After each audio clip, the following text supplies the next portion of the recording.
Queen Cleopatra wants to eliminate me. This video is purely for entertainment and does not infringe on copyrights or laws. The rights to the novel and image belong to the original author. We do not claim ownership. Don't like waiting and want to listen to this fanfic in full now? Subscribe to our Patreon, where you'll find the best fanfics. Chapter 76 Interrogation of Joseph. Today's performance was really enjoyable. The audience talked about it and praised it in various ways. The topic of the devil enriched people's associations. People in the town were no longer lonely, and ghost stories began to prevail. Some sailors who were looking for supplies had such experiences that they could brag about for a lifetime. People walked out of the tents one after another, and Joseph found that there were checkpoints set up by the captain and soldiers of the British Army at the intersection. He felt vaguely uneasy. Because if there were problems with public security, there should be at least patrolmen and sheriffs on the scene. Judging from their clothing, they were all naval members stationed in Hong Kong. Every audience member who went out was checked at the checkpoint. When Joseph came here, he saw clearly that the manager of the circus was also there. The manager pointed and said, "That's him." Joseph was startled. He couldn't remember any place that he had offended the circus. It was nothing more than wanting to buy the devil Tom. If you don't sell it, there's no need to report to the police to arrest him, right? The young officer Brooke waved his hand, and more than a dozen soldiers rushed up, with more than a dozen bayonets pointed at Joseph, Sushu and Little John. A typical family of three, no one can escape. Little John hugged his thighs in fear. Sushu held Joseph's arm tightly. He was afraid that if he let go, he would die. "Who can tell me what happened?" Joseph said calmly. Please," Captain Brooke responded expressionlessly. Joseph winked at Goldring, Frank and others. A few of them understood. If they came forward, they might be arrested as accomplices. Anna was the most nervous among them, worried about Joseph's safety. Goldring was afraid that she would speak and expose everyone, so he had to take her away first. "We are Portuguese sailors, I will protest to the embassy," Joseph said. It was useless to say anything, a soldier handcuffed him. Joseph and the other two were still arrested. Not far away, Dr. Allen's gloomy expression made people shudder. There were more than a dozen circus thugs around him. Almost everyone had a musket on his waist. Anyone who had a negative tendency towards the circus would not have a good end. Allen and his manager had done this many times. In order to prevent Joseph's accomplices from rescuing people, the English garrison in Hong Kong blocked the dock. At least one warship approached and adjusted the King Kong to the range of the artillery. According to the commander of the garrison, Colonel Mike, if the King Kong was suspected of being a pirate ship, it would be fired and sunk immediately. There was a prerequisite for firing, which was to get the confession they wanted. After all, the other party was flying a foreign flag. If they fired rashly, it would cause a dispute between the two countries. The artillery on the dock also adjusted its position and aimed at the King Kong. At the same time, their hotel on the shore was also controlled. Only entry was allowed, not exit. This incident caught people off guard. Several sailors who wanted to return to the ship or the hotel were arrested. In the headquarters office, Dr. Allen and Colonel Mike chatted and laughed. A bag of gold coins, with an absolutely heart-moving weight, fell into the colonel's pocket. A dozen sailors outside the King Kong gathered with Goldring, Bond, Anna, and Frank. The wiser of these people fled as soon as they saw that things were not going well. They gathered in an abandoned factory building of a sawmill in Jamestown to discuss solutions. There were 17 people, including sailors and soldiers, and 4 of them had pistols. Goldring and others decided to wait until dark, break into the detention center, and rescue Commander Joseph and his 2 companions. What's the next step? There is no next step, just take it one step at a time. Goldring was pessimistic about this. In the interrogation room, according to the rules, Joseph was first beaten for no reason. That is, 2 prison guards took turns to beat him with 100 military sticks. Even though Joseph was physically strong, he was still covered with bruises. A prison guard said, "This yellow man is really tough." Little John was thrown directly into the cell. There were prisoners temporarily detained in the cell. The prisoners wore brown uniforms, and there were all kinds of races. The people in the cell treated Little John as a toy, and everyone came to touch it. It was said to be strange, but it was more of a torture. Little John was scared to tears by the rude behavior. The captain threatened, "Cry again." He did not stop crying because he was hungry. Over there, Sushu could only cry and beg Captain Brooke to let her husband go. Well, My beautiful lady, that depends on your performance, Brooke said lustfully, stretching out his fingers and lightly scratching the other's pretty face. Let go of my wife. You scum, you will regret it, Joseph roared. Several soldiers tied Joseph to a chair. He watched Su Shu being taken away by Brooke, unable to do anything. He said he would be interrogated alone in another room. God knows what he wants to do. The gold chain, gold shell pocket watch and ivory pistol searched from his body were slapped on the table. There were 3 Spanish gold coins and a cloth bag, 32 pounds and 75 pence. This is a considerable amount of wealth. Brooke did not see it, otherwise he would be shocked. It is not common sense for a sailor to have such wealth. A second lieutenant was responsible for interrogating Joseph. There were also 2 prison guards. The interrogation did not follow the procedure. Tell me, where did these things come from? The lieutenant asked. Mine, Joseph answered simply. Slap, a slap, the lieutenant hit him. You idiot. You don't deserve these things, the lieutenant said viciously. If you don't behave, you will go to the gallows. God said, if someone hits you on the left cheek, you should give him the right cheek. It hurts when one side is always hit. Asked again, Joseph gave up his right cheek and was slapped again. It was burning painful. Remember, my friend, if you dare to hit someone, you will get it back with interest in the future, Joseph said, daring to intimidate the interrogator. The lieutenant was angry and amused when he heard it. After more than a dozen slaps, not only his face hurt, but also his hands. A prison guard fawned and found a wooden plank. Joseph's cheeks were swollen on both sides. The woman in military uniform who is responsible for recording reminded the lieutenant to ask the other party's name. The lieutenant thought that it was time to get to the point. Speaking of Captain Brooke, after pushing Su Shu into a single room, the room was locked. There was a small bed with a military blanket in the single room. Just as Brooke was about to move, he suddenly felt very sleepy. It was too late for him to realize that something was wrong, and he fell to the ground like a pile of meat paste. Our goddess Esther sat on the bed calmly. She didn't answer Brooke. With a wave of her hand, a miraculous picture appeared on the wall with peeling paint. The interrogation of Joseph was a drama that had never been seen in a century. Goddess Esther watched with great interest.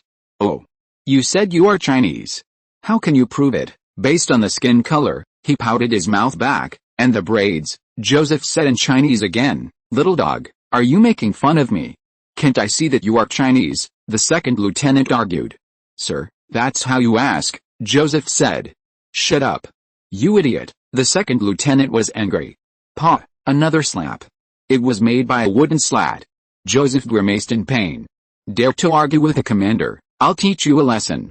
Assie watched, trying her best not to laugh. It seemed that the lieutenant was trying to figure out Joseph. When the 7th stroke of the cane was struck, the heart of the goddess Assa suddenly jumped, and she panicked. The interrogation continued. Joseph, tell me the purpose of your coming here, the lieutenant asked with a half-smile, trying to induce him. Is it theft, fraud or robbery? Joseph hadn't finished speaking. Suddenly, the cane was struck again. He subconsciously turned his face to avoid it. Damn it. You yellow man is looking for death. The lieutenant became even angrier, and 2 prison guards reached out and grabbed Joseph's hair. He couldn't move. After the first stroke of the cane, the questioning continued. Alice. The goddess Assa sighed. Similar scenes happened frequently in her Ptolemaic dynasty. People in high positions could torture and execute people at will, which now seemed so inhumane. Every subsequent stroke of the cane seemed to be struck on her body.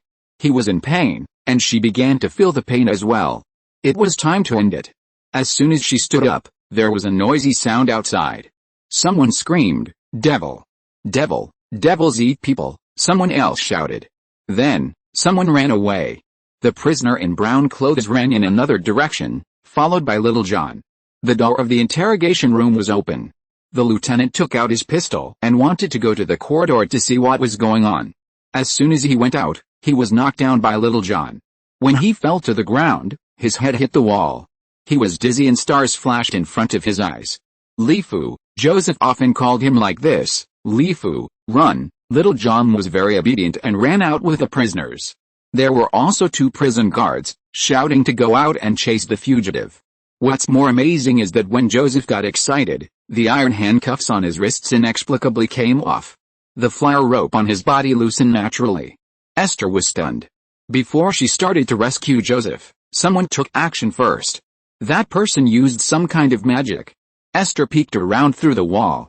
Except for the soldiers who came after hearing the noise, there was no other suspicious person. It's so strange. In this world, only Abdullah, the dark snake god, can cast spells without being discovered under the nose of goddess Ethis. In the interrogation room, Joseph collected the things on the table. Picking up the pistol, the first thing he did was to find his wife Sushu. Sushu! Where are you? Joseph shouted anxiously. The lieutenant recovered and got up from the ground. Joseph kicked him in the head. His head hit the wall again and bounced off, and he fainted directly. The corridor was full of echoes. He kicked open several rooms, one of which contained several sailors, and Joseph untied their ropes. What should we do, Captain Joseph? Asked a sailor. Seize the gun and kill people, Joseph said. Here, goddess Ethis was actually moved by him. She thought, it turns out that he loves me. She left the room and heard gunshots everywhere outside the prison. In the corridor, more than 20 meters apart, the two just stared at each other. Dear. Are you okay? Joseph ran over to hug Sushu. I'm fine, Sushu said, tears streaming down her face, but her mind was still clear. She had to explain, that Brooke was knocked unconscious by me with a flower pot. He didn't touch me. She shed tears because she was moved. She was sober because she knew that all men care whether their women are defiled. I'm glad you're fine, Joseph said. British soldiers appeared at the other end of the corridor.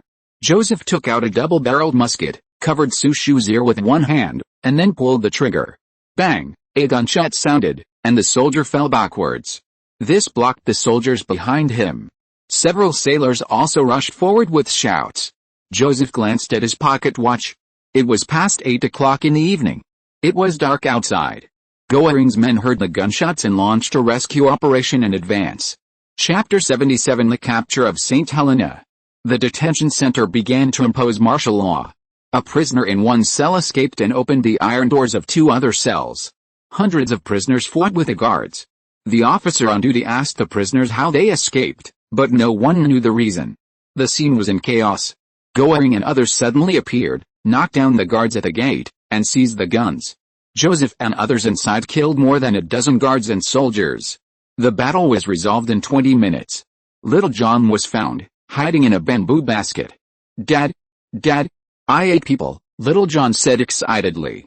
Is it delicious? Joseph asked. It's delicious, Dad, Little John said. Joseph picked up the child and saw blood on the child's mouth. He thought he had bit someone and didn't care. Before the garrison troops arrived, Joseph asked about the situation at the port, assessed the situation, and ordered everyone to avoid the sharp edge and occupy the port's artillery. It happened that a prisoner was caught. The prisoner was a pickpocket. He claimed to be familiar with the local terrain. The sailor brought the prisoner to him. Suddenly, the prisoner seemed to have lost his soul and pointed at Little John in Joseph's arms. Devil! Devil! Little John made a face at him. The prisoner screamed in fear. Goering went up and punched him to calm him down. The prisoner's name was Demark, an Arab, a habitual thief who roamed the port. People thought that the prisoner might have been stimulated. One thing Joseph had not thought about was what happened in the cell, and how dozens of prisoners could escape successfully. It was not within his scope of concern. Demark found a shortcut and entered from an alley.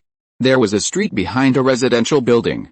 He went up to the street, smashed the door of a shop, walked through the shop, and climbed over the wall to see the port with flashing lights. He passed through a small bush and there was another wall.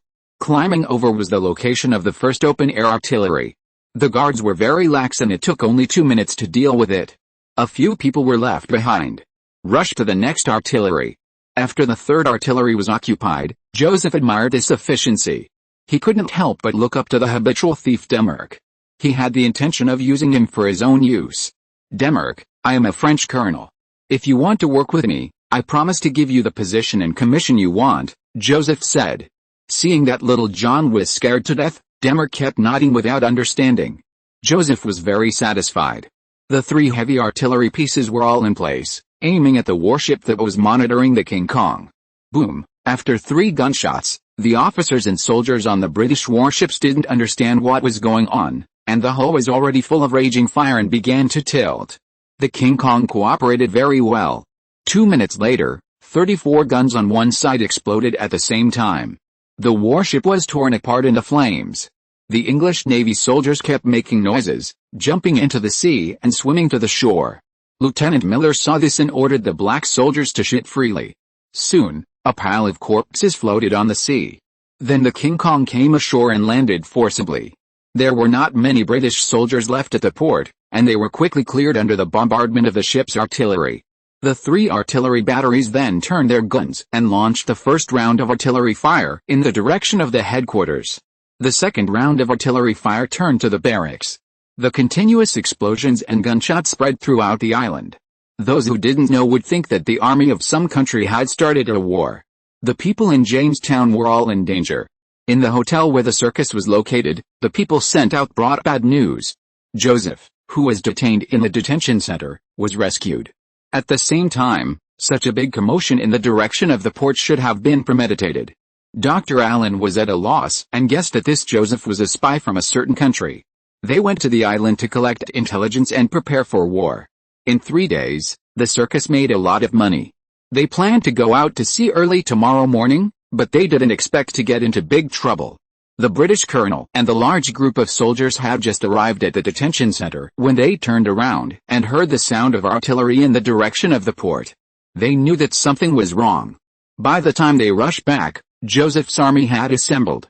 All 261 blacks were armed, 52 sailors were ready, and 87 French soldiers were equipped with new rifles and flags. Colonel Joseph put on his officer's uniform. The only cavalry gun was pulled to the front. Under the torch, his face was swollen and deformed, looking funny, but this did not affect his authority in the army. Just now someone said he wanted to get on the ship and escape. He guessed wrong. Escape is a cowardly act. In my dictionary, Joseph, there is no such word as escape. Joseph glanced at everyone and said, "Andre, come out." "Yes, sir." Sergeant Andre stood at attention and saluted the commander. The bandages on his body were reduced a lot.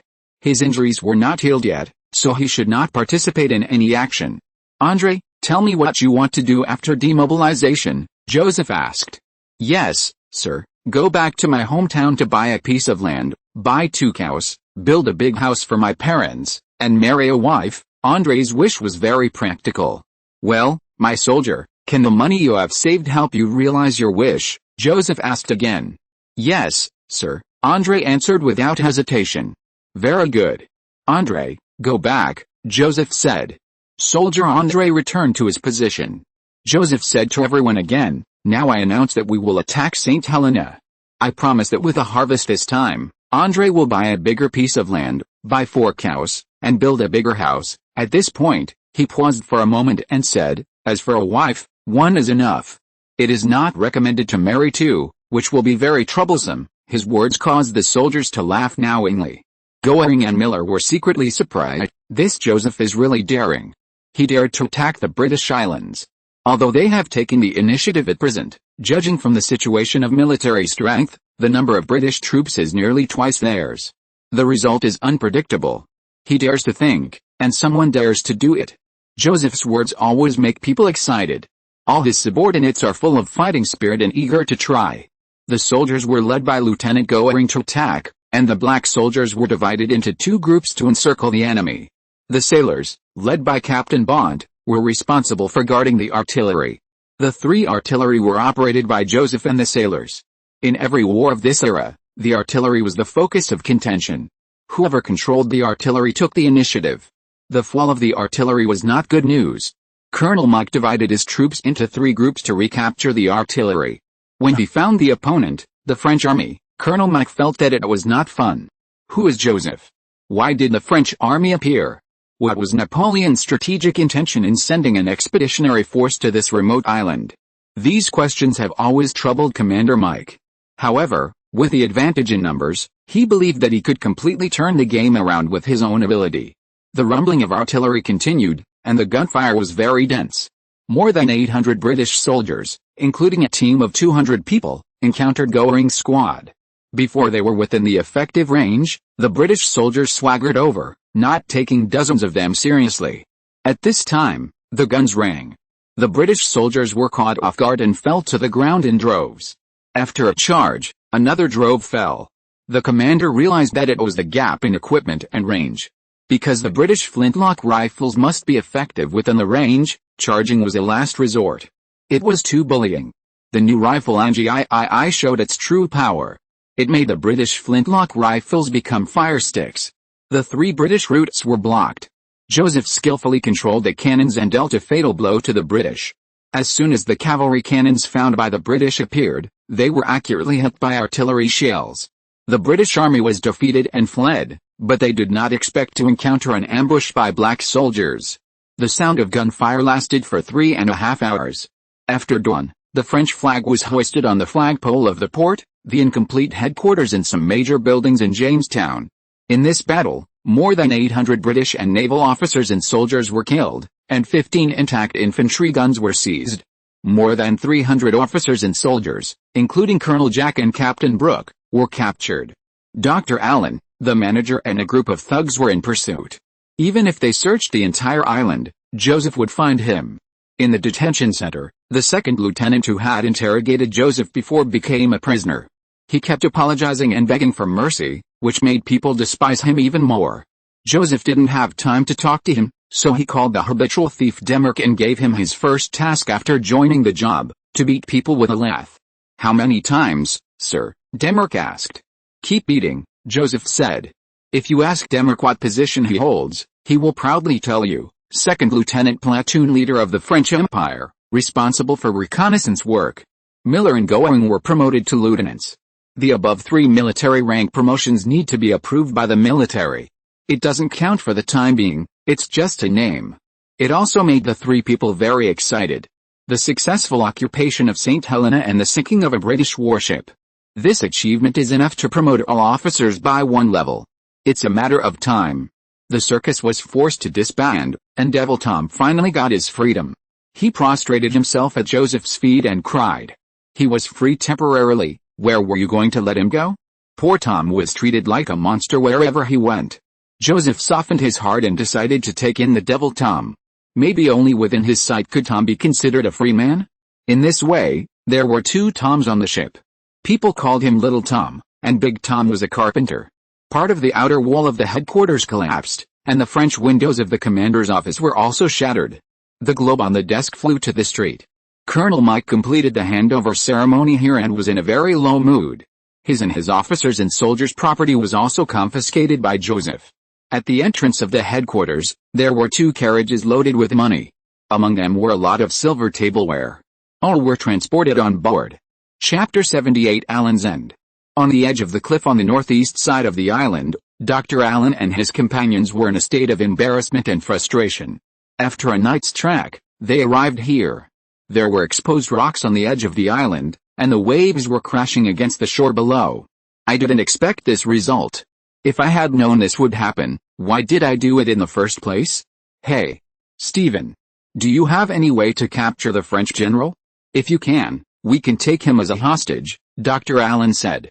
Now there is only one way to choose. Master. I'm afraid Stephen can't do it, Stephen thought for a while and said. He was still wearing a red cloak. Standing next to the circus clown. The clown took off his makeup and was a handsome young man. His clothes had not changed, and they were still brightly colored clothes. Stephen. Don't you have magic? Why can't you do it? The clown interrupted.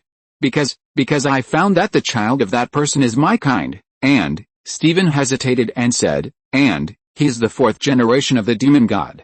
You may not know how powerful the 4th generation is, the clown asked curiously. Stephen, which generation of the demon god are you? 213th generation, Stephen answered truthfully. Allen, the manager and others fell into silence. They all sat on the rocks, with a pile of suitcases and bags. Inside were real gold and silver. Some people were thirsty and hungry, and then they remembered that except for money, they didn't even bring a piece of bread or a bottle of water. Stephen swallowed a sheep alive yesterday afternoon. He still had the strength to speak for the time being. He introduced that in ancient times, when there were no humans in the world was ruled by the gods and the demons. For example, the Devil King Sphinx was the 1st generation of demons, and Princess Eve was the 2nd generation. In the gods, Amun, as the 1st generation of the main god, created all living things. Jeb, the god of the earth, and Nut, the god of the sky, were the second generation of gods. Hades, Nephthys and goddess Essence are the third generation. Little John is the son of Nephthys, so he is called the fourth generation. Both the world of gods and the world of demons have strict hierarchical divisions. Stephen belongs to the 213th generation of demons. No matter gods or demons, once they combine with humans, they will produce a new species, called the demon god. The demon god is between gods, demons and humans. Stephen's existence is well documented. But the appearance of the fourth generation of demon gods is theoretically impossible. But he really appeared. It's too incredible. In other words, gods or demons 200 generations ago should not exist in this world. They can only live forever in another dimension. In the current world, no matter gods, demons or demon gods, their lifespan will not be too long. Because in a world with time as the axis, death is the ultimate law. Except for one person, goddess Essence, the only god who can be reborn repeatedly. She can only appear intermittently, and what appears is just a soul body. With this explanation, Dr. Allen and others can probably understand. They rested for a while and walked along the coast. The island is rich in species, and Darwin called it a paradise for species. They found banana trees near the coast, and after a full meal, they continued to set off. Escaping is important. And they don't want the French army to track them down and kill them all. No matter how powerful the devil Stephen is, he may not be able to defeat the French army. Besides, there is a fourth-generation devil behind the French army. The fourth-generation child must have his parents behind him. It is unimaginable who the third-generation devil or god is. It is so terrifying that you dare not speculate. In fact, Joseph's men only searched around Jamestown. They didn't have much time and wasted a lot of manpower and energy to search the entire island. Attacking the island made too much noise. From the perspective of strategic deployment, there is no way to defend and no way to retreat. There is no solid fortress, the area of the island is too small, and its own strength is limited, so it is not suitable for long-term occupation. It is estimated that in no more than 4 days, the remnants of the British Army will lead a large fleet of warships to make a comeback. By then, they will not be able to escape. On the morning of the third day, Lieutenant Goring, under the instruction of Joseph, gathered several wealthy local gentlemen and slave owners. They used bayonets to talk, forcibly collected a batch of taxes, and then left.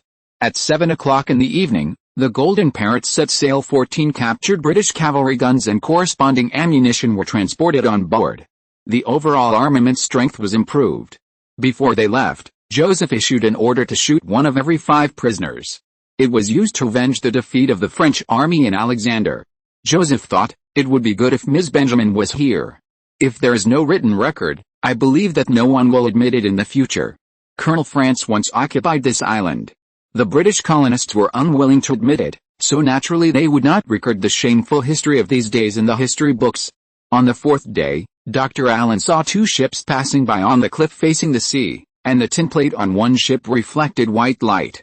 They waved and called excitedly, and lit a fire to attract each other's attention with the rising white smoke. One of the iron boats saw them first and sailed towards this side. As they approached, they saw that the flags on the ships were 2 British merchant ships. The other one was a large warship. 2 small boats came down from the ironclad giant and approached the coast. Captain Simbak, also known as the Coyote, saw through the telescope that these people had a lot of belongings with them. A small man in a red cloak, wearing a mask, and a clown, couldn't help but take a second look. From the degree of the falling of the items, Simbak quickly concluded that there was something inside. The professional habits of pirates make people smell the smell of money. Otherwise, they would not care about this bullshit. The pirate ship changed its flag, which was also a disguise, so as to avoid some unnecessary trouble. No matter how stupid Dr. Allen was, he would not easily provoke a ship with a pirate flag. In this way, Dr. Allen and his 16 people boarded the ironclad giant. As soon as they got on the ship, before the 16 people had time to be happy, the sailors suddenly became ferocious and pointed dozens of long and short guns at them. At this moment, Allen and his companions were extremely frustrated and had to accept the fact that they were about to encounter robbers. "Do you choose to jump down by yourself or let someone push you down?" asked a man wearing a Prussian officer's hat, the first mate. "What do you mean?" Dr. Allen pretended to be calm and adjusted his glasses. "We are just performers in the circus. I hope you will show mercy, Someone laughed and pointed at the clown's crotch, which scared him to piss his pants. This caused a burst of ridicule. The thugs were silent and the robbers surrendered their guns. "Since you are begging for mercy, let them jump by themselves," this man said, and walked over from behind the pirates. Judging from his temperament and the respect of the pirates, he looked like the captain of the pirates. Captain Simbak saw that Dr. Allen was dressed very exquisitely, the clothes were of good quality, and the two were of similar body shape, so he ordered his men to strip off his clothes. Without anyone doing anything, Dr. Allen took off his entire set of clothes, including leather boots. Only his shirt and shorts were left. "You are unlucky. If we were not chasing the Santa Maria, we would not be here," the first mate next to him said something. That meant that Dr. Allen was very unlucky. Not just ordinary unlucky. How could they know that the Santa Maria had passed them by long ago, and at this time, it should be on its way to the Mediterranean? Sometime later, when they entered the harbor to seek supplies, they heard from the local garrison where Joseph and others were going. It turned out that Joseph's team on the Santa Maria was already on the Diamond Parrot. Finally, it was not a wasted trip. The pirates forced 16 people to the edge of the ship. Like driving ducks, they jumped into the sea. Devil Stevens' tricks could not save everyone's lives, and only Allen and the clown were rescued to the shore. One of the thugs could swim and swam to the shore. The rest were all buried in the sea. "I didn't expect this circus to be so rich," Captain Simbak exclaimed. After the bags and suitcases were opened, the coins exposed made people dizzy. The coins were dumped on the deck in piles. It took the 6 guys more than 2 hours to count them. The above money was the income from the circus's performance in 3 places over 4 months. It was a huge sum of money. Chapter 79 On a Secret. The helmsman tried once, but still couldn't turn the rudder back. There was no way. Goddess Ayrshire was on the ship, so they could only sail according to the predetermined trajectory. A miracle suddenly appeared. The wheel of fate seemed to really sail towards the Pacific Ocean, as Gibbon said. Who is Goddess Ayrshire? As the saying goes, one should do his job in his position. This question has always troubled Joseph. Everyone thinks about different things. Captain Bunt and the first mate think about material supply, crew training, and ship repair and maintenance. Goering and Miller think about how to get everyone on the ship to participate in the large-scale training plan and become qualified soldiers. Joseph looked at the overall situation and naturally had to worry about the future and destination of this group of people and be responsible for the safety of everyone's life and property. If it weren't for everyone, Joseph really wanted to see what this so-called world of gods and demons looked like. It is undeniable that this is a thrilling journey and a happy experiment for adventurers. To be more specific, every soldier, crew member, and even Black Brother wants to get promoted and get a raise, as well as communicate and cooperate with each other. If the sky falls, there will always be someone to hold it up. Only the Devil Tom scrubs the deck at a fixed time every day. With a grateful attitude, a bite to eat is enough. On the other hand, the suspicion of Mona and Sushu is temporarily ruled out. Mrs. Ahmed is on another ship, so she naturally cannot be counted. There is only one person left, Mrs. Anna. She has too many secrets and looks so different. Joseph once had the idea of exiling her. For various reasons, it has never been realized. The main reason is that little Lifu cannot live without his mother. Secondly, he feels that Anna's love for him has real elements in it. If he abandons her, wouldn't Joseph really become Tartary and the hypocrite? Little John has not eaten for 3 days, which is very wrong. At the same time, rumors started again. According to the newly promoted second lieutenant Demick, he saw with his own eyes that in the detention center in Jamestown, the hungry little John swallowed 2 guards in succession, along with the long guns in their hands. This is also one of the direct reasons why the prisoners in the cell successfully escaped. The listeners were skeptical and nonsense. They thought Demick was bragging. When Joseph heard Goring tell him about this, he was reading a book. It was Ms. Benjamin's book Tears of South Africa. It was described in a completely joking tone. The speaker was unintentional, but the listener took it seriously. Joseph's heart skipped a beat. Thinking back to what Little John had said that day, it seemed that things were not that simple. At this moment, a black female servant hurried over and said that Mrs. Anna wanted to see him. It was just right that he took this opportunity to test Mrs. Anna's attitude.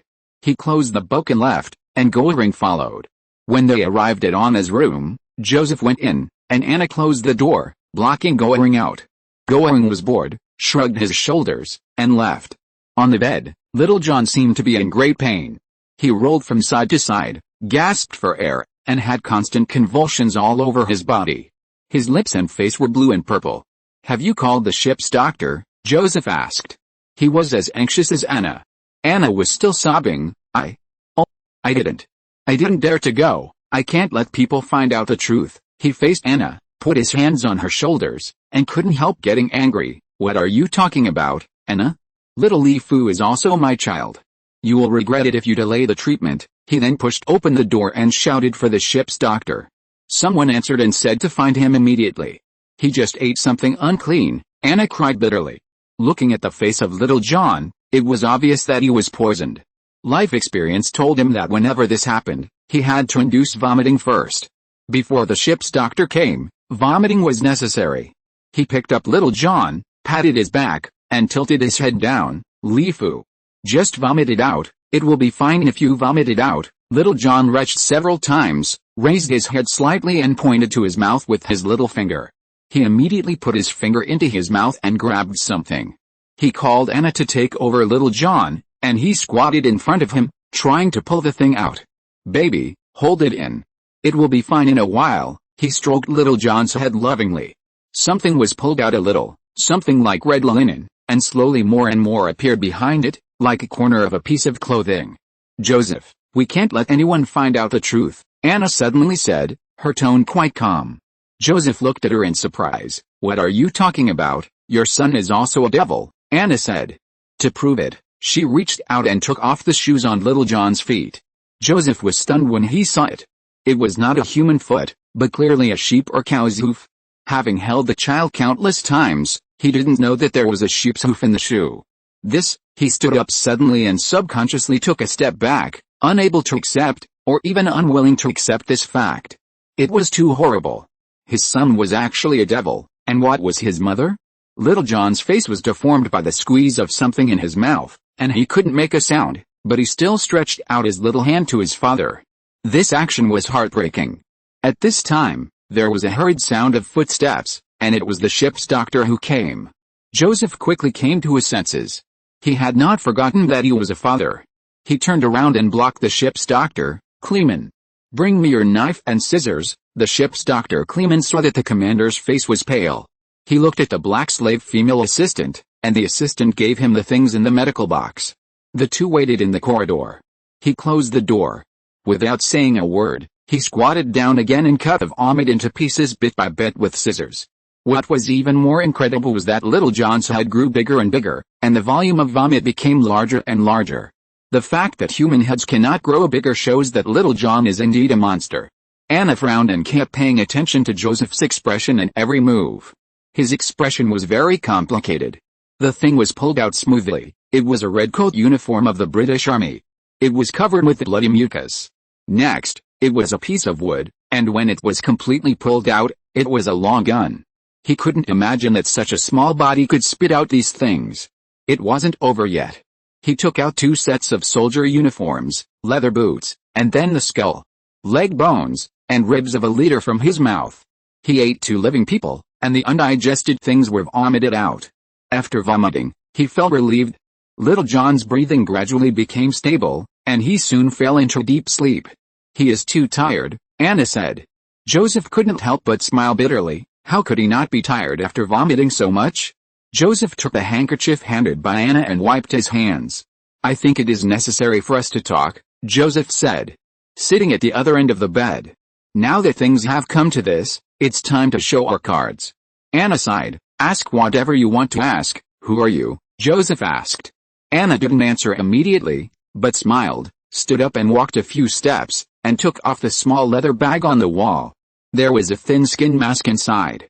He thought Anna would admit that she was the goddess Arsir. When she turned around, he couldn't help but be stunned.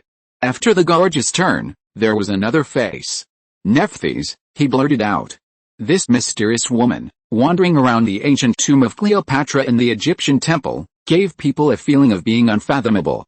Moreover, this woman had physical contact with him, and it was easy to connect her to the life experience of the second child, Maya. Oh my God.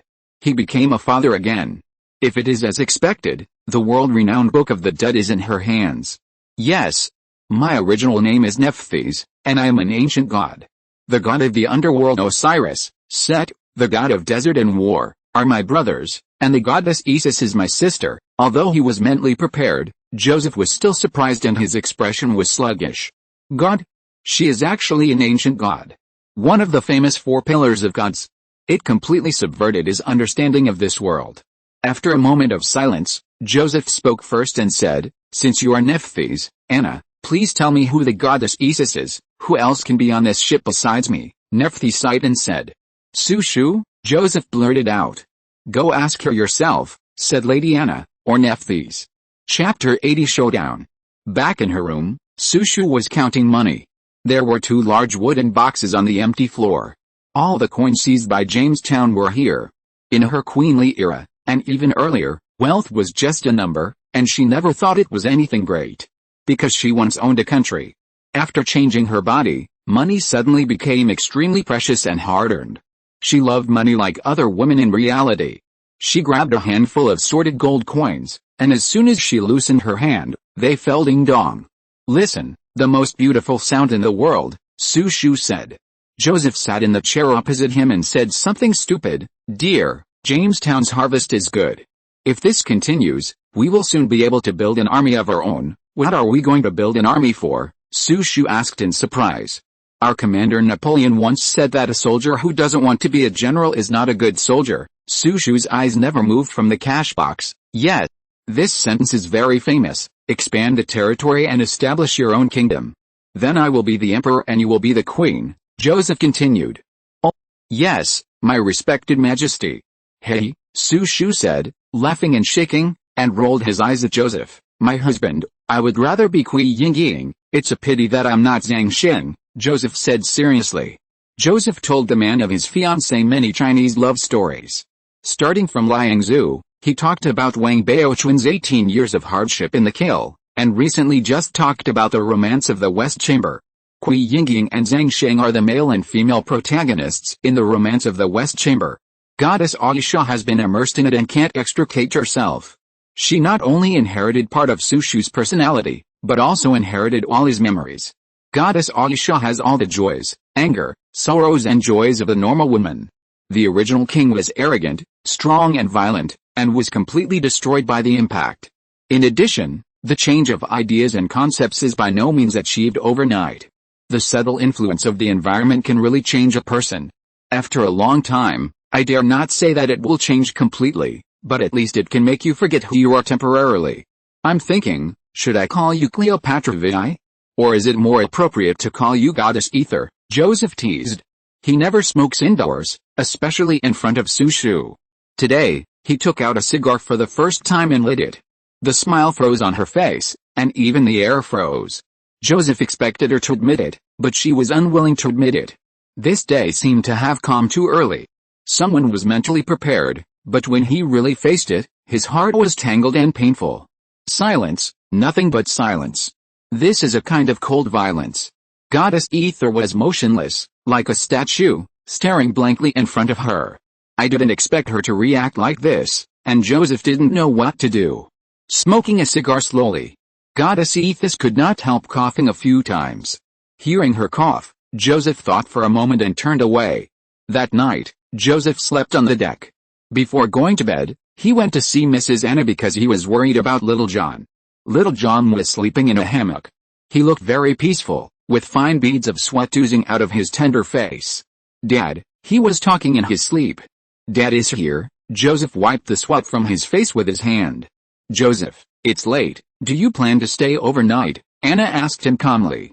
"Nephthys, my God, I can't afford to offend you." Joseph waved his hand and said goodbye. Mrs. Anna guessed that Joseph must have a showdown and negotiation with Goddess Ethis. Judging from the situation, the result is not too bad. He has not received any form of warning from his sister, and he has not been angered. What does it mean? It means that both sides are thinking about the next step. After 4 days of sailing, the Golden Parrot was a little bumpy. The sea surface was no longer calm, and undercurrents were surging inside. This was exactly what Joseph was feeling at the moment. On the right side of the deck, a 6-column awning was erected by carpenter Big Tom. There were round tables and several wooden chairs underneath. There was a triangular wooden screen in front, which was fixed and could block the sea breeze. People could drink tea and chat here and let their minds wander. Some high-end passenger ships have similar places. This was built according to the wishes of the chief's wife. The screen, wooden chairs and pillars were all carved with patterns and decorations. The painters painted them with several colors of paint. The screen was a wooden flower carving. The chief's wife asked to carve lilies, so the screen was full of blooming lilies. The chief's wife liked purple and wore a purple silk tube dress because purple represented nobility. Her hair was tied up and she wore a pearl hairpin, which was different from an unmarried woman.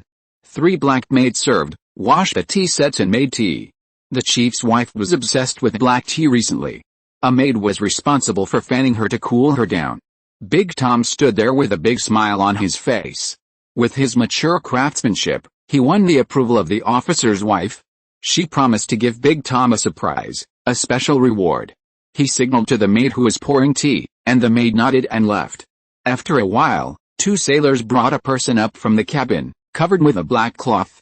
When the black cloth was pulled off, it turned out to be a strange woman with a pretty face and a linen cloth stuffed in her mouth.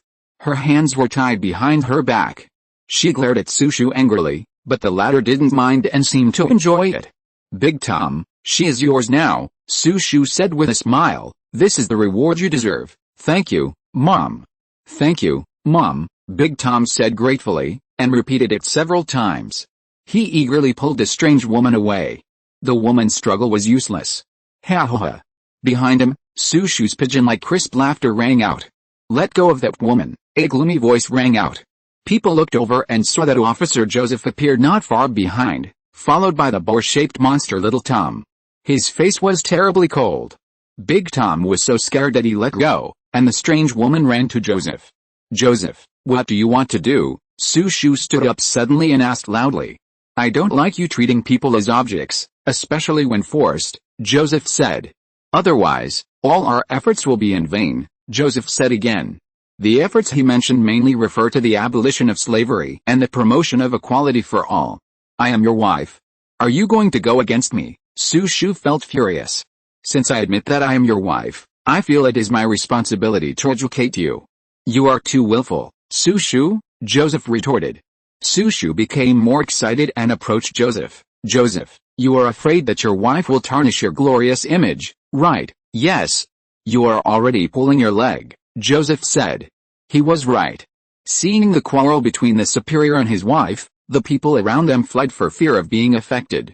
Little Tom took the linen cloth out of the mouth of the strange woman. The woman said that her name was Eve. Chef Jackson was her boyfriend. Please ask Little Tom to send her to the kitchen. Little Tom agreed. Big Tom didn't know who the strange woman was until later. Fortunately, there was no established fact, otherwise the thief Jackson would have killed him. Everyone on the ship knew Jackson, and there were many legends about him. He had a close relationship with the commander, and in terms of fighting ability, he was the only one besides Commander Joseph. He really couldn't be provoked. Chapter 81 Negotiation with the Goddess. There were a few quarrels on the deck. Sushu returned to his cabin angrily, and Joseph followed. It was not only a conflict of ideas, but also a class confrontation. Joseph was born in poverty and believed in the doctrine of the mean, while the goddess Archaeological had always been high above, and had firmly controlled the life and death of the common people, and she despised the lower-class people in her bones. The two began to communicate face to face. It had been 3 days since the last showdown, and both of them felt that some relationships should be straightened out. Put the words on the table, don't be confused. Joseph could never imagine how deep the water behind this was. The ancient legends, the legacy of history, and their complexity are comparable to a large book.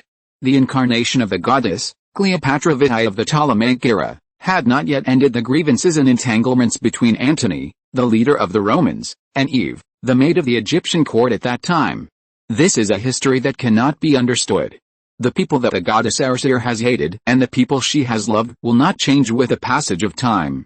Goddess Esther, Joseph said, can you tell me the purpose of your hijacking this ship? I want to return to the kingdom of God and complete my mission. After saying this, Goddess Esther changed the subject. Joseph, you are my husband now, and it is your duty and responsibility to protect me. You must choose to be with me, Esther said shamelessly. Joseph nodded, indirectly confirming that what Brother Gibbon said was true. I see, you have been using me before, Joseph said, looking straight at her.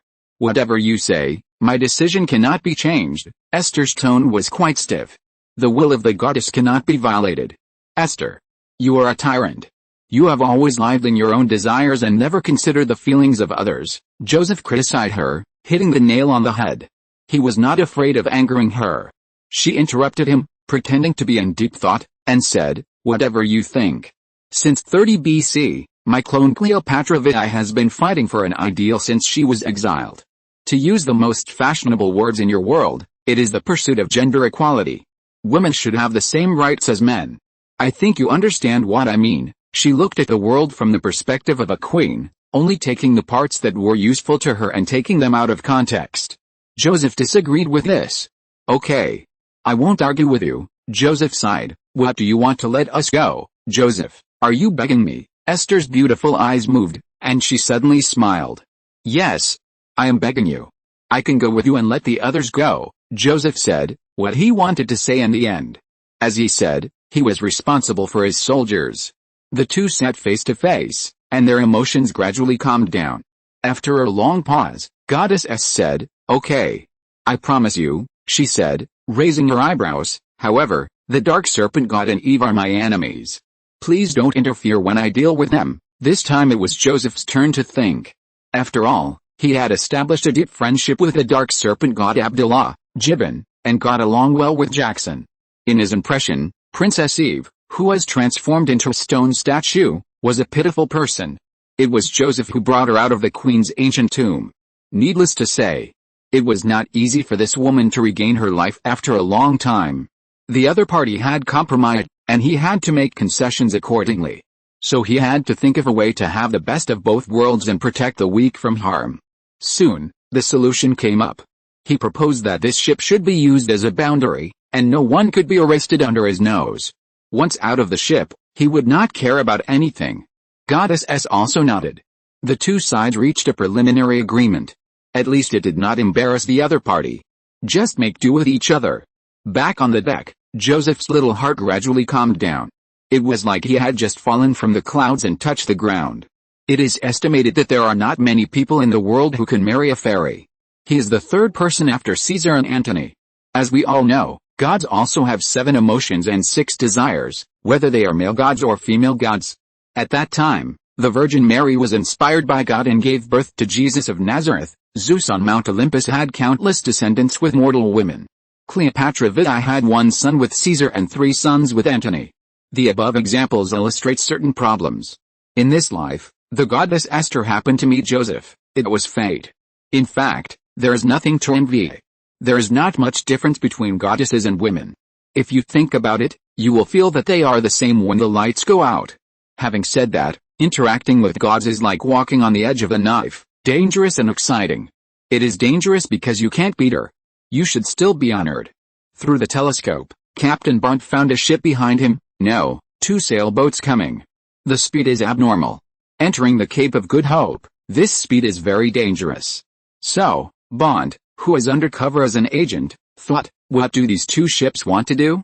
The leading ship is a commercial converted battleship. The reflection of the iron on the deck makes people alert all of a sudden. Why? Bond was originally a sailor on the Santa Maria. He was deeply impressed by the iron pirate ship Ironclad Giant that he encountered before. The Ironclad Giant has 42 guns, is more than 30 meters long, has a draft of 4 meters, and currently has a speed of 14 knots. There are at least 300 pirates on board. Although this pirate ship has changed its flag sail, Bond recognized it at a glance. He quickly blew the battle horn. The boatswain Ken arrived first. Colonel Joseph, Lieutenant Goldring, Lieutenant Miller and Lieutenant Demarque all came together. What happened? Joseph asked the captain. Report to the colonel. The Ironclad Giant is tracking us, Bond said. Then sink it, Joseph said lightly. After taking the telescope and taking a closer look, another large battleship came into view. He could not help but frown. The large battleship Falcon had 108 guns. It was an absolute tough guy. It frequently communicated with the Ironclad Giant through flag signals. It should be a helper. It's not fun anymore.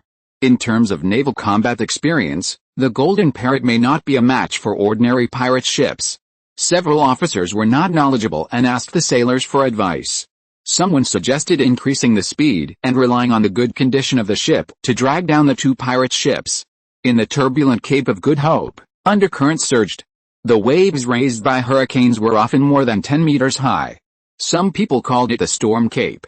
This sea area is one of the most dangerous sea areas in the world. Maritime accidents often occur. Before the Suez Canal was opened, this was the only way to connect the European and Asian continents. At that time, wooden sailing ships could hardly resist storms at sea. This first depends on the level of the captain and the helmsman, and the brunt of the ship's condition. The Golden Parrot was only 2 years old and was a newly purchased escort ship by the slave ship owner Donald. The ship was in good condition. In comparison, the Iron Giant was 20 years old and was much worse. Especially the battleship Falcon, which looked huge. There were newly spliced boards everywhere on the wooden deck. The overall degree of decay was not suitable for high speed at all.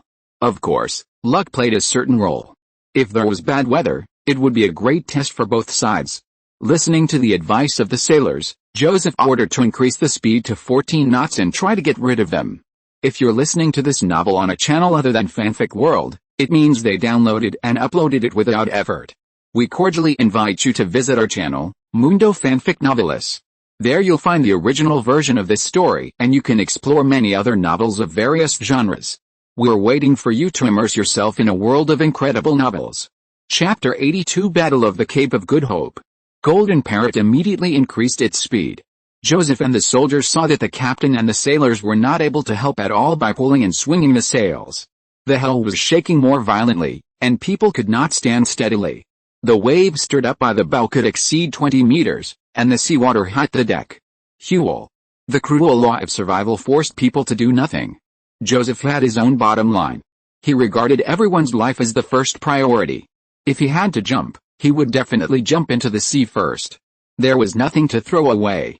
Joseph ordered that only 10 days of rations and fresh water be left, and all the others should be thrown away. The draft of the hull was reduced little by little, and the speed reached 15 knots. That's it. Joseph asked Captain Bunt for his opinion and issued an order. Lieutenant Miller went down to the cabin to command the artillery to take position. The artillerymen were all sailors and were quite familiar with the drills. Every black maid was a soldier in combat and had her own job responsibilities. On the deck, 15 cavalry guns and 200 soldiers were ready for battle. In the cold west wind, people's clothes were rustling. The white sails were full.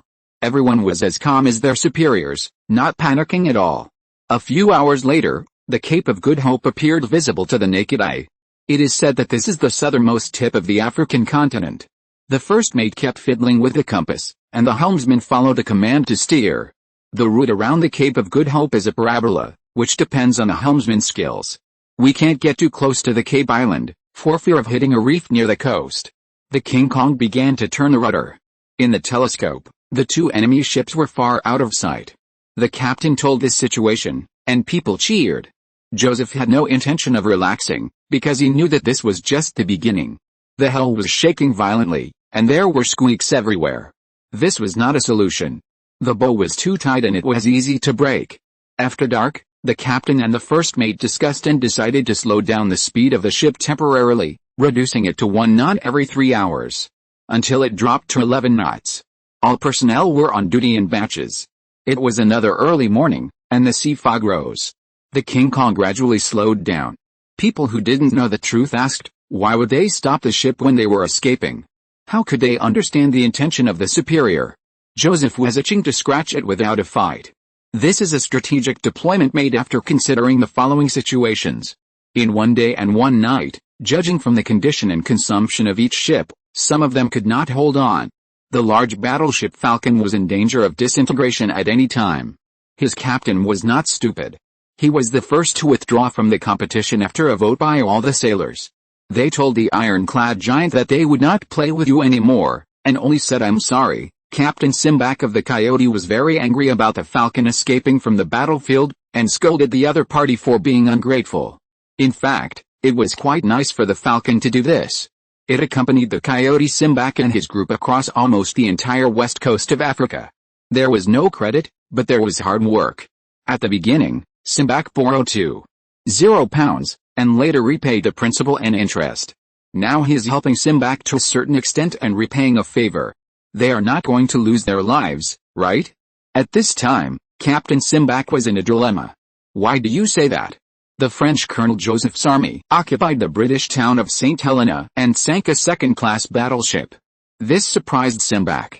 It shows how strong the French army is. After the Falcon withdrew, he thought he didn't have the strength to compete with a King Kong. False self-esteem can't solve practical problems. He was depressed and paced on the deck.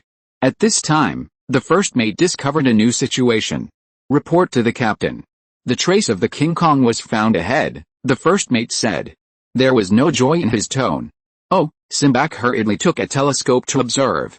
After looking at it, he squinted his eyes and opened them again. He made a bold decision. Brothers, rush up and sink it. Ha ha ha. He saw this scene. The King Kong seemed to have lost power, slowly moving forward, and the hull kept tilting. It seemed that something had gone wrong. In addition, the sailors of the Golden Parrot lined up one by one, passing wooden barrels from the middle cabin to the outside, dumping seawater into the sea. This shows that the bottom cabin of the Golden Parrot is leaking seriously.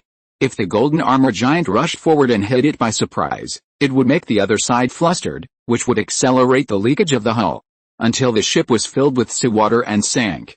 Ha ha ha, Captain Simbak laughed heartily, as if he smelled the taste of victory.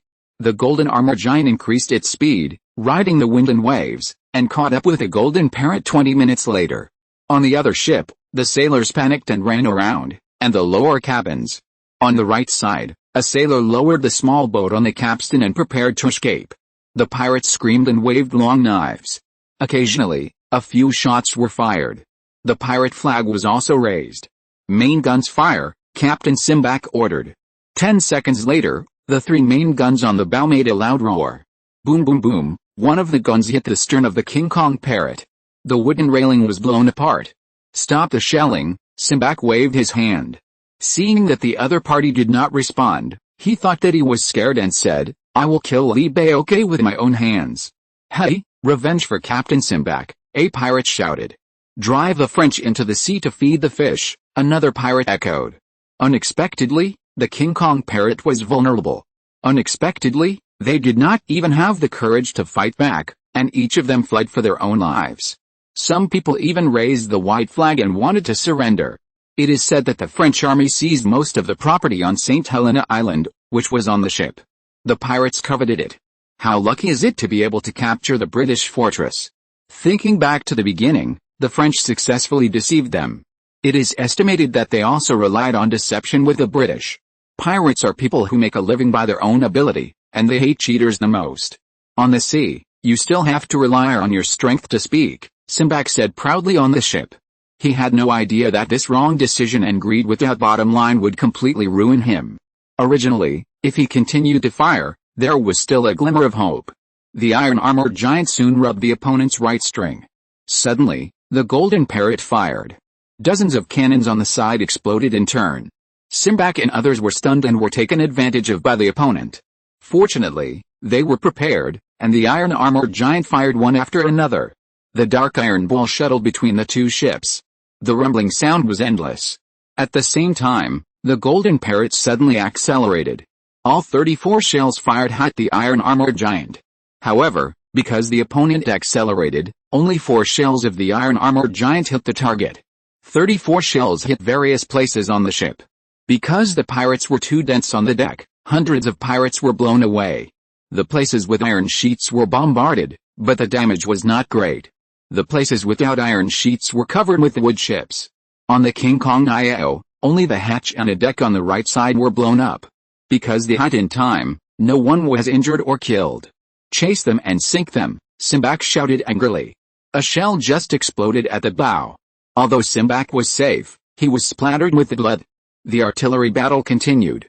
It was hard to predict who would win in the end. Chapter 83 The Second Tax.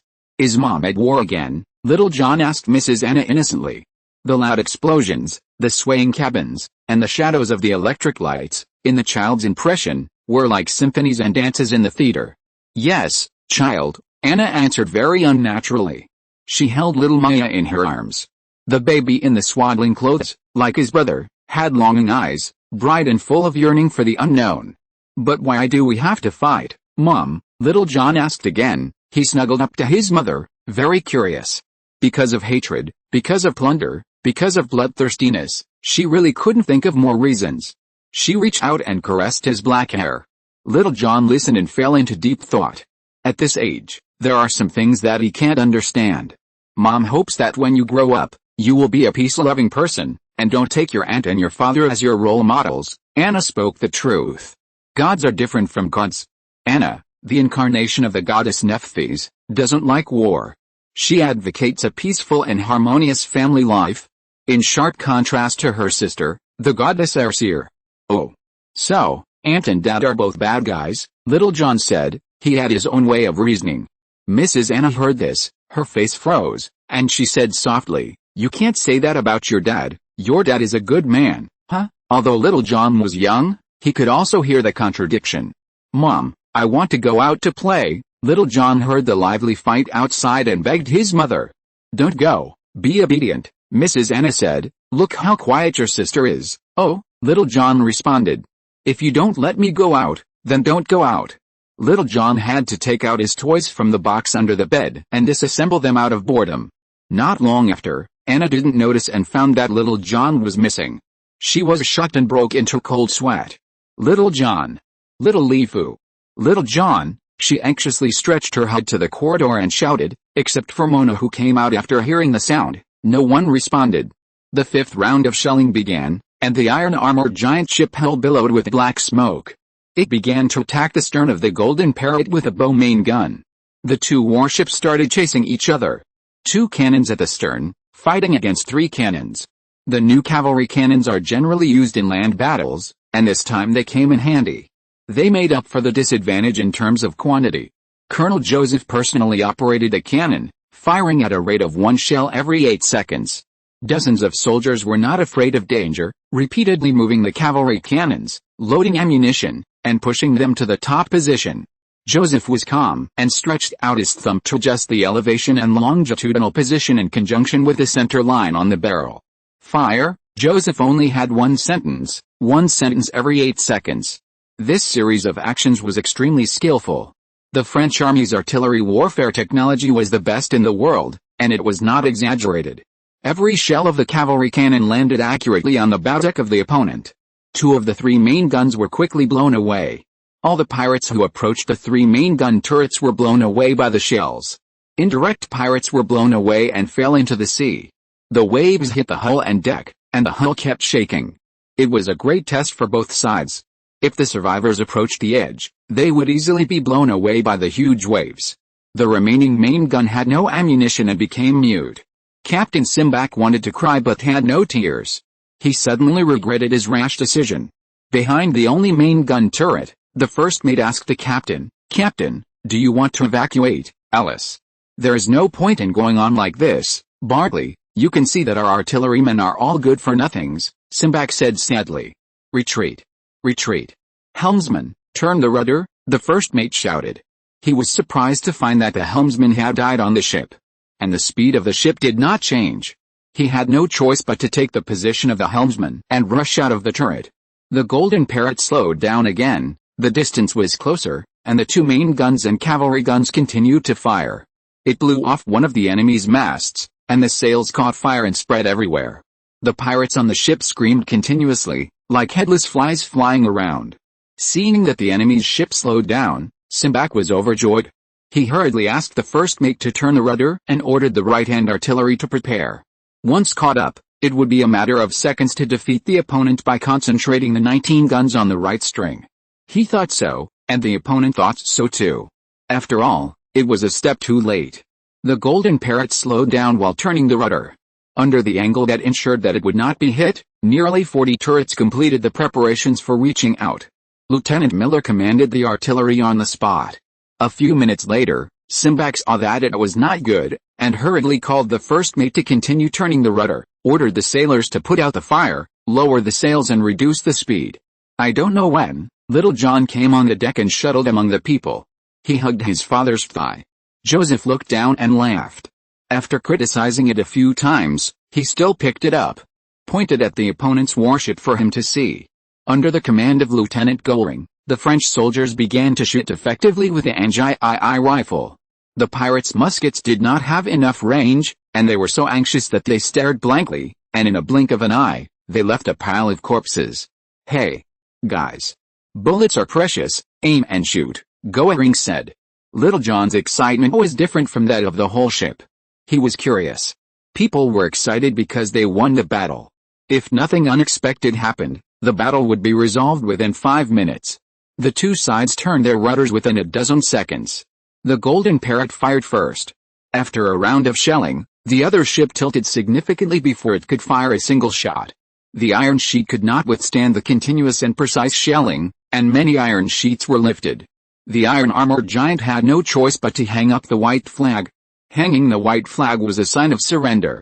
Goering and others cheered. At this time, Mrs. Anna and Mona also found Little John. They watched Joseph holding the child and boarding the iron-armored giant as a winner. In the room, Su Shu, the incarnation of the goddess Esther, enjoyed the wonderful moment of a decisive battle without leaving the house. "Ha ha ha, this male dog won again," she said to herself. On the deck, the fully armed French soldiers quickly controlled the situation. 100 or so remaining pirates squatted down and held their heads. "Who is Captain Simbak?" Joseph asked. Simbak, the coyote, stepped out timidly. The bloodstains on him had dried, and his face could not be seen clearly. "Hello, Captain Simbak, we meet again," Joseph said calmly. "Yes, we meet again. Chief Li Baok," Simbak said discouragedly. "Now, I will collect taxes from you as Li Baok personally, are you willing?" Joseph sneered. Simbak thought, isn't this nonsense? The first meeting was blackmail, and the second was a direct defeat. A defeated general is like meat on a chopping board, there is nothing to say. Joseph decided to collect 90% of all the cash and property of the iron-armored giant in order to teach the other party a lesson. He didn't mind Simbak, the coyote, taking revenge again. "You are always here." These were Joseph's original words. Simbak was convinced of his defeat, so how could he dare to retaliate? Considering the current condition of the ship, he should be thankful to be able to leave the sea area alive. He sent people to move out all the property, 2 large wooden boxes. 1.5 of the wooden boxes contained the property of Dr. Allen's circus. He didn't expect so much, which surprised Goering. When they heard that they had robbed the circus on St. Helena, Joseph and others were very happy and relieved. As the saying goes, evil will be punished by evil. Dr. Allen will also have a day when he will be penniless. Most of them were pounds, shillings and pennies. French currency was second. A total of 47,000 pounds and more than 10,000 francs were seized. Joseph kept his word and really left them 10%. Chapter 84 Tears of South Africa. In Ms. Benjamin's book Tears of South Africa, a place name is mentioned. It is the Natal Bay in southern Africa. It is the current urban port. In 1497, Vasco Gama discovered the Natal Bay on his sea voyage to India. He was the first European to discover the half bay. Since the end of the 15th century, Portuguese slave ships, whaling ships, pirates and merchant ships often landed to carry out various activities. The current harbor is not fully formed. There is a castle outpost built by King Shaka of the Zulu tribe on the shore. After 6 days of non-stop sailing, we passed Cape Agulhas, crossed the Gulf of Alger, and turned to enter the Indian Ocean. Sailing along the east coast of Africa. The sea level has returned to stability. The climate is cool and pleasant. People standing on the deck can see groups of penguins cruising. Penguins from Madagascar like to hunt in the sea area. There are still 4 days of rations and fresh water supply left. The 4-day voyage is almost over. The King Kong Nugget decided to seek supplies in the Natal Bay. Since the last showdown, Joseph and Su Shu have been living apart. After the Battle of the Cape of Good Hope, the colonel's wife, Su Shu, who is also the goddess Erser, sent a maid to hand Joseph a letter. The content of the letter mainly asked Joseph to go back to the room and asked Joseph, as her wife, to fulfill his duties as a husband. Joseph knew the husband's duties without having to say it clearly. He was depressed and his scalp was numb. He thought he couldn't get around this hurdle of being with God. What is God? God is an idol that needs to be worshipped, an extremely noble and lofty idol. He really didn't have the courage to sleep with a real goddess. It's like the goddesses in ancient Chinese mythology, such as Nuwa, the second generation of the main god. The goddess Arsir is the third generation of the main god in Egyptian mythology. Not much difference. People who have ideas about Nuwa, such as King Zhou of the Shang dynasty, didn't they destroy their country and their families after a Fengxian Yanai? Well, no more gossip. That night, Joseph drank too much and dared to knock on the door of the goddess Arsir. As soon as the door opened, the two of them couldn't help but kiss each other and moved closer to the bed. At this time, the gods were also human. After the last showdown, the goddess Arsir said that one of her incarnations, Cleopatra, was exiled in 30 BC. Joseph remembered it and always wanted to find someone to ask about it. Good, the tailor on the ship, was a history enthusiast and had a lot of research on the history of Europe and the Mediterranean countries. Good told him that a famous event happened in ancient Egypt in 30 BC. Cleopatra VI, the young heir to the throne, was betrayed by her political enemies and embarked on the road of escape. She ran to Syria and planned to build an army to counterattack. The so-called political enemies were his half-brother and two ministers. The counterattack was not smooth. Coincidentally, the army of the Roman Empire landed in Alexandria, led by Caesar. Cleopatra VI came up with a clever plan. She asked someone to pretend to be a merchant, wrap herself in a blanket, and offer it to Caesar. In order to survive and to win the throne, Cleopatra VI sold her body and soul.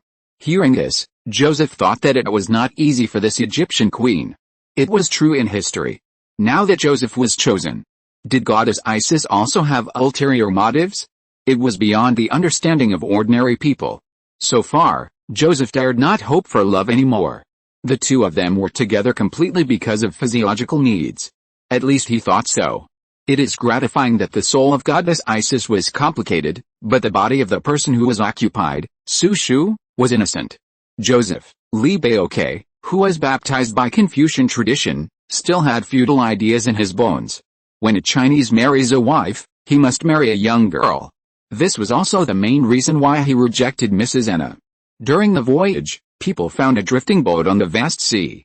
The people on the boat kept waving their clothes and shouting at the top of their throats, asking them for help.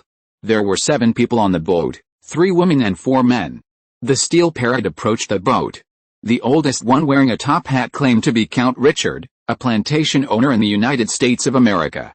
Although his clothes were not in order, they were of high quality. A middle-aged priest in black clothes and white collar held a Bible with a gold-plated English font in his hand.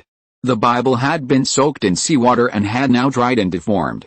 A yellow slave, in ragged clothes. He looked old, but was actually in his early 20s. There was a brand on his right cheek. He was confirmed to be Count Richard's slave.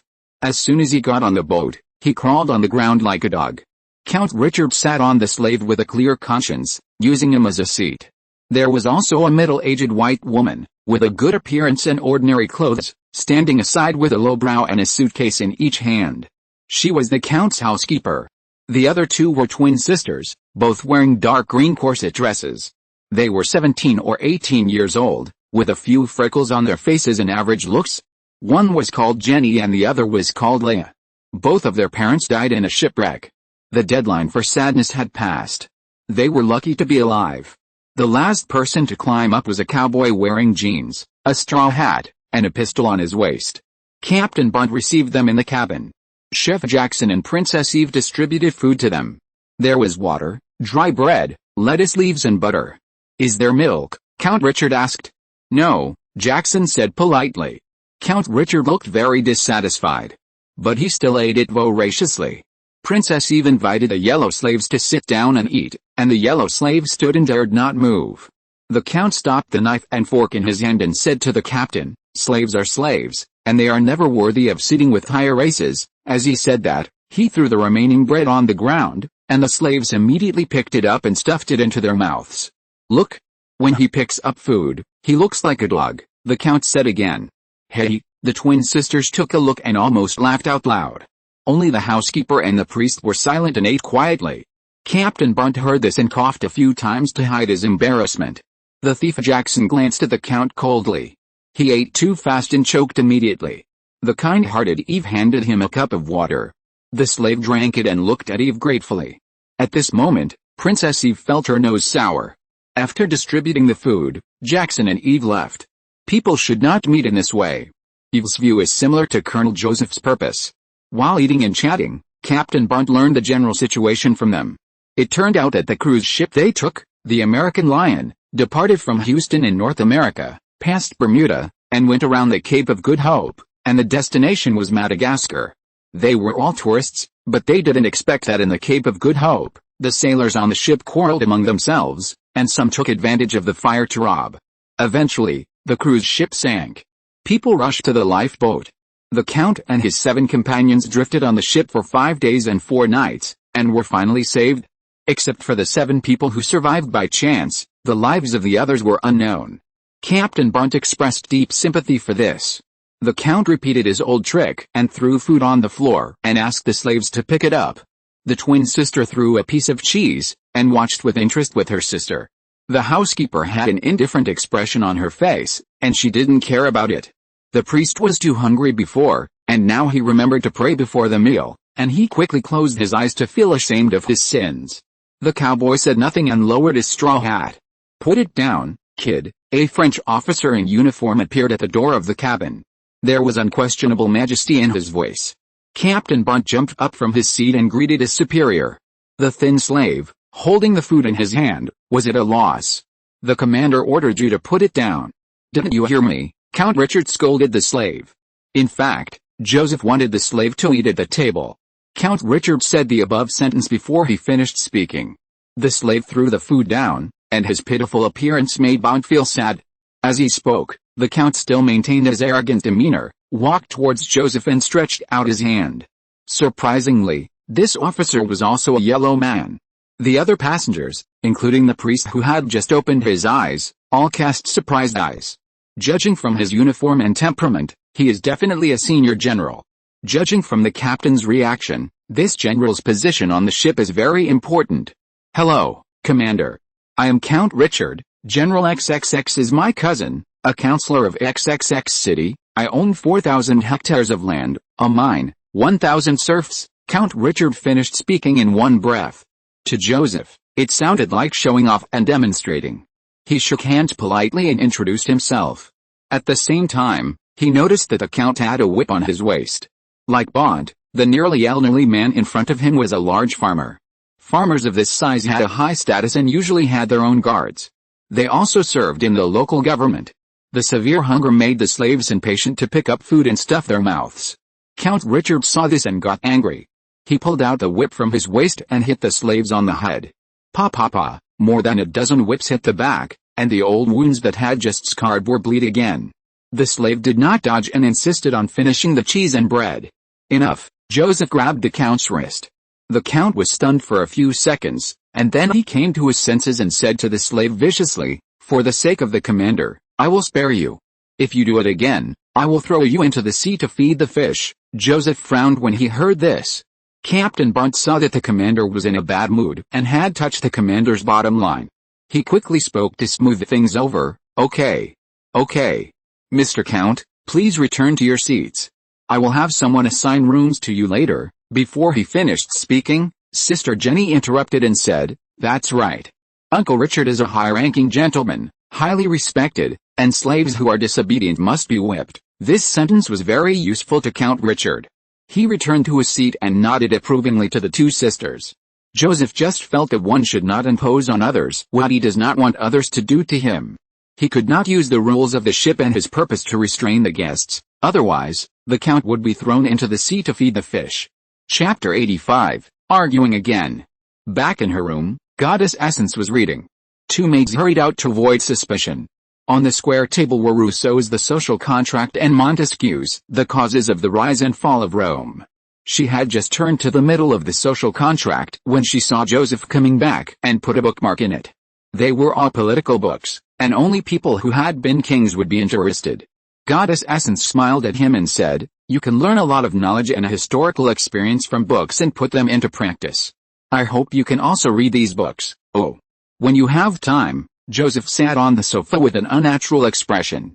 She saw that Joseph was worried and whispered, "What's wrong, dear?" Joseph narrated his experience in full. "Dear, I remember you said that there is an old saying in China, called survival of the fittest," Goddess Essence said. "Yes, there is such a saying," Joseph nodded.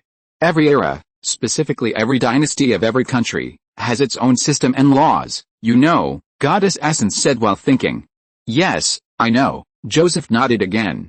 So, you have to accept the system and laws of this period, even though later history has proven that the previous system and laws were wrong. Goddess Essence put forward her own opinion.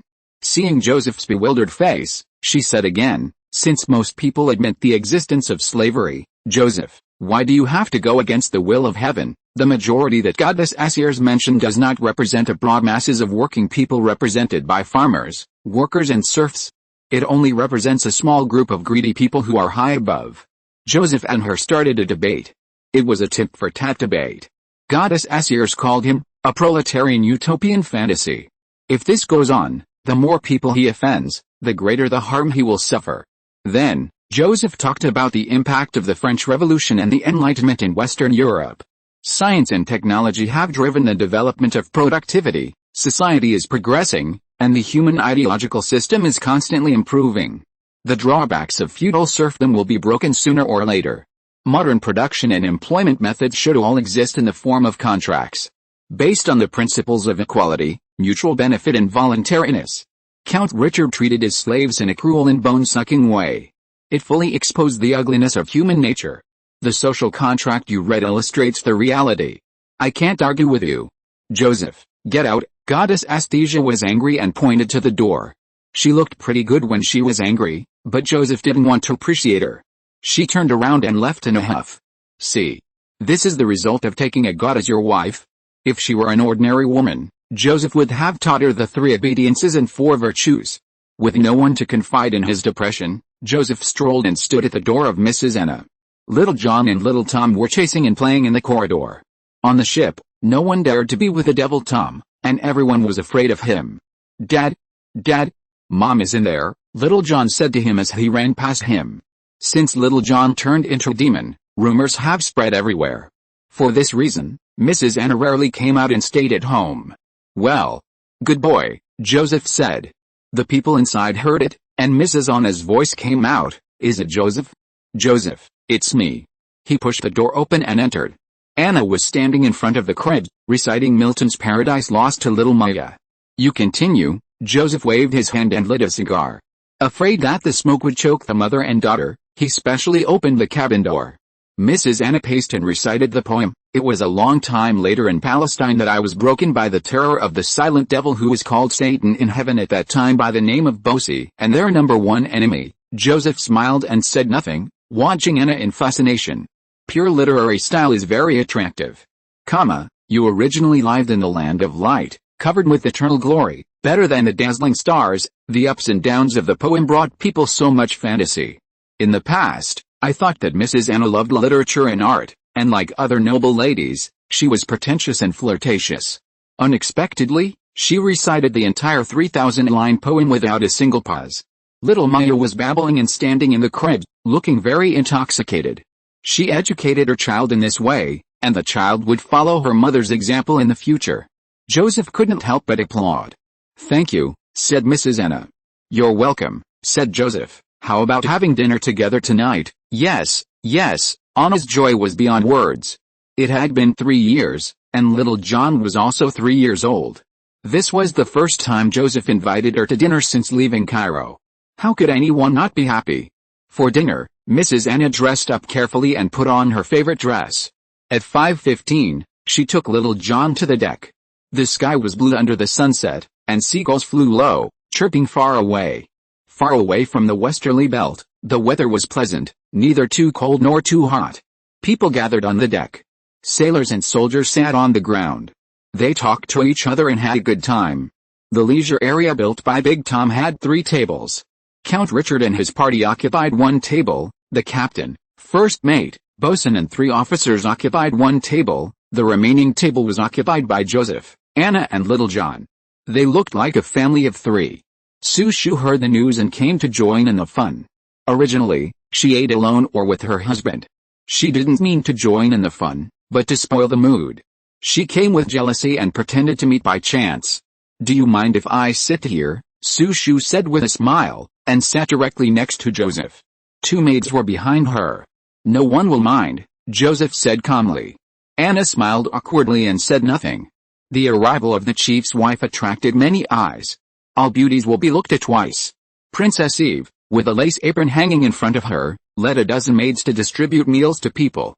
Captain Bond quietly told Joseph that the stored fresh water and food were just enough for 2 days. It is normal to worry. The sudden addition of 7 people disrupted their supply plan. It is estimated that there are still 4 days of sailing to the destination. What should we do? Joseph said a few words, and the captain kept nodding, so he had to do it. From tomorrow, the King Kong parrot will sail along the coastline and be ready to land at any time. Because where there are people, there is food. There is one thing that is not very certain. I am not sure whether I can meet a living person. For hundreds of years, slave ships, pirate ships and explorers have frequently visited the coast of Africa.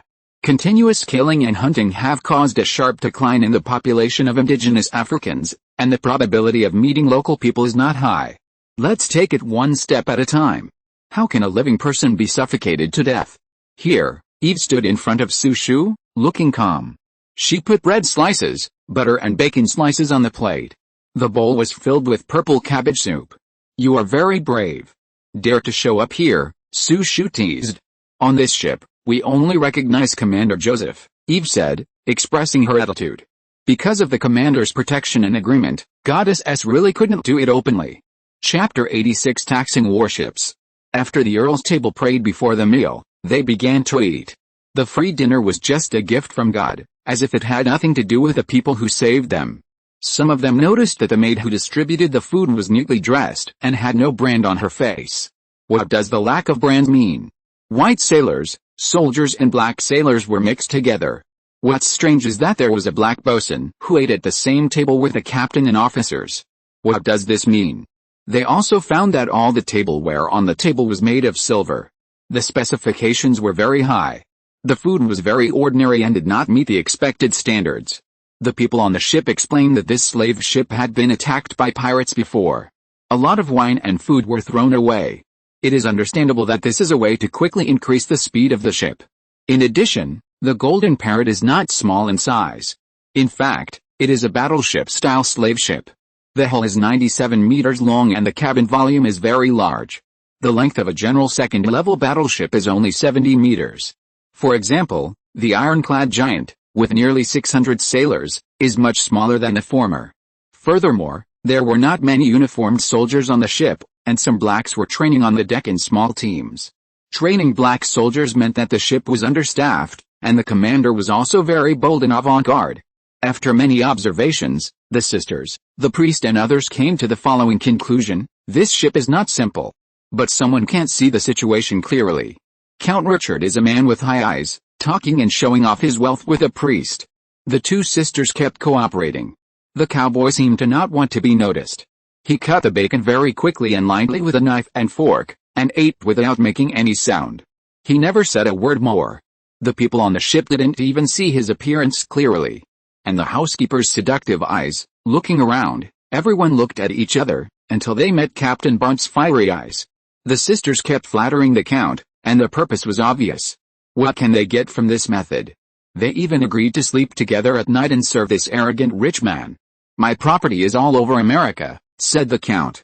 In addition, he ordered a batch of Jennifer looms in Great Britain, planning to open a textile factory in Africa first.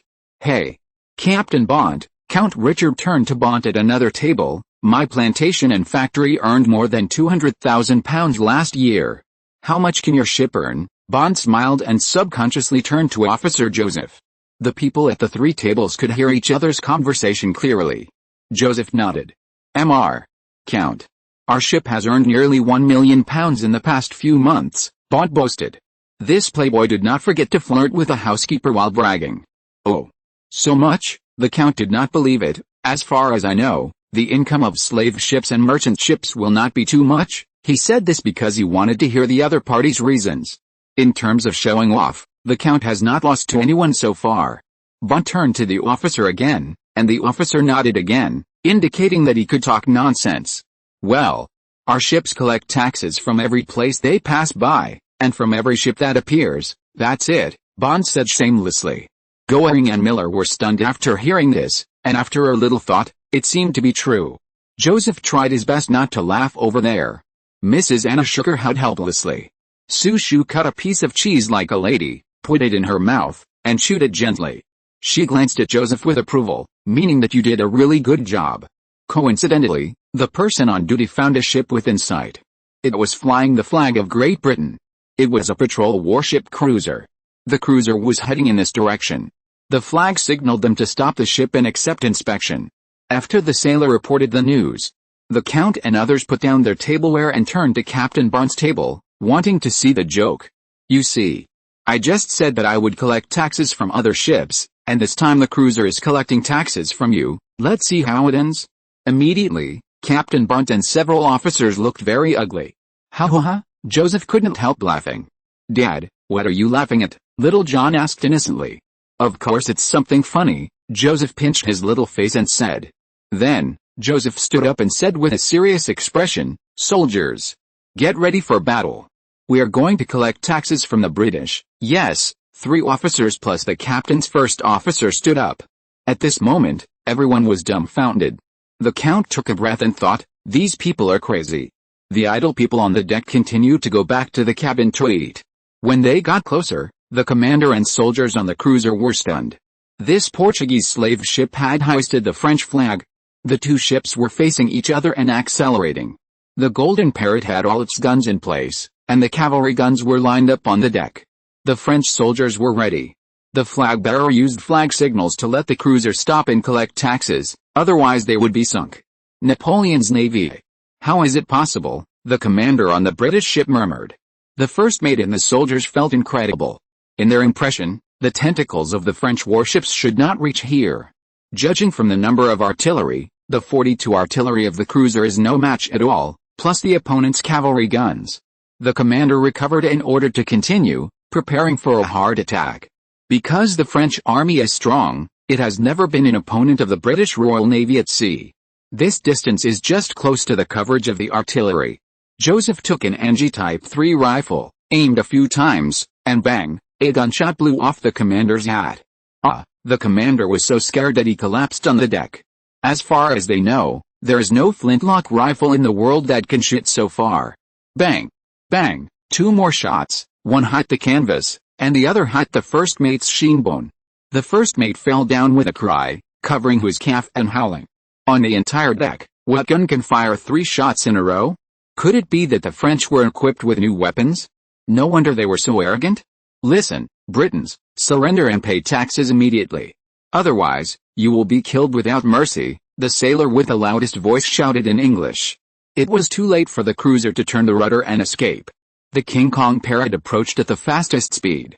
The Earl and others on the ship looked curiously at the door of the cabin. A dramatic scene happened.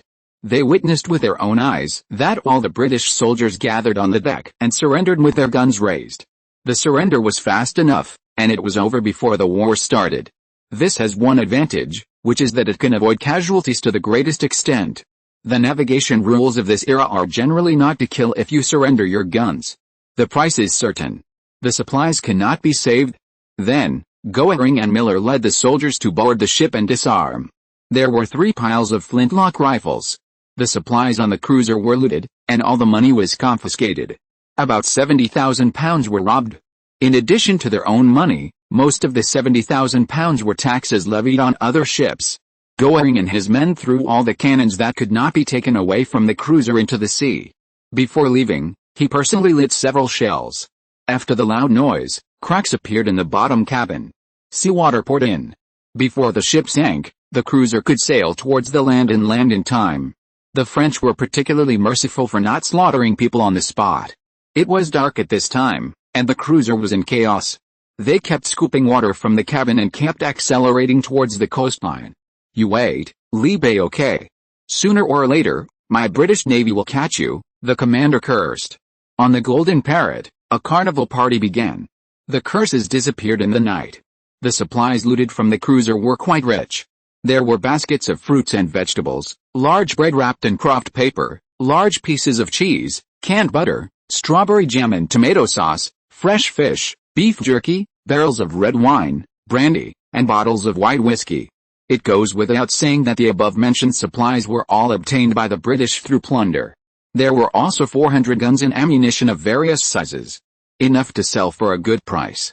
An unexpected incident solved the problem of food shortage on the ship. The extra fresh water could also allow the ladies to take a hot bath.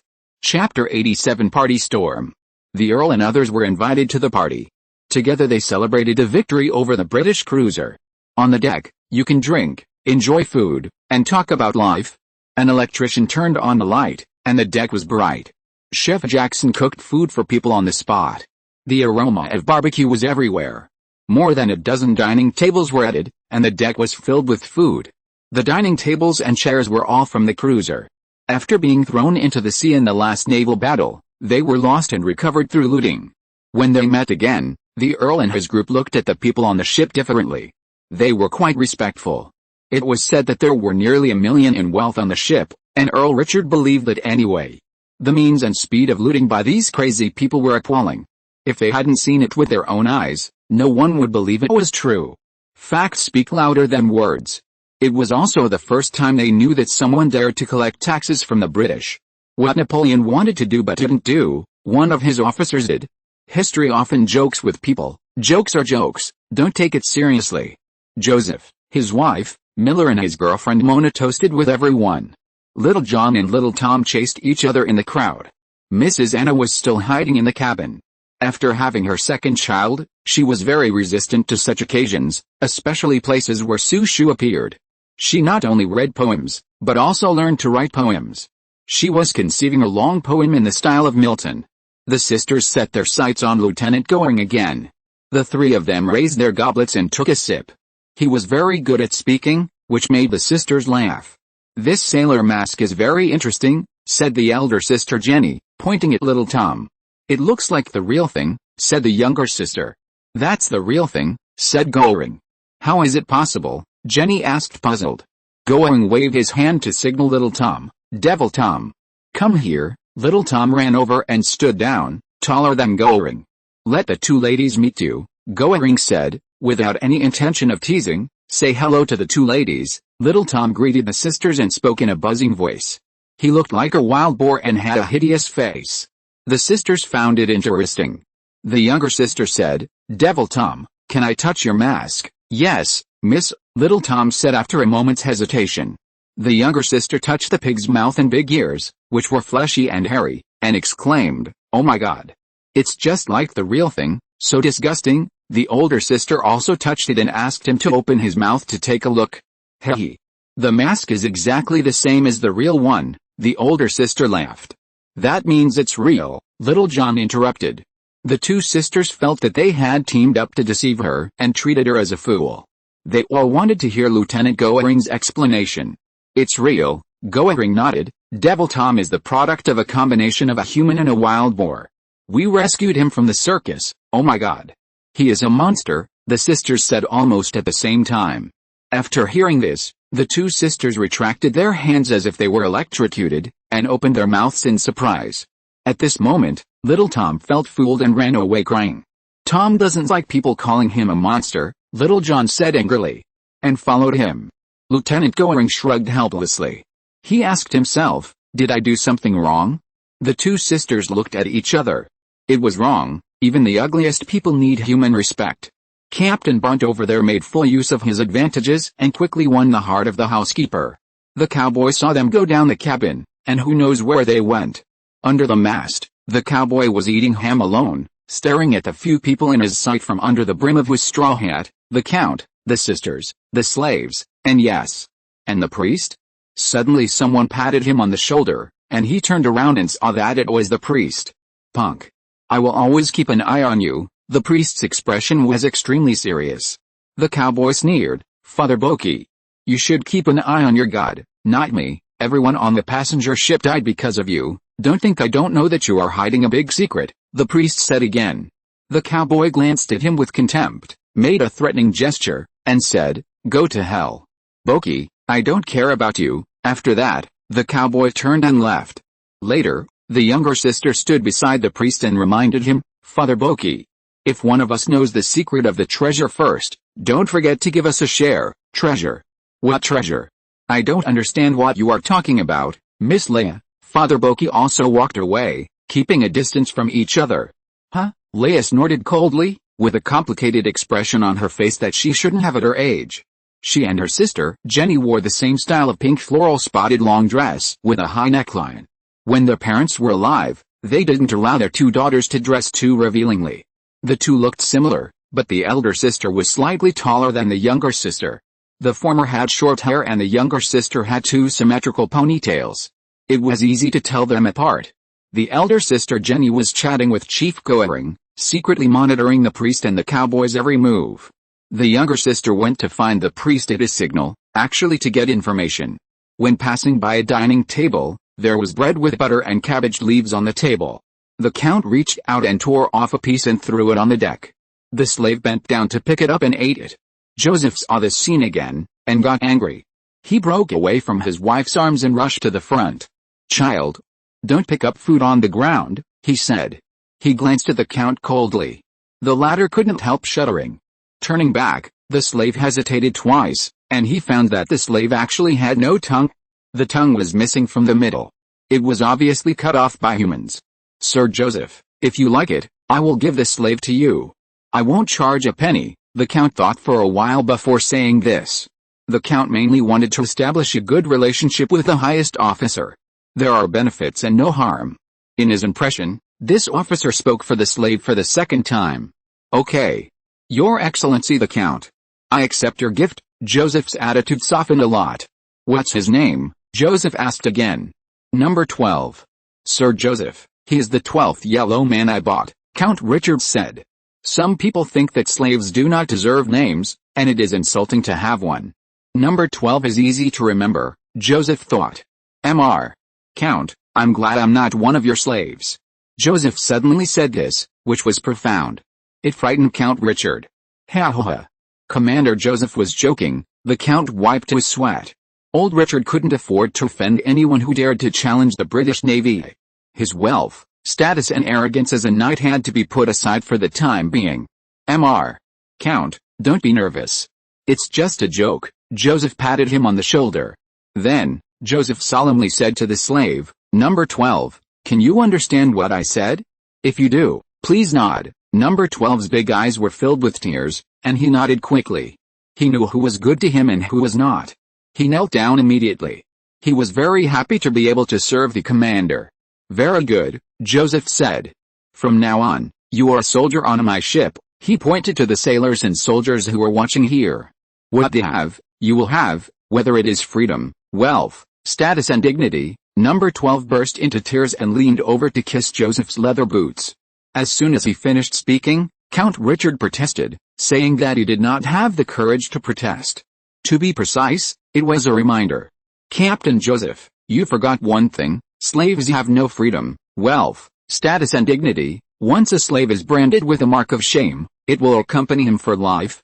If you want to regain your freedom, you need the court's joint panel to deliberate, and in some places, you also need the approval of the chief executive or the Pope." "Count Richard, you should listen to the voice of the people," Joseph said again. "The will of the people is to respect human rights and abolish slavery." At this moment, everyone came here. People watched quietly, and listened quietly to the speech of the highest officer. Little John found that under the light, his father was shrouded in a divine glow and was extremely tall. Chapter 88 Pirate Treasure. 12 can finally stand up straight like a human being, and no longer have to be a dog. From now on, he officially joins the French soldier team. Taylor Good measured his size as usual. After 3 days, he will also have a beautiful uniform like others. Tomorrow, he will participate in morning exercises like others. First, go to the black man Gustav to get the gun. Gustav is responsible for logistics and storage, and has no organization or position for the time being. He stuffed the sandwich into his mouth and ate it with tears. The soldiers and sailors around greeted the new member one after another. They called his name affectionately and gave him a kind smile. Hunger made him eat half of the food on the table. This eating posture can arouse someone's appetite. Little John and Little Tom ate with him, and several of them had cream on their faces. Some people were full of emotion. Princess Eve kept comforting him beside him. She cared about him like an older sister. She would always fill the empty cup with freshly squeezed orange juice. Sushu and Mona were tasting wine and chatting. It is also a kind of fate that the two female students of Al-Azhar University can come to where they are now.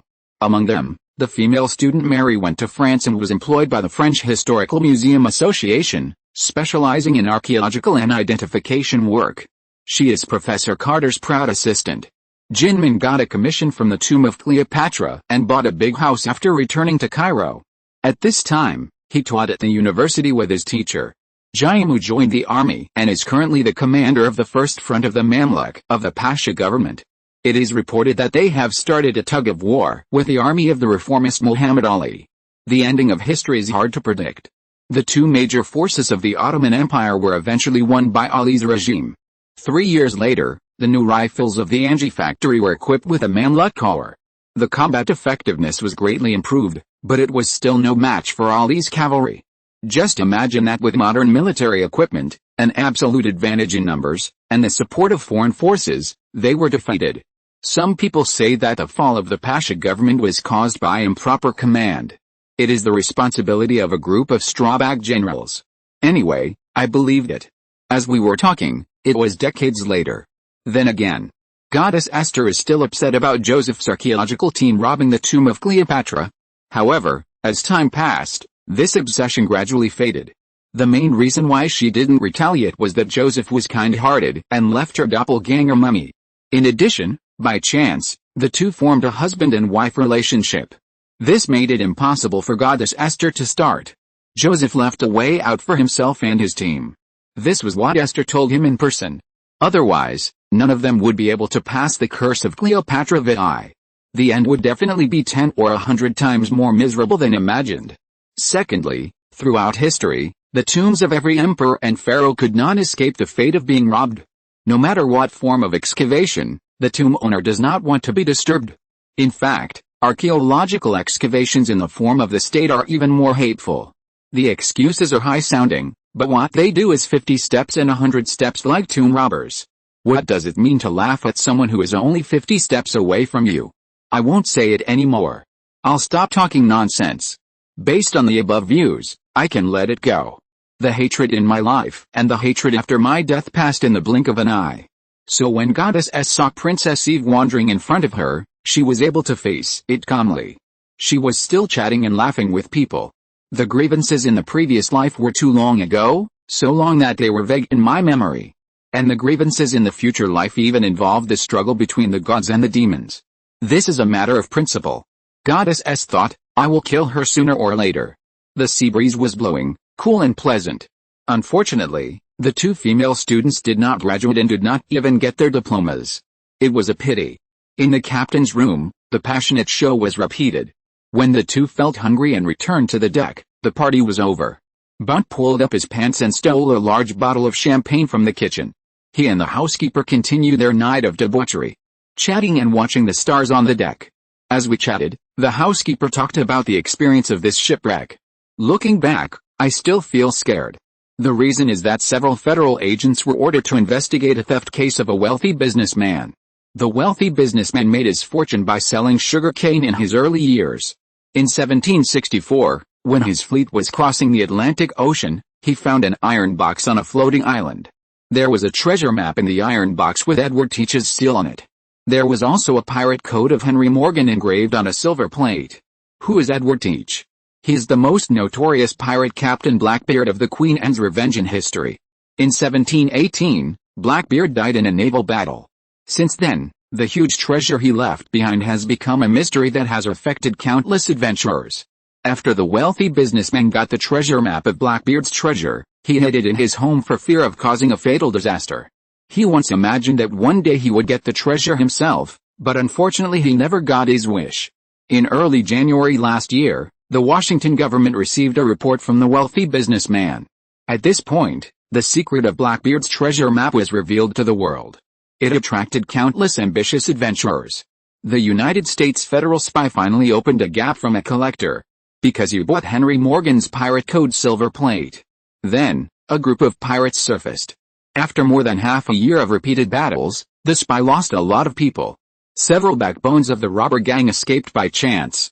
Bought a ticket to Alaska Island. In this way, the American Lion cruise ship set sail with the dreams of ambitious people. There were at least 10 spies on the ship, and several groups of suspicious people.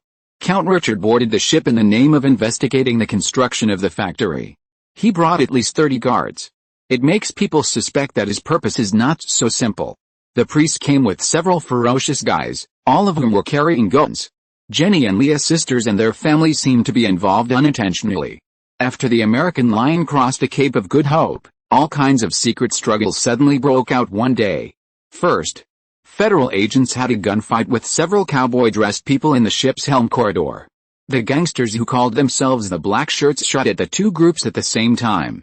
Then, gunshots were heard on the deck of the ship. It is said that the guards on the ship had a conflict with a guest. All the guards chased the guest, and the guest's accomplices shot from all directions. In short, there were battles everywhere on the cruise ship, and many people died.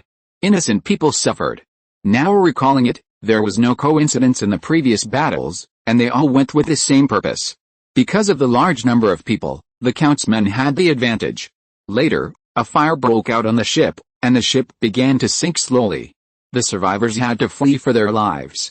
Unfortunately, the 7 of them took the same lifeboat. Just like that. This is undoubtedly a thrilling and bizarre feature film, and Captain Bond grinned and couldn't close his mouth for a long time. If you're listening to this novel on a channel other than Fanfic World, it means they downloaded and uploaded it without effort. We cordially invite you to visit our channel, Mundo Fanfic Novelis. There you'll find the original version of this story and you can explore many other novels of various genres.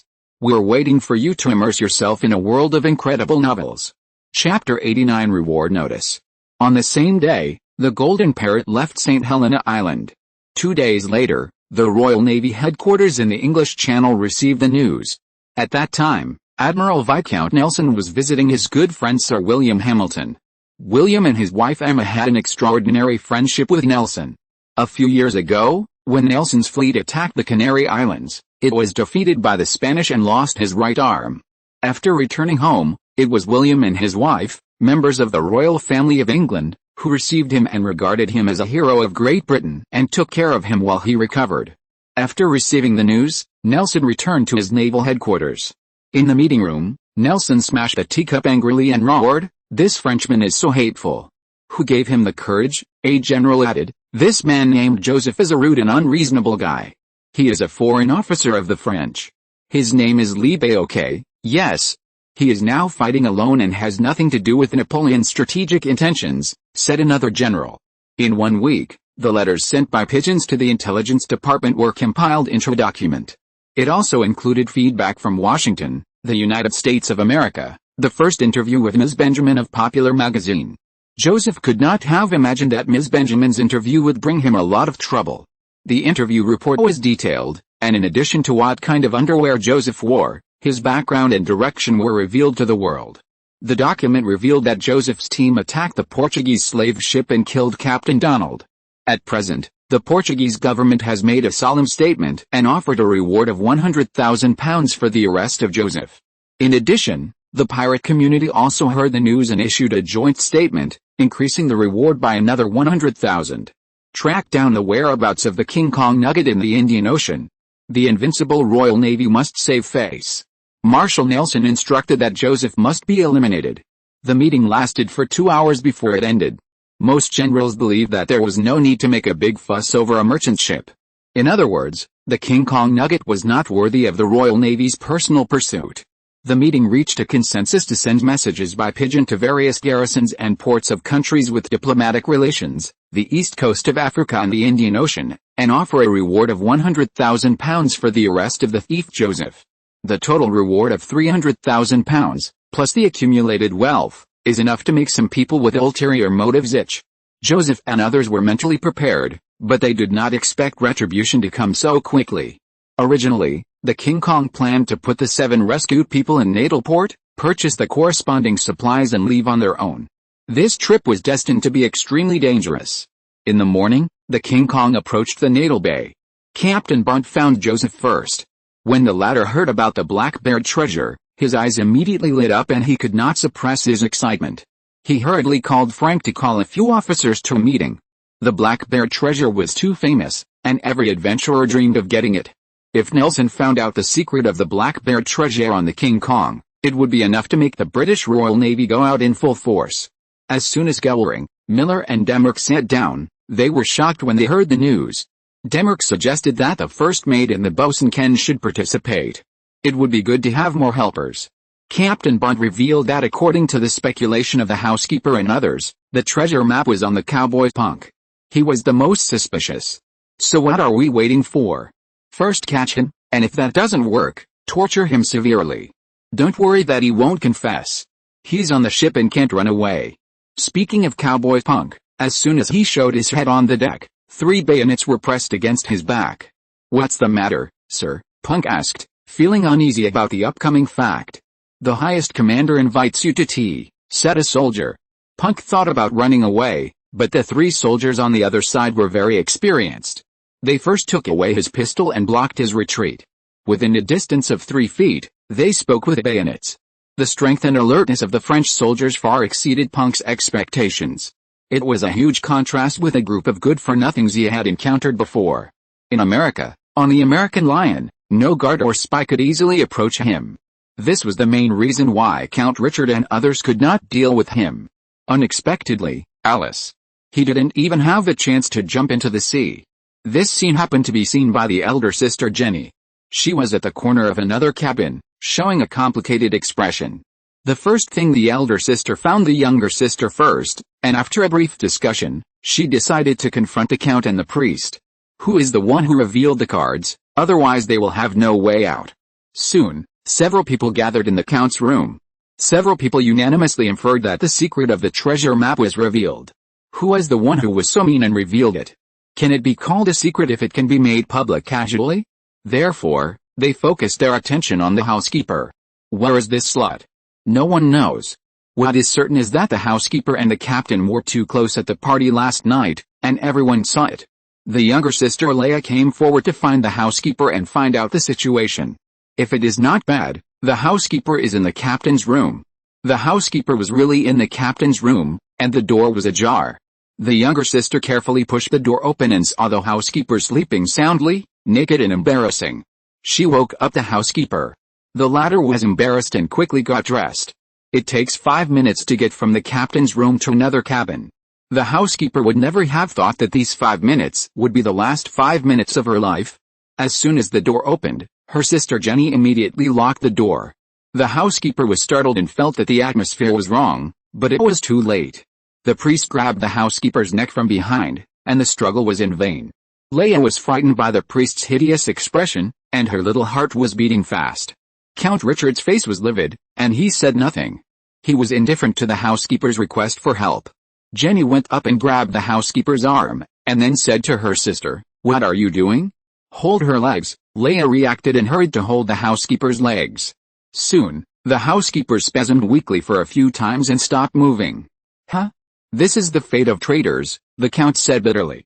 The original few people who acted independently now formed a new alliance for the same goal. They paid a lot and many accomplices died. The count and others will never give up easily and let the French get the treasure map first. By then, they will not get a single hair. Over there, Captain Bond was thinking happily that the housekeeper agreed to be with him. The housekeeper and the count are in an employment relationship. It is easy to break away. In this way, he will not be lonely in his future journey. It's okay for you, Joseph, to hug left and right, but it's not okay for the captain to have a lover? Ha ha ha ha. In the living room, Cowboy Punk stood there neither humble nor arrogant. "Captain Joseph, do you have to use coercion to hire people?" "I don't quite understand," Puck said. "I'm sorry. It was my men who were reckless," Joseph said with a smile. "Please sit down." "Mr. Punk." Puck sat down with a snort and said, "Captain Joseph, please say whatever you want to say. Don't waste time." "Well, quick talk," Joseph praised, glancing at Captain Bond, who understood. "It's like this, Mr. Punk, we asked you to come here to discuss the secret of Blackbeard's treasure map.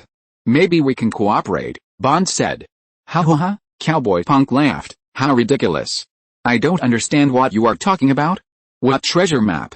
"I don't know at all." He paused, stood up and said, "If there is nothing else, I'm leaving." "Do you think you can leave?" Lieutenant Goring interrupted. His expression was very serious. A musket was in his hand, and the black muzzle was pointed at him. A glaring threat. I hope we can negotiate openly like friends, Mr. Punk. It would be bad if we fall out, Lieutenant Miller said. Joseph nodded to Miller, thinking he was right. Actually, Cowboy Punk was prepared for this. Since there was no escape, negotiation was the best solution. Once he fell out with his enemies and was beaten up, it would be meaningless to leave him here. Punk fell into deep thought, and Joseph signaled everyone not to disturb him. Okay. I want half of Blackbeard's treasure, Cowboy Punk suddenly spoke. Everyone looked at Joseph, and the big decision still needed to be made by the highest officer. I'll give you 20%, we have more people, so the proportion should be larger, Joseph said. And, during this period, we will guarantee your safety. Cowboy Punk listened and did not bargain. No matter how much money you have, you still have to be alive to protect and spend it. It is important for people to know themselves. I agree, Punk gritted his teeth and said, there is one more condition, you have to promise me, you say. Joseph waved his hand and said generously. I don't want to go back to my country. I think you have the responsibility and obligation to send me to a safe place, Punk said as he thought. Chapter 90 Blackbeard's Treasure. King of Steel Parrot entered the Natal Bay, and a whaling ship left and passed by. Natal Bay, later known as Durban Port. The port was built in 1824. It is now ruled by the Shaka Kingdom of the Zulu people. There is a fortress built by Shaka's army on the shore. This fortress was mainly established to prevent pirates and slave ships. Natal Bay allows foreign ships to dock and there is a small village by the sea. Foreigners need to obtain a signed document from the commander of the fortress before they can land. It is said that when Shaka annexed other tribes, he captured black people from the defeated tribe. King Shaka provided a large number of black slaves for European slave ships. In other words, the current slave trade is achieved through trade with slave ship owners. The era of indiscriminate capture has just passed. The previous slave ships would capture black people at will after landing. Like chasing ducks. Therefore, it is common for multiple slave ships to be moored in Natal Port. Among them are merchant ships that purchase supplies and gold mines. There were also fully armed elements who used exploration and travel as an excuse, but were actually speculating and looting. On the other hand, the first mate at the bow of the King Kong Parrot had received an order to collect taxes from all passing ships. He immediately turned the rudder to force the whaler to stop. The front half of the whaler was an open deck with facilities such as gantry cranes. Most of the crew members were fishermen, and there were a few yellow people. Most of them were white. The fishermen on the deck were stunned. They had never heard of the Portuguese collecting taxes in the sea area. Since the robbery of the cruiser had begun, Joseph and others believed that they must not let the few outsiders on the ship look down on them. Fortunately, they only collected £10, just for the sake of courtesy. Still, the people on the whaler were very angry, but they could do nothing about it. Is it the King Kong Parrot? The short captain asked his men. Definitely. If it is, it will be easy. The captain showed a cunning smile. He ordered the sailors to bring the pigeon cage, which contained 3 carrier pigeons. The captain took out the gray one and tied a rolled-up note on its leg. There were just a dozen words on the note. The diamond parrot is in Port Natal. The gray pigeon fluttered away. The pigeon flew northeast. Where would it fly to? Eventually, the pigeon would reach a chain of reef-covered islands in the middle of the Indian Ocean. In the middle, there is an island with a freshwater fountain called Neverland. It is difficult to enter without a route map. The lair of the legendary pirate leader Jean Valjean is on Neverland. In the Indian Ocean, from the east coast of Africa in the west to Australia in the east and India in the south, only Jean Valjean's pirate forces can compete with the navies of European countries. It is said that Jean Valjean had nearly 100 ships and thousands of artillery at his peak. However, due to the frequent sweeps by the European Joint Fleet, mainly the Royal Navy of Great Britain, in recent years, Jean Valjean's forces have been suppressed again and again. Now there are no more than 20 pirate ships that can be dispatched. This whaling ship is the eyes and ears of the Jean Valjean Pirate Alliance. The short captain has just received a wanted portrait of Joseph. There is a personal profile. And the bounty of the 3 major forces is £300,000. In addition, there are rumors that the Golden Parrot has seized the life wealth of the old slave ship Donald. Together with the assets of the island circus robbed from the iron-armored giant and the money loaded from St. Helena, the total amount is estimated to be more than £1 million. What is the concept of £1 million? Let's put it this way. In the city of London at that time, when the annual income reached £500, It was possible to buy a private carriage and have your own full-time coachman. People with an annual income of £500 are equivalent to the social elite. And when the annual income reaches £10,000, you can easily join the ranks of the rich. As mentioned above, Count Richard boasted about his annual income, which was actually half of the water. He was bragging with his eyes closed. So, £1 million was definitely an astronomical figure at the time. In fact, the chief's wife counted that, including the gifts from the Leon couple, the total amount did not exceed £800,000. Joseph's own personal property and the personal property of the crew were not included. £1 million plus a reward of £300,000 was enough to make people crazy. It was not known which painter was so bad that Joseph was painted as a Qing dynasty man with a top hat and a long braid. No one expected that the two originally unrelated ships would intersect because of £10. The negotiations came to an end. Joseph stood up first and shook hands with Cowboy Punk, wishing him a happy cooperation. Other officers also shook hands one after another. At this moment, Punk's tense heart finally settled down. It turned out that these people were quite easy to get along with.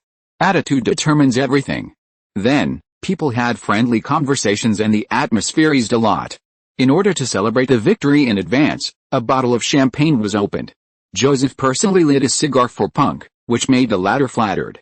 Cowboy Punk took off his straw hat and revealed his true appearance. He claimed to be Jamaican, in his early 30s, with naturally curly hair. His skin was rough, his eyes were a little dark, and his beard was very light. To satisfy people's curiosity, Cowboy Punk told his story. Punk's grandfather was the earliest generation of gold diggers in America. His father and brother participated in the North American War of Independence. In his generation, in order to make a living, he and his companions teamed up to venture into the West. At first, they mainly engaged in grazing, and as the number of members increased, they formed their own small gang. After forming a gang, they fought with other gangs for pastures and iron mines. At this time, a businessman named Decathlon hired them and found them from Philadelphia, saying that he wanted to find a few strangers to steal the treasure chest of a wealthy businessman. Decathlon offered £2,000, and the conditions were very tempting. In this way, Punk and his 20 or so companions embarked on the journey. The theft of the treasure chest went smoothly, and just when they handed the treasure chest to Decathlon, they were ambushed. It turned out that Decathlon not only robbed his gang, but also wanted to kill people to silence them. Punk's people were not vegetarians either. After a fierce gunfight, Punk shot off one of Decathlon's ears. He broke through with the remaining 10 or so companions. After breaking through, they smashed the treasure chest and found that the treasure chest contained the world-famous Black Bear treasure map and the silver version of the pirate code. They were chased all the way and had to flee to Boston.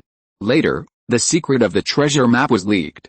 In addition to a few gangsters, the people who chased them also included government spies.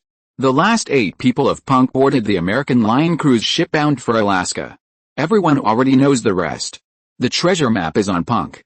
Punk learned that Count Richard was not as simple as he looked.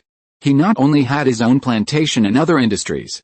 He was also the leader of the notorious Boston gangster Iron Blood Hook Gang. The weapons of the Iron Hook Gang include not only muskets but also iron hooks. They are very brutal and the locals are terrified. And the family of Jenny and her sister are not good people either. On the cruise ship, a spy once said that they are a family of thieves from Washington, and everyone has a good skill. They are a bunch of thieves with extraordinary intelligence. The police are helpless against them. No one knows the background of the priest, and his identity should be a disguise. Chapter 91 Natal Bay. That afternoon, the ship docked. The French flag was hoisted on the mast again. Seeing the French flag, people can easily think of Napoleon. It has a certain deterrent effect on people from all countries. People looked out on the deck. There were the captain's wife, Mona, Mrs. Anna and Little John. They were happy to see the land again. There was a feeling of reunion after a long absence. There were several wooden piers at the harbor pier. They looked very simple. There were more than a dozen sailing ships anchored nearby. Among them, there were 2 slave ships. Judging from the number, the slave trade was declining, which was an inevitable result of historical development. In the early days, there were dozens or more unfixed slave ships. On one of the piers, docked black slave workers were carrying goods onto a small boat, and then the small boat approached a merchant ship and hoisted it up. There were several sailors standing next to the businessman wearing a top hat. Before the Durban port was built, the shallow water area on the seashore was only suitable for small boats to dock. The birds called cormorants were either flying or strolling on the pier. Further up, among the green trees, a stone fortress appeared in the field of vision. The fortress was the stronghold of the Shaka people. There were more than a dozen cannons. The appearance of the golden parrot caused a sensation in the small area. On the right shore, at the door of the hot spring hotel, some captains and sailors with different clothes and expressions gathered.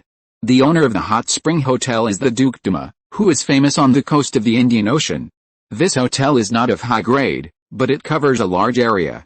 It provides food and accommodation for ship owners. The Duke Duma and his wife are Dutch adventurers. They are friends of King Shaka and are protected by the Pirate Code Agreement. At the door of the hotel, there is a Spaniard named Howards, with a cold face and a tall stature. A pistol is hung on each side of the cowhide belt. He is the owner of 2 slave ships and a merchant-converted battleship. The battleship serves as an escort. Among the several groups of people, the most powerful representative. The number of people exceeds 500.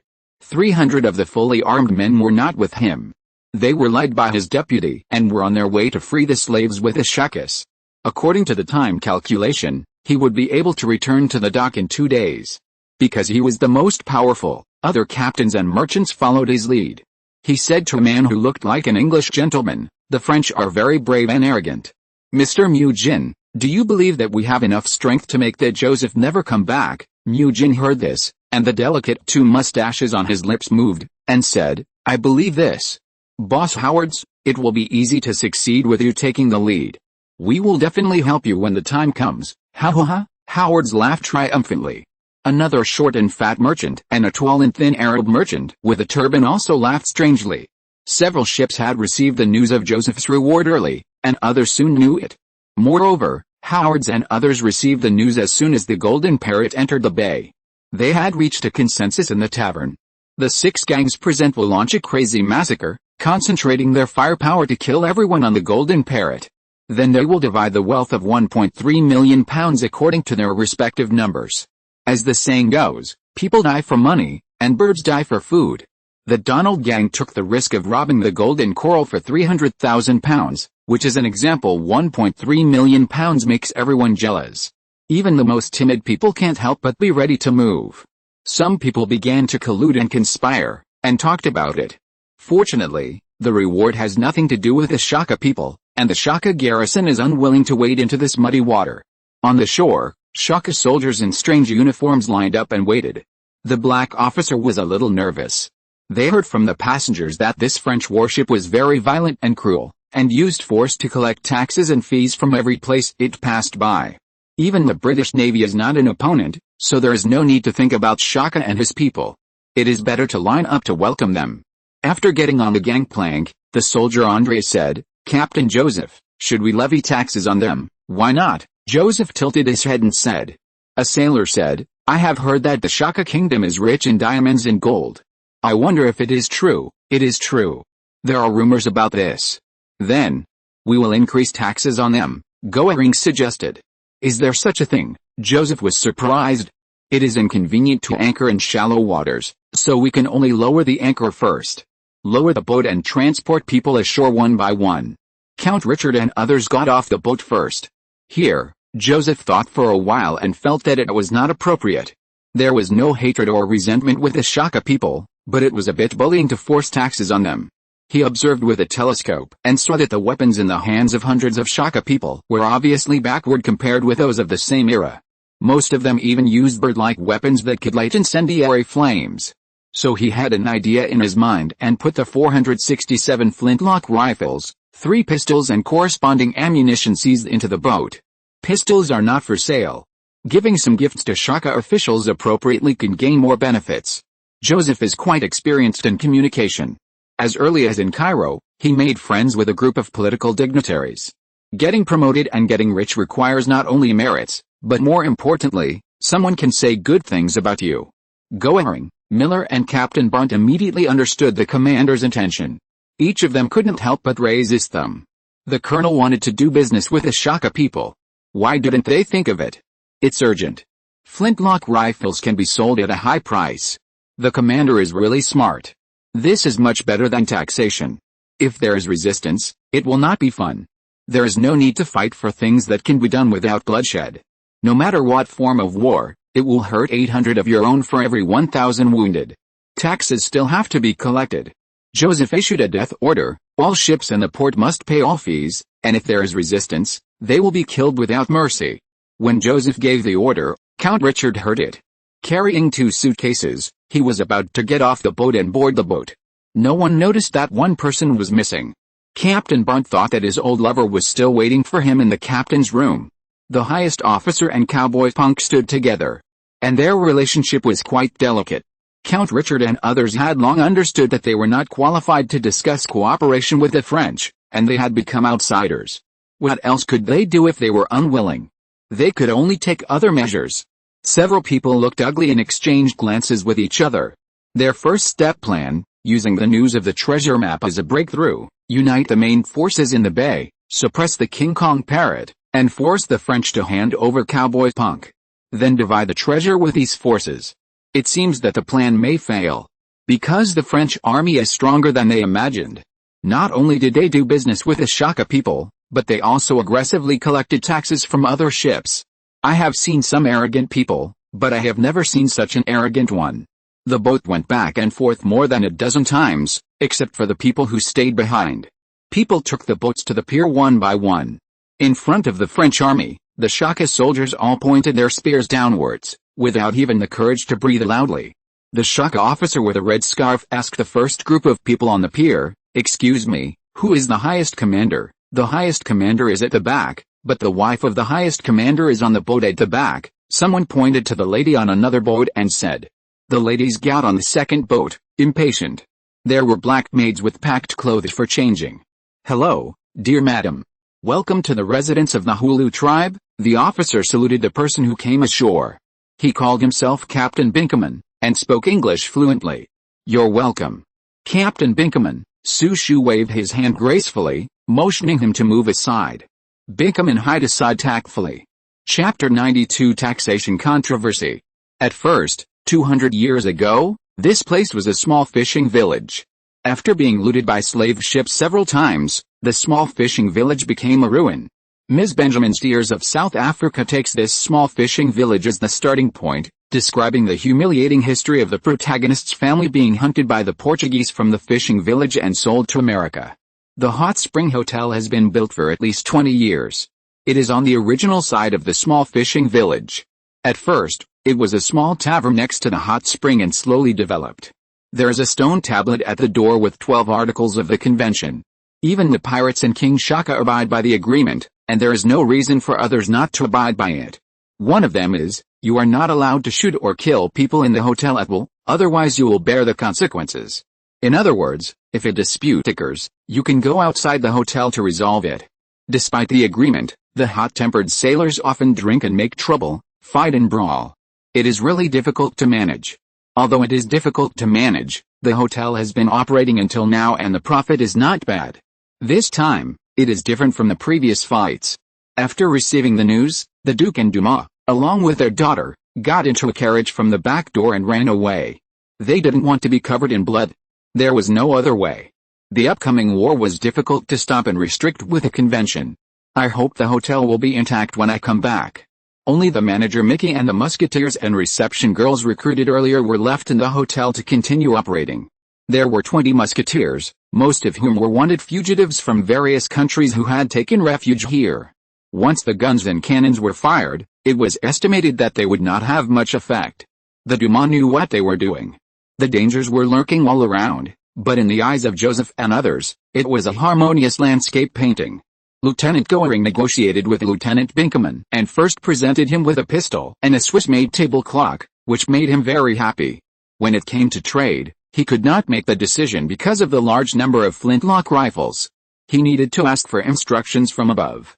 He told Goering that the superiors had ordered the garrisons in various places to speed up military training and rectification, and King Shaka would visit the region in the near future. Not necessarily to the Gulf. It is reported that King Shaka should have arrived at Pigeon Town now. There is King Shaka's palace there. Pigeon Town is due east, more than 300 kilometers away.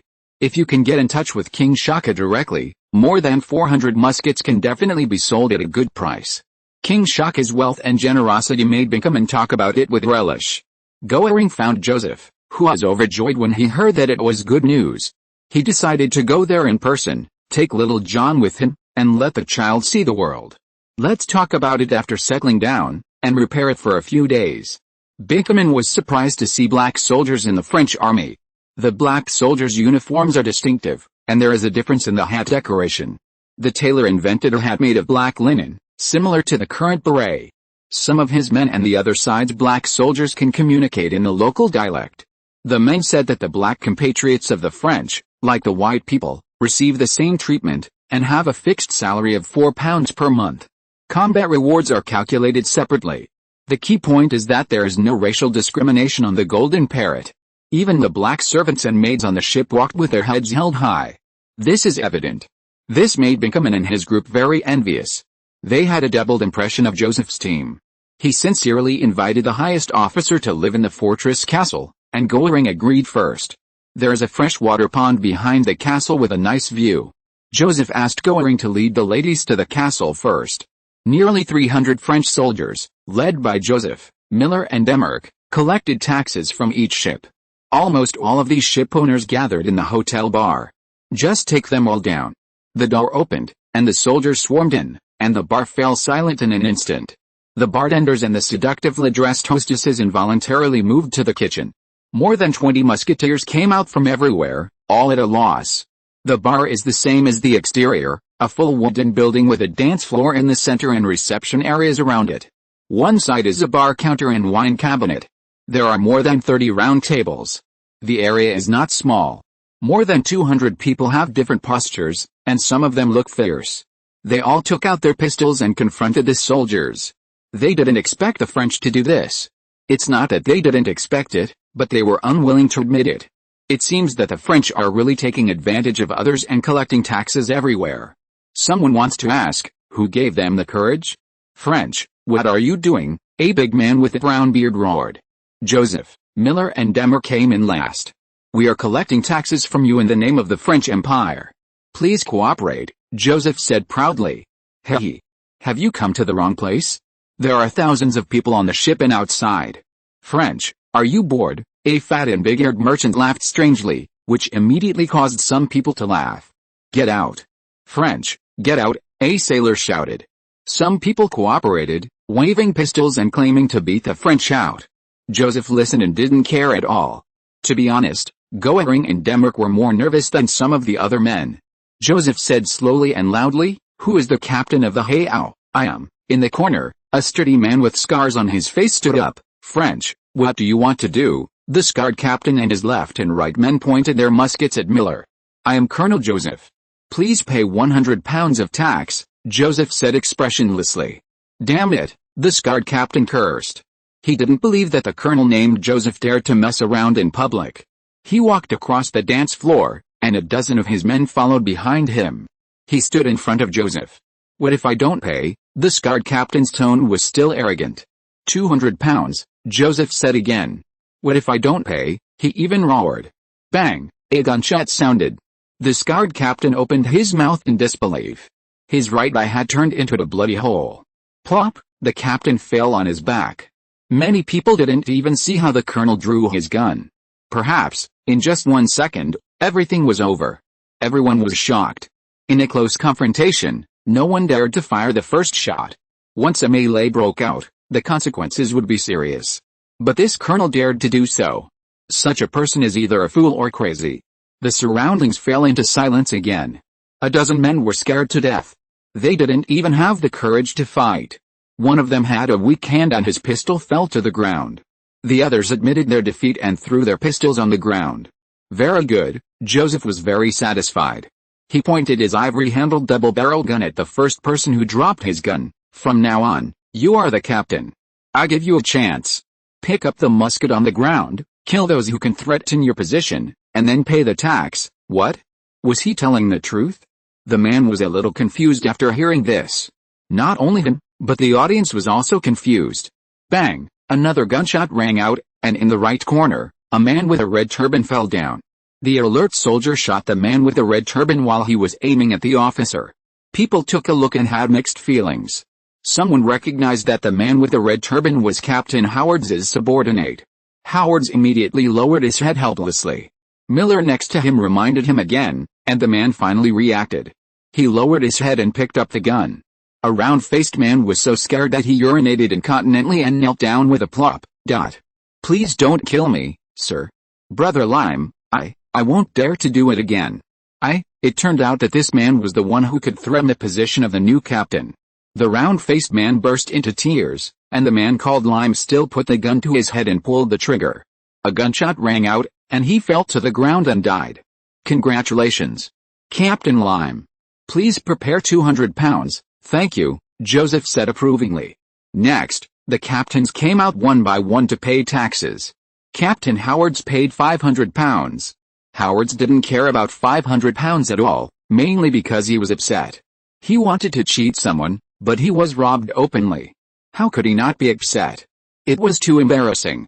He secretly swore a poisonous oath that when the people he escorted the slaves came back, he would make the French pay a heavy price. Mickey, the manager of the hotel, ran to offer 100 pounds of tax. Joseph insisted on not accepting it, which made Mickey very grateful. Because some things require trouble for others. Cooperation is also awkward under oppression. Joseph knew this truth very well. Chapter 93 Sniping the Cowboy. That night, Earl Richard and the priest found Captain Howard's room. There were 2 guards at the door. 6 people were plotting in the room.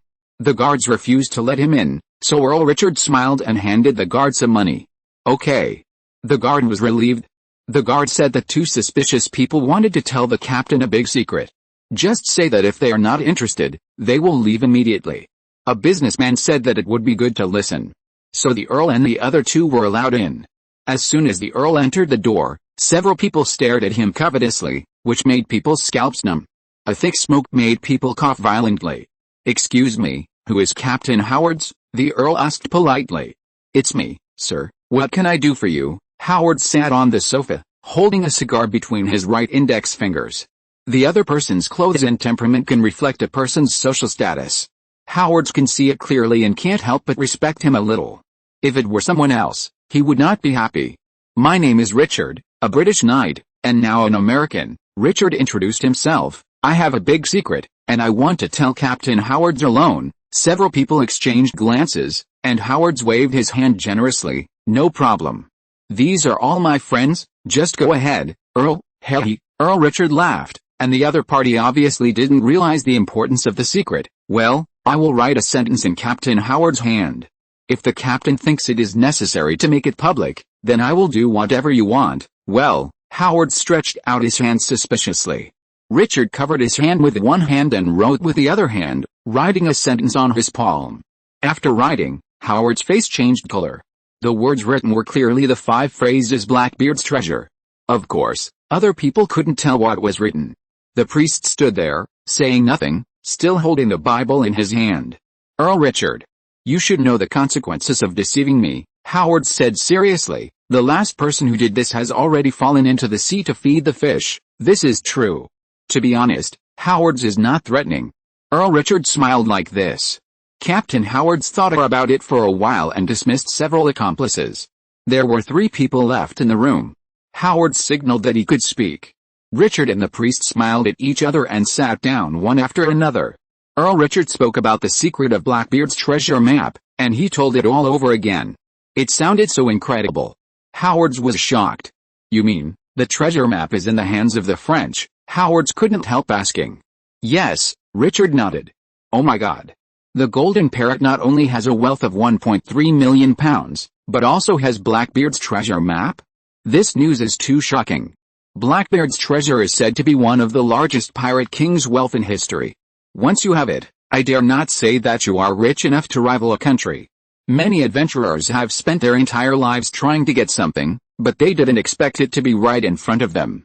The authenticity of the news is easy to judge, because there is a complete chain of stories. This caused Captain Howard to be so excited that he couldn't sit still. He stood up and sat down again, and took a few steps. He took out 3 bottles of whiskey from the cupboard and threw 1 bottle to the Earl and the priest each. He took a sip first, and it was refreshing. Regarding the distribution of the treasure, the two sides agreed that if it was obtained, the Earl and others would get 40%, and Howard's gang would get 60%. Secretly, Howard's thought, all the Black Bear treasure is mine. The Earl and the priest each get 20%. There is no share for Jenny and her sister. The sisters are not vegetarians either. They have been monitoring the movements of the Earl and the two. They know their whereabouts very well. They are also monitoring Cowboy Punk and found that Punk is never alone and there is always someone protecting him. Punk is drinking with someone in the bar. Now the sisters have two options. One is to rely on a certain force and use the information as a bargaining chip. The other is to work alone, kill Cowboy Punk, and grab the treasure map. Before finding a target to rely on, the sisters do not rule out the possibility of taking the initiative. The bar is not as lively as before, and the shadow of tax collection still exists in the hearts of some people. This does not affect people's relaxation and indulge themselves with alcohol and tobacco. Several hostesses shuttled among the men, busy as hell. The sisters ordered a cocktail each at the bar. Sometimes there were men with bad intentions who approached them, but the sisters ignored them. At the same time, on the King Kong Parrot, Captain Bunt found the body of the housekeeper under the bed in the captain's room. Not to mention grief, it was also extremely disappointing. It was not easy to have a partner, but he was gone. No one could get over this hurdle. It is speculated that the death of the housekeeper should be related to Count Richard and others. There are ways ahead and ways behind. The housekeeper revealed the secret of the treasure map, and it was inevitable that she would be killed. In the final analysis, it was all caused by Bond. He thought he was not a good man, and he was a playboy. The housekeeper died because of him, and she was sad.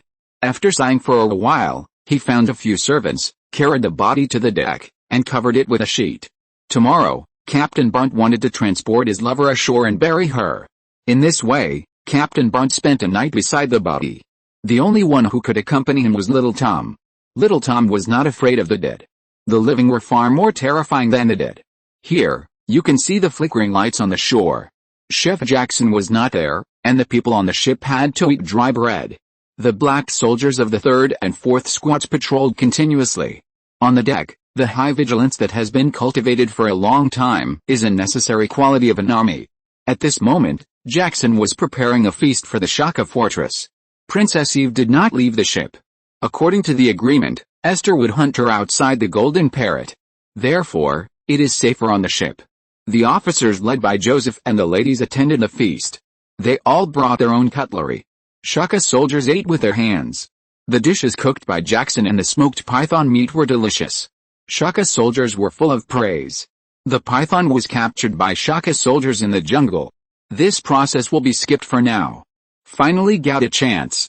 Jenny noticed that the cowboy Punk greeted the two sailors and staggered towards a waiter. The waiter pointed to the small door on the right side of the bar.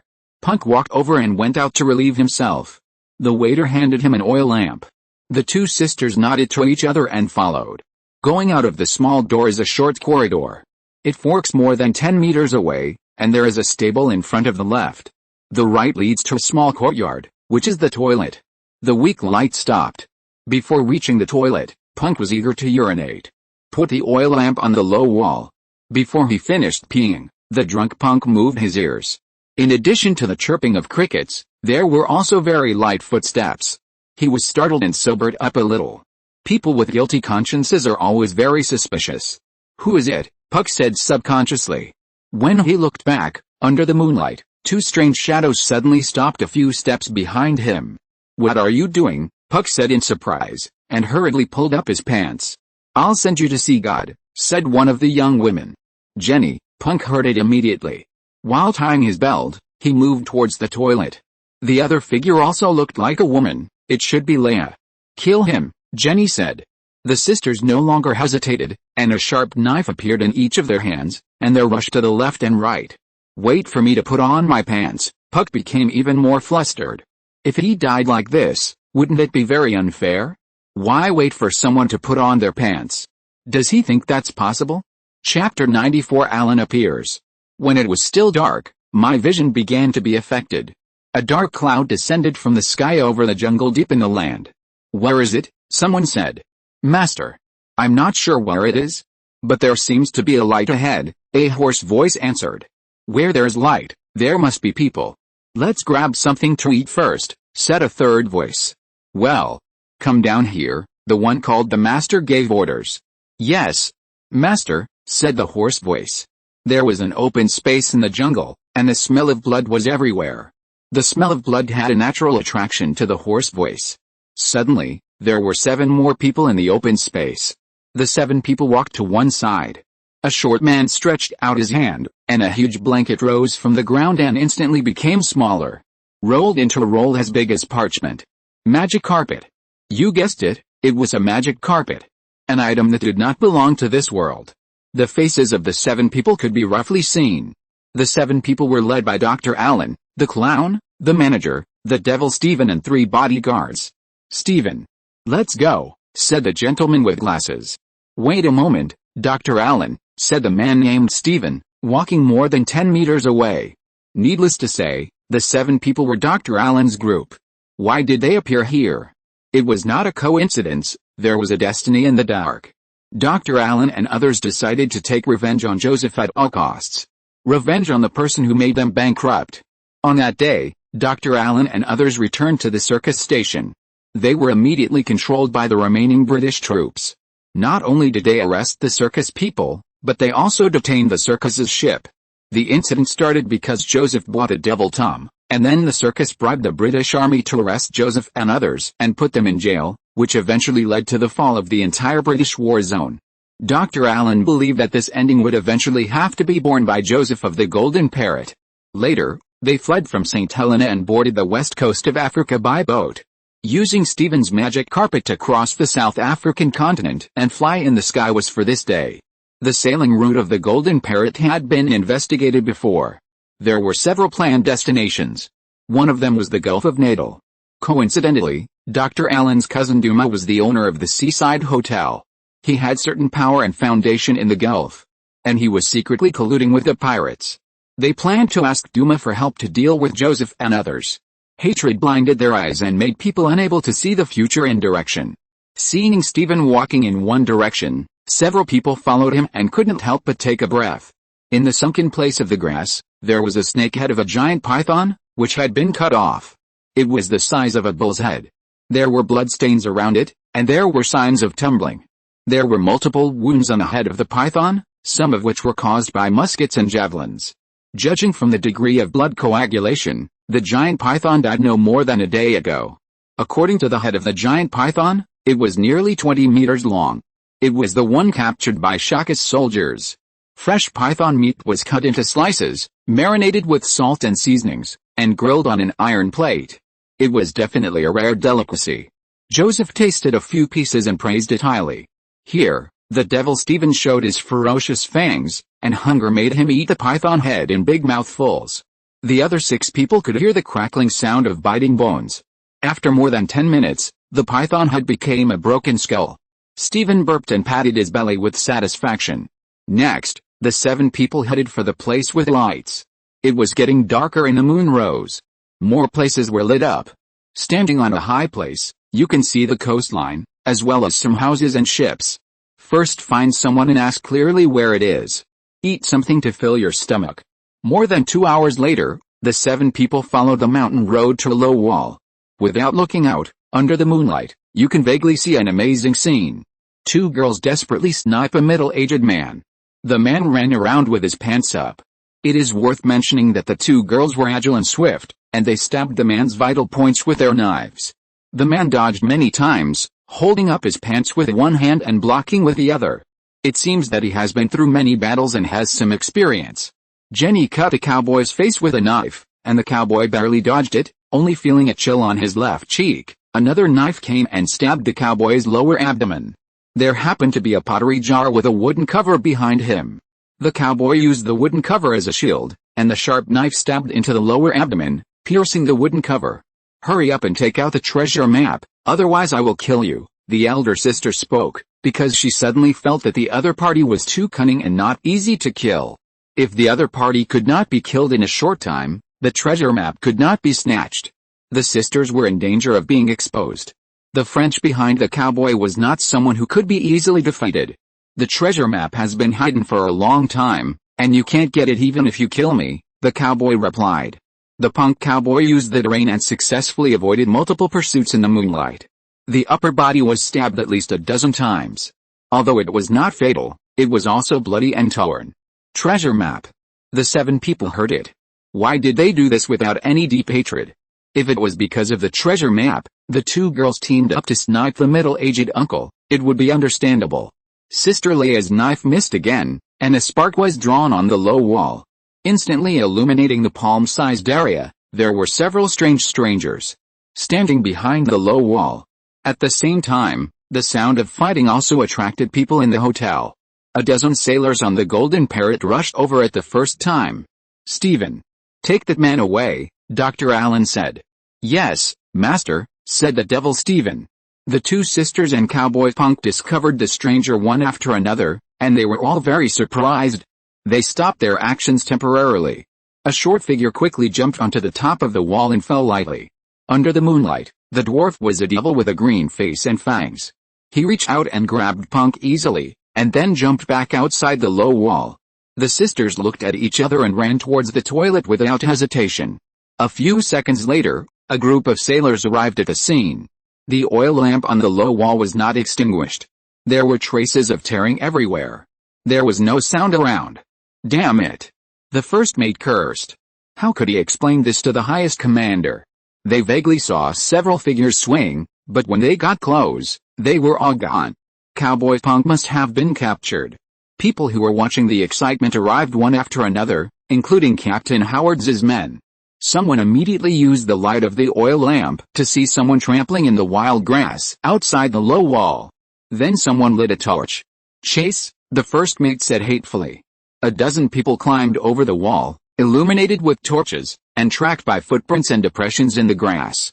It was not until they found the head of a python in a clearing in the forest that they realized they were chasing in the wrong direction. Over there, the dinner was coming to an end, and Joseph was returning to his room with his wife to rest. A sailor went to the fortress to report the matter. "What? Punk was kidnapped?" Joseph was a little annoyed, but not surprised. He could only say that there were too many people who wanted the treasure map, and the water was too deep. He subconsciously looked at his pocket watch, and it was 11 o'clock in the evening. Chapter 95 Tramp. It is not certain how many people know the secret of the treasure map. The more people know, the more trouble there is. The world of adventurers and desperados is like this. A drop of honey can attract countless flies and bees, and they go crazy for it. Late at night, the French army went out in full force and surrounded the hotel, and set up checkpoints on the main roads. On the shore, in addition to the hotel, there is a fortress, a place where people can hide. The primeval forest behind is not considered for the time being. Let's check it step by step. Joseph ordered that the person must be found even if the ground is turned up 3 feet. The people in the hotel were awakened, and they were very angry, but helpless. The soldiers drove people to gather in a playground in front of the hotel. Including the hotel staff, there were more than 300 people. Some of them did not cooperate well and were disarmed. The funny thing is that these people once threatened to deal with the French behind their backs, killing people and robbing money. Now they are being ravaged for the second time. The hotel was searched thoroughly, and Cowboy Punk was not among them. Where was he caught alive? The sight fell on the ships anchored in the harbor again. The soldiers got off the boats and searched the ships one by one, but found nothing. In this way, they tossed and turned until dawn. Cowboy Punk seemed to have evaporated from the face of the earth, leaving no clues. Under the light of the torches, the sisters in the crowd kept their heads down. Count Richard looked at the priest many times, suspecting that it was the priest who did it, and maybe he destroyed the body after getting the treasure map. People's hearts are separated, and it is normal to be suspicious of each other. Howard's was suspicious of Richard and the priest. His suspicion had some reason. Years of life experience told him that people could not be trusted. Perhaps the count and the priest had found new partners and wanted to kick them away. 2 kilometers away from the coastline, there was a broken ship stranded on the beach. This ship existed as early as the Middle Ages. Snakes and rats were rampant in the broken ship, and the wooden boards were rotten. Dr. Allen and his group were hiding in it. Through the holes in the rotten wooden boards, they could see a team holding torches searching everywhere in the distance. The 7 people were extremely nervous. "I'm really afraid that this man's accomplices will find this place, which will cost them their lives." Cowboy Punk was lying in the bottom cabin, in a coma. There was thick dust and rat shit on the floor. Another day passed, and the bay ushered in a new day. In the afternoon, the joint checkpoints on duty, French soldiers and Shaka soldiers, intercepted a homeless man. The homeless man claimed to be a sailor abandoned on the shore by a merchant ship. He traveled a long distance along the coastline to here. Guess who this man is? It was the circus clown who had restored his original appearance. A wretched middle-aged man. The characteristic was that his nose was large, almost occupying half of his face. He just wanted to beg for some food. If you want to beg for food, it's easy. A soldier pointed to the seaside hotel not far away. The clown went to the hotel, mainly to get information. First, he saw 2 reward notices at the door of the store. One was for Joseph, worth £300,000. The other was for Cowboy Punk's reward. The reward for providing clues was £3,000. The signature was Joseph's autograph. The 2 notices together are quite ironic. While they were talking, Colonel Joseph and several officers came out in his swagger. The clown was very surprised and pointed at him and the notice. He knew Joseph, but the other party only knew him as a circus clown. Joseph smiled slightly. Yes. The person on the notice is me, he said to the tramp and passed by. Oh. So arrogant. The clown's heart was boiling like a hot pot of boiling water countless times. It was definitely Joseph's team. Unexpectedly, Duke Duma's family was not in the hotel. Dr. Allen's plan fell through. Dr. Allen and his group pried open the mouth of Cowboy Punk. They learned that Blackbeard's treasure really existed. However, the treasure map was not on him, but hidden in an unexpected place. It turned out that Punk put the treasure map on someone else, and that person was still in the dark. Who was that person? Sisters? Count Richard? Or Father Bulky? Even Joseph didn't know about this. Under torture, the cowboy confessed that the treasure map was in 2 suitcases of Count Richard. One of the suitcases had a deerskin lining. Cut it open with a knife from the bottom line and hide the parchment scroll of the treasure map behind the deerskin. It was difficult to detect. Next, the tramp's mission changed. He put the revenge on Joseph aside for now, and there was no rush. The assassination was unlikely to succeed. He tried his best not to alert the enemy. The most important thing now was to get the rare treasure first. First, the clown successfully got a job as an unpaid waiter. The purpose was to get close to Count Richard and get relevant information. The first news he fed back to Dr. Allen was that Captain Bunt of the Golden Parrot had found Count Richard. The specific situation was unclear, but it could be seen that Count Richard looked very unhappy after sending Bunt away. There was blood at the corner of his mouth. The death of the housekeeper made Bunt very angry. There was no evidence to indicate who the murderer was. Therefore, several suspects suffered. The Count and the priest were dragged to the door of the hotel by the sailors and forced to kneel down in front of the housekeeper's body. The sisters pretended to be scared and stood aside. The Count was hit hard first. Enough of small talk. On the morning of the 3rd day, Joseph, the thief Jackson, the black bosun Ken, and 15 black soldiers set out. They borrowed 15 horses and 3 carriages from the fortress, which were fully loaded with munitions. They set out for the castle where King Shaka stayed. Little John insisted on going. Joseph agreed, so that his son could see the world. Be obedient. If you don't, I won't take you. Joseph pretended to be serious and said, I'm a good boy. I'm the most obedient, Little John said naively. As a mother, Mrs. Anna repeatedly told him to be careful. Little Maya was held by the maid. The child's Aunt Sushu was also present. To be honest, she was in a bad mood at the moment. Seeing the family of 3 reunited, she felt uncomfortable. Memories are painful. She could not remember clearly how many lives she had experienced in ancient times and how many descendants she had. She had children with the Roman Caesar and flesh and blood with Anthony. Now thinking back, it was all smoke, a dream, like dew and lightning. Don't think about it anymore, go to the pond, out of sight, out of mind.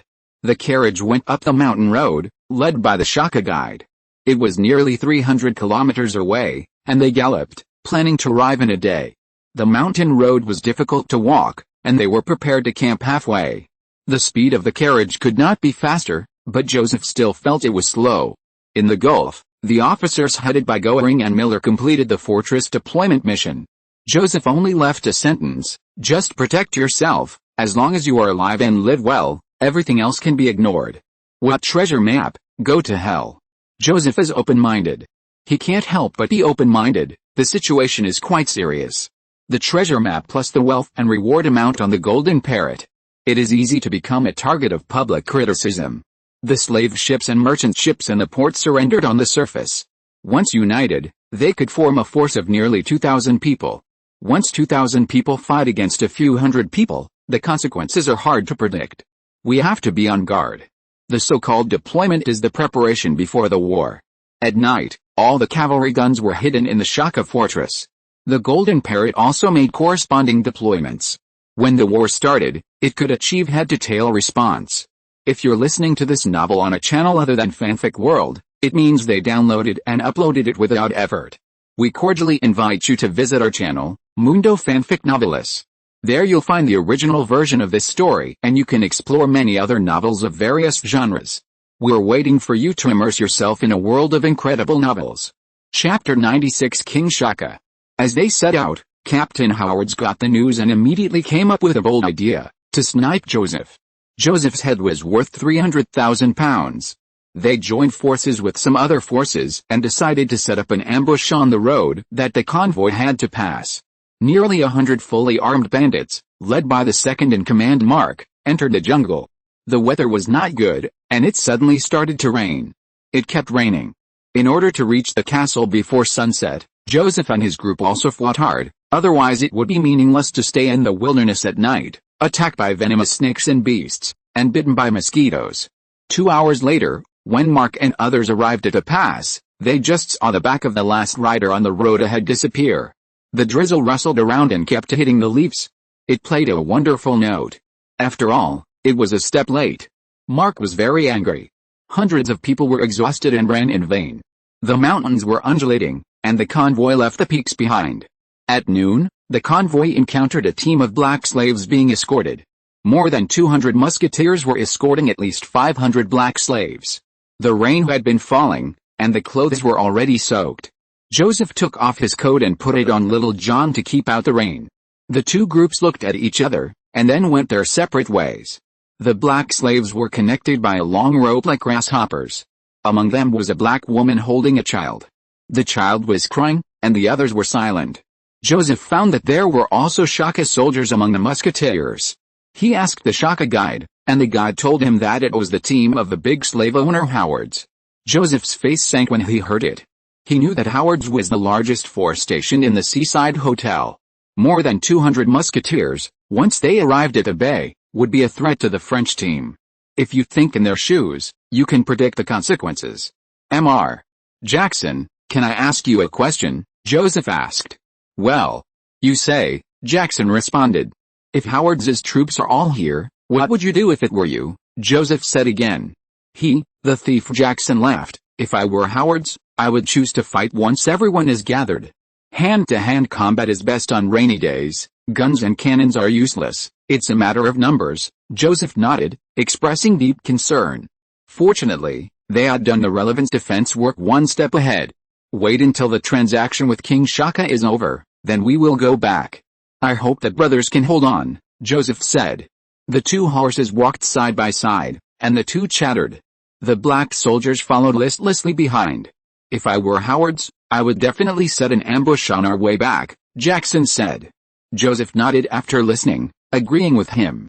There is another point that Joseph and others could not imagine. The original owner of the Linhay Hotel, Duke Duma, and his family, were guests at King Shaka's palace. Duma brought the reward news to King Shaka, £1.3 million, and the corresponding arms were enough to make anyone excited. But King Shaka didn't buy it. Because in his eyes, no one of the foreign races was a good person. On the surface, they lived in harmony and used each other. He would not offend one side for a little benefit. Foreigners who could reach this land were all powerful ships and guns, and they had a powerful country behind them. It was precisely because he realized the various disadvantages that King Shaka chose to stay out of it. As evening approached, the road became wider and wider. Black people began to walk on some forks. They saw that Joseph and others were very nervous. Fortunately, the team was full of black soldiers. Otherwise, the black people would have fled long ago. Shaka's guide asked in the Zulu dialect. A black man said that after crossing this mountain, they would reach King Shaka's palace. They took a detour along the dirt road at the foot of the mountain. After more than an hour, it was so dark that there was no scenery 10 meters away. The drizzle never stopped. The ground was muddy. "Dad, I'm hungry," said Little John. "Good boy. Be patient," said Joseph. "Let's eat when we get there." The team set foot on another road, and Shaka's guide called for a stop in front. He encountered a checkpoint. After a brief negotiation, the team passed through the checkpoint. It was too dark, and Joseph could not see where the black people were. This skin color, He only heard people talking around him. The front was getting brighter and brighter, and the team set out to the place with light. Not far away, there was an earthen wall fortress covering an area of about several thousand square meters. It was King Shaka's palace. Finally arrived, Joseph and his group showed joy. After reporting, King Shaka invited them. There were more than a dozen torches on both sides of the hallway, and Shaka soldiers stood holding lances or javelins. They turned over and dismounted, and handed the reins to the servants. 2 carriages drove directly into the front hall. The front hall was brighter, and King Shaka greeted them warmly. This was a middle-aged man wearing 2 uniforms, with a fat body. "Welcome, Colonel Joseph," King Shaka said. "Hello, King Shaka, it's an honor to meet you," Joseph bowed and bowed. The 2 leaders hugged each other politely. Joseph noticed that there were 3 white people standing behind King Shaka. It was the middle-aged gentleman Duke Duma, his wife dressed like a noblewoman, and their daughter. The daughter of the Duke and Duma was 14 years old, underage. But she looked as beautiful and pretty as an adult woman. Joseph did not know Duke Duma, and felt that the person who could sit at the same table with King Shaka must be of great status. A dinner party was going on in the palace, and it was quite grand. The long sandalwood table was filled with various fruits and food.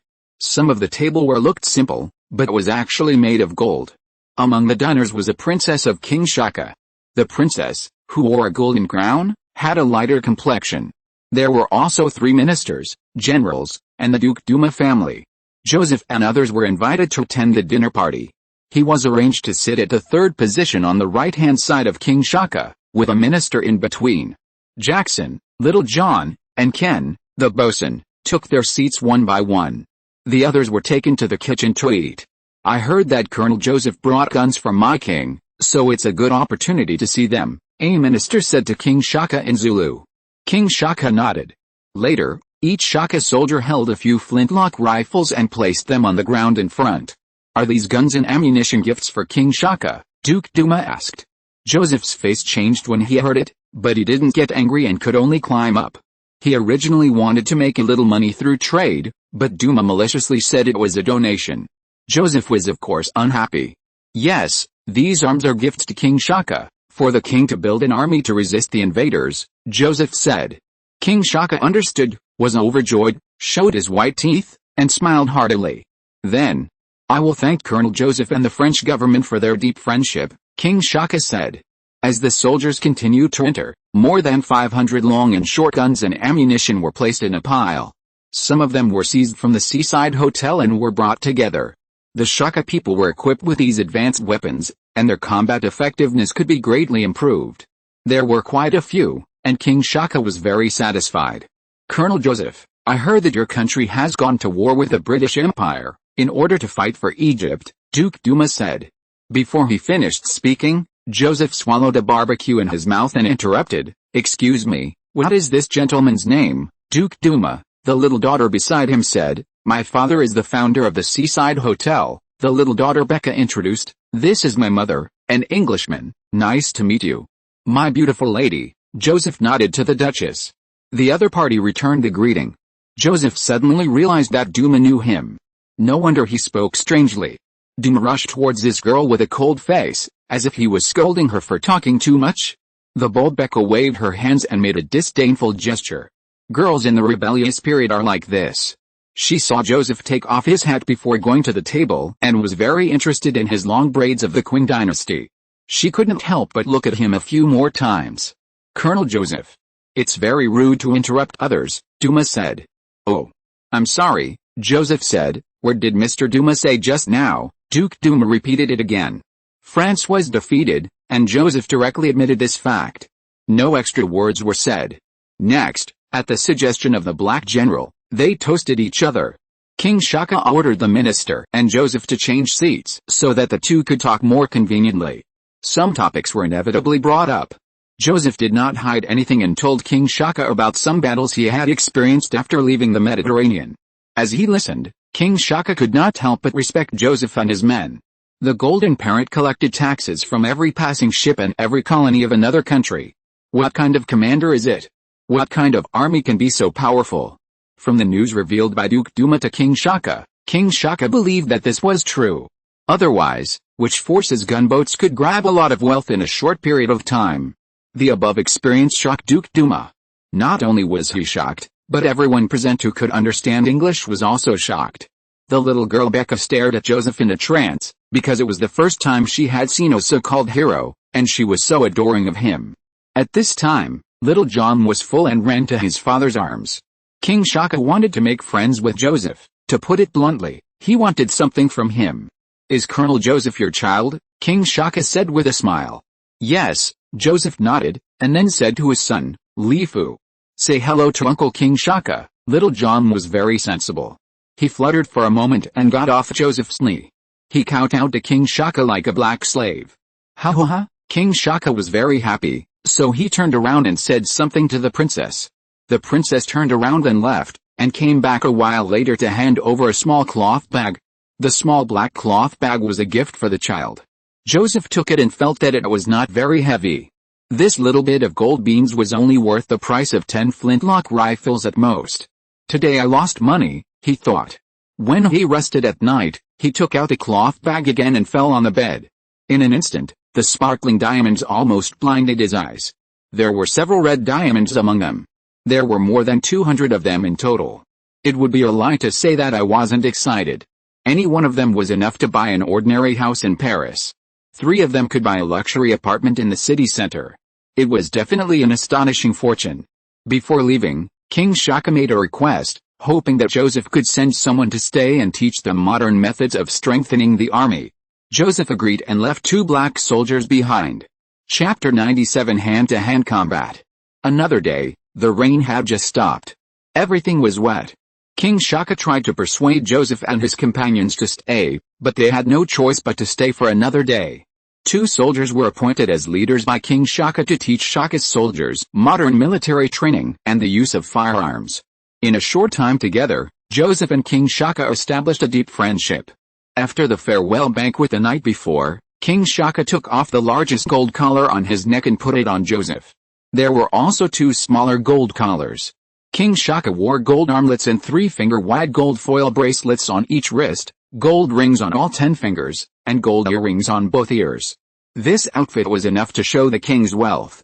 Their handicrafts were not yet developed, otherwise they would have been a piece of cake if they had inlaid some precious jewels. The collar was as thick as an index finger, with a smooth surface and no patterns. It was heavy. Without a good body, he couldn't bear the weight. Joseph had to lower his head. The gift was too expensive, and he felt ashamed to accept it. Joseph gritted his teeth and presented the ivory-handled double-barreled musket. Everyone was happy. In fact, King Shaka had long been eyeing his musket and had glanced at his waist many times. On the 3rd day, they set out in the early morning and returned along the same route. The empty carriage was driven by Shaka's people at the back, neither hurried nor slow. They galloped along the way, saving a lot of time. The sound of horse hooves and the singing of jade birds. The members of Joseph's cavalry, who had made a fortune, were in a surprisingly good mood. They sang hymns all the way, Santa Lucia. The highest officer promised that from now on, the salary of all members would increase by another £2 per month. The food standard was improved again. £2 is not a small amount. For example, the monthly salary of ordinary black soldiers is as high as £10. It is equivalent to the income level of school-level officers. The bosun-can's salary is even higher. Comparatively speaking, Joseph's team had the highest personal income in Europe and even in the world at that time. When they looked back by chance, they found that there was one more person at the back of the team. Joseph stopped his horse and shouted to Becca on the white horse, "Hey, Miss Becca. You should go back to your parents, Captain Joseph. I want to be with you," Becca said on horseback. This 14-year-old girl is very bold, but at the same time she is childish to the point of being ridiculous. Jackson sighed and said to Joseph, "Hey man. We can't let her stay. I know, Joseph nodded. Nonsense, he then said to the girl in a scolding tone, we don't welcome you here, Captain Joseph. I have the right to choose my own path. Please don't refuse. Take me in, I can do things for you. Really, Joseph's team could not take her in, which was equivalent to kidnapping an underage girl. It would be embarrassing to say it out.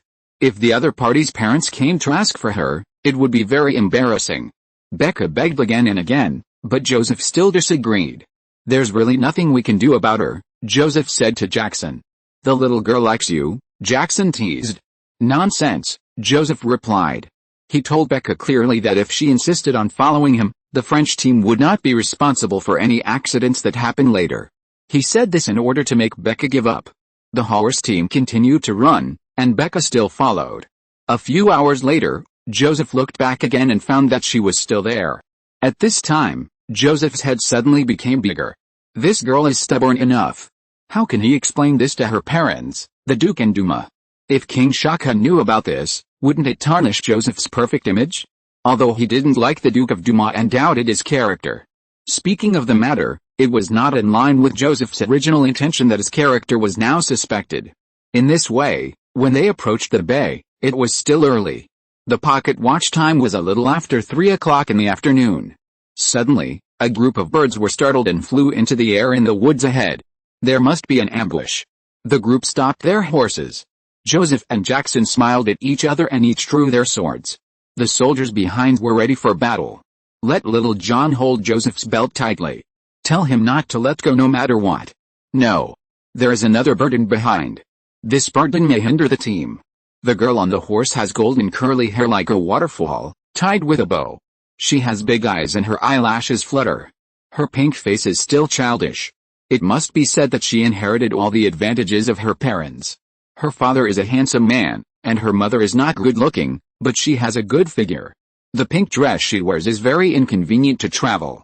There is a bag behind the horse, which contains clothes for changing and money stolen from her parents. Hey, who are you? Joseph waved to Becca with a cold face. Becca drove the horse closer, cautiously, and dared not breathe. In this way, girl, we can only send you to the Linhay Hotel, Joseph said. Well, okay, Becca nodded, with a cunning look in her eyes. The little girl has her own ideas. Little John behind Joseph stuck out his tongue at her. The upcoming battle is either you die or I die. If Becca gets into an accident, it is not what people want to see. Joseph reminded the little girl that a big battle was imminent, so she should not move. When she heard the whistle, she should run forward along the road without stopping. Becca agreed, a little confused. She couldn't see how they were going to fight. Charge, Joseph waved his sword. The cavalry squad began to charge. The horses' hooves rose and the mud splashed. At the same time, 100 armed bandits rushed out from the two sides of the woods. They surrounded the middle of the road from both sides. The distance between the two sides was no more than 30 meters. The leader was Mark, the first first general under Howard's. Mark wore a navy blue felt hat, a gray windbreaker, a yellowed white shirt, breeches and leather boots. He stood in the middle of the road, holding a rapier, looking very decent. The little girl was startled when she saw the bandits. Fortunately, they were far away, 100 meters away. Otherwise, she would have cried out of fear. She thought, how did Joseph predict the future? It's incredible. The worship of someone has already started at the dinner table. Joseph talked about his experience, full of vigor and high spirits. He deeply moved the little girl. Seeing the bird startled, he then judged that there was an ambush. It is not difficult for people with certain life experiences and experience. This can also become a reason for being admired. Unexpectedly. Just after entering the forest road, Joseph and Jackson turned and rode into the forest on horseback. As the saying goes, all is fair in war. Joseph and Jackson jointly formulated a strategy. Mark was stunned, and then called his coalition forces to re-enter the woods. In the woods, they can effect the shooting of the musketeers to the greatest extent. On the road, they are less than 20 riders and will become live targets. Joseph's mount Black Whirlwind is very fast. In the blink of an eye, he met the first bandit. He stabbed with a sword without hesitation, blinding one of the bandit's eyes. When he rode past, the bandit covered his eyes and screamed in pain, and he turned back and slashed a bandit's neck. In the woods on both sides, screams and gunshots continued. There were also screams of children. The child refers to Little John. Joseph really regretted bringing him here. When he saw the battle scene, Little John couldn't help screaming. Fortunately, the screams were intermittent, otherwise Joseph's ears would be deafened. The sound could be heard far away, causing the wild leopards in the distant jungle to panic. The vultures flying in the sky almost fell off their wings and hit the treetops. Joseph couldn't stand it, and his persuasion was ineffective. The bandits were even more panicked. After a sprint, Joseph chopped down 5 bandits. During this period, 2 soldiers were also killed. Joseph pulled the reins, turned around and sprinted again. After 2 rounds, he chopped down more than a dozen bandits. Damn, Mark gritted his teeth and said, "This guy is too powerful." Joseph was a pure cavalryman, so he was naturally very powerful. Jackson was on par with him. Over there, at least 10 bandits became the souls of the knight's knife. He hid behind the tree and loaded the pistol with ammunition. Then he secretly aimed at Joseph from the side. Little John behind Joseph happened to see him and screamed in fear. The loud voice rushed directly to Mark, and the high-pitched scream directly hit his 7 souls and 6 spirits, and his facial features were distorted. It was like a mouse seeing a cat, a sheep meeting a lion, and there was an innate fear. His wrist softened, and he lost his grip and the musket fell to the ground. As he spoke, Joseph rode forward. 3 rounds of repeated attacks wiped out most of the bandits. Unfortunately, 3 black soldiers were killed and several were injured. If it was a genuine cavalry unit, the casualties should be smaller. These selected black soldiers can ride horses, but they have not been trained and fought in cavalry subjects, so their combat effectiveness is relatively low. When he returned, Joseph thought that he must form his own cavalry squad. There is something wrong with that kid. All the bandits thought so, including the black cavalry. They all had this confusion. Joseph had seen the magic transformation of Little John, so he was not surprised. It was almost done. The bandits could not withstand the cavalry attack and fled in all directions. A musket can only be fired once, and 1 shot may not hide a person. When you reload the ammunition, the cavalry can cut off your head with 1 knife. The bandits are a mob, without the qualities of a combat army, and defeat is inevitable. In addition, from a tactical perspective, the bandits rely too much on the power of firearms. When fighting against cavalry, cold weapons such as knives and guns should be used most of the time. Otherwise, Joseph and his men will suffer. Joseph blew a whistle. Jackson and other cavalry rushed onto the road. Then, Joseph glanced at the back and felt relieved. The girl was not stupid. When she heard the signal, she quickly drew her horse and galloped over here. They galloped without stopping, heading towards the bay. 1 day ago, in the seaside hotel, a merchant ship alliance headed by Howard's was established. Howard's 400 musketeers, plus thousands of musketeers from the other 5 merchant ships. All were ready on land, prepared to take down the French camp in one fell swoop. However, the French seemed to have heard the news in advance and retreated to the ships and Shaka fortresses. The original plan was to defeat them one by one, but now it seems that this is not going to work. After the 6 leaders discussed, the plan was divided into 2 steps. First, the brave General Mark was sent to lead hundreds of musketeers to attack the returning cavalry. With the gunshots from Mark as a signal, a general attack was launched. In the second step, the 13 ships anchored in the bay, including 2 commercial battleships, each with 42 guns. First, they formed a siege on the Golden Parrot. Unexpectedly, the plan did not change quickly. The Golden Parrot suddenly set sail, catching the other ships off guard. They had to chase after it. In this way, the Golden Parrot circled around the bay. The 14 ships were fooled around. Now, gunshots were finally heard. Howard's was on the hill between the hotel and the fortress, looking through a telescope. They smiled sinisterly, looking confident. If nothing unexpected happened, the highest commander was attacked, and the French army in the fortress would definitely send troops to rescue him. In this way, Howard's coalition forces rushed forward. It would only take a few minutes to destroy the French. Also, the Shakas have always remained neutral and are not considered. Chapter 98 Prelude to the Final Battle. What I didn't expect was that the one-eyed Donald was defeated by Joseph's ragtag army, and the King Kong parrot also changed its owner. In the hotel lobby, Captain Howard talked freely. He took a puff of his hookah from time to time. The 6 people present, including Earl Richard, were all partners of the coalition. Each of them had a hostess beside him. In this era, the most desperate people who dared to trade and take risks at sea were desperate people. They all had their own weapons and were not good people. Gurgle gurgle, the hookah was bubbling. As early as 1784, I first met my colleague Donald in the Cape Verde Islands. At that time, Donald had more than 10 ships and was known as the largest slave ship owner in the Gulf of Guinea. The King Kong Parrot was just built not long ago and was the best commercial converted battleship I have ever seen. Speaking of the past, Howard's sighed. Occasionally, someone sighed with emotion. Howard's was a rookie back then, and after more than 10 years of hard work, he also had his own fleet. And Donald was his idol that he could never surpass. Today, the opportunity came. He not only wanted to destroy Joseph's team, but also to take the golden parrot into his pocket. To fulfill his long-cherished wish. It is undeniable that Joseph is an officer who can fight. I have seen with my own eyes that they shot down the cruiser of the British Royal Navy without a single soldier, said Count Richard, who had been silent for a long time. This is only at sea. If it is on land, Joseph's ragtag army must be as vulnerable as the group of cruisers, a businessman said contemptuously. Count Richard coughed dryly and said, I hope so. We still can't take it lightly. Several partners agreed with the Count's point of view. Father Bokeh was sitting at another table, flipping through the Bible in his hand. Occasionally, he clasped his hands together and prayed. He seemed to be indifferent to the conspiracy discussion, but he was actually listening attentively. At the bar, sisters Jenny, Leah and a young and handsome waiter were playing cards. The waiter was the manager's younger brother. He could tell fortunes with cards and claimed that he could predict good and bad luck. His tricks are only attractive to underage girls. A perfect way to pick up girls. The hotel is not an independent building.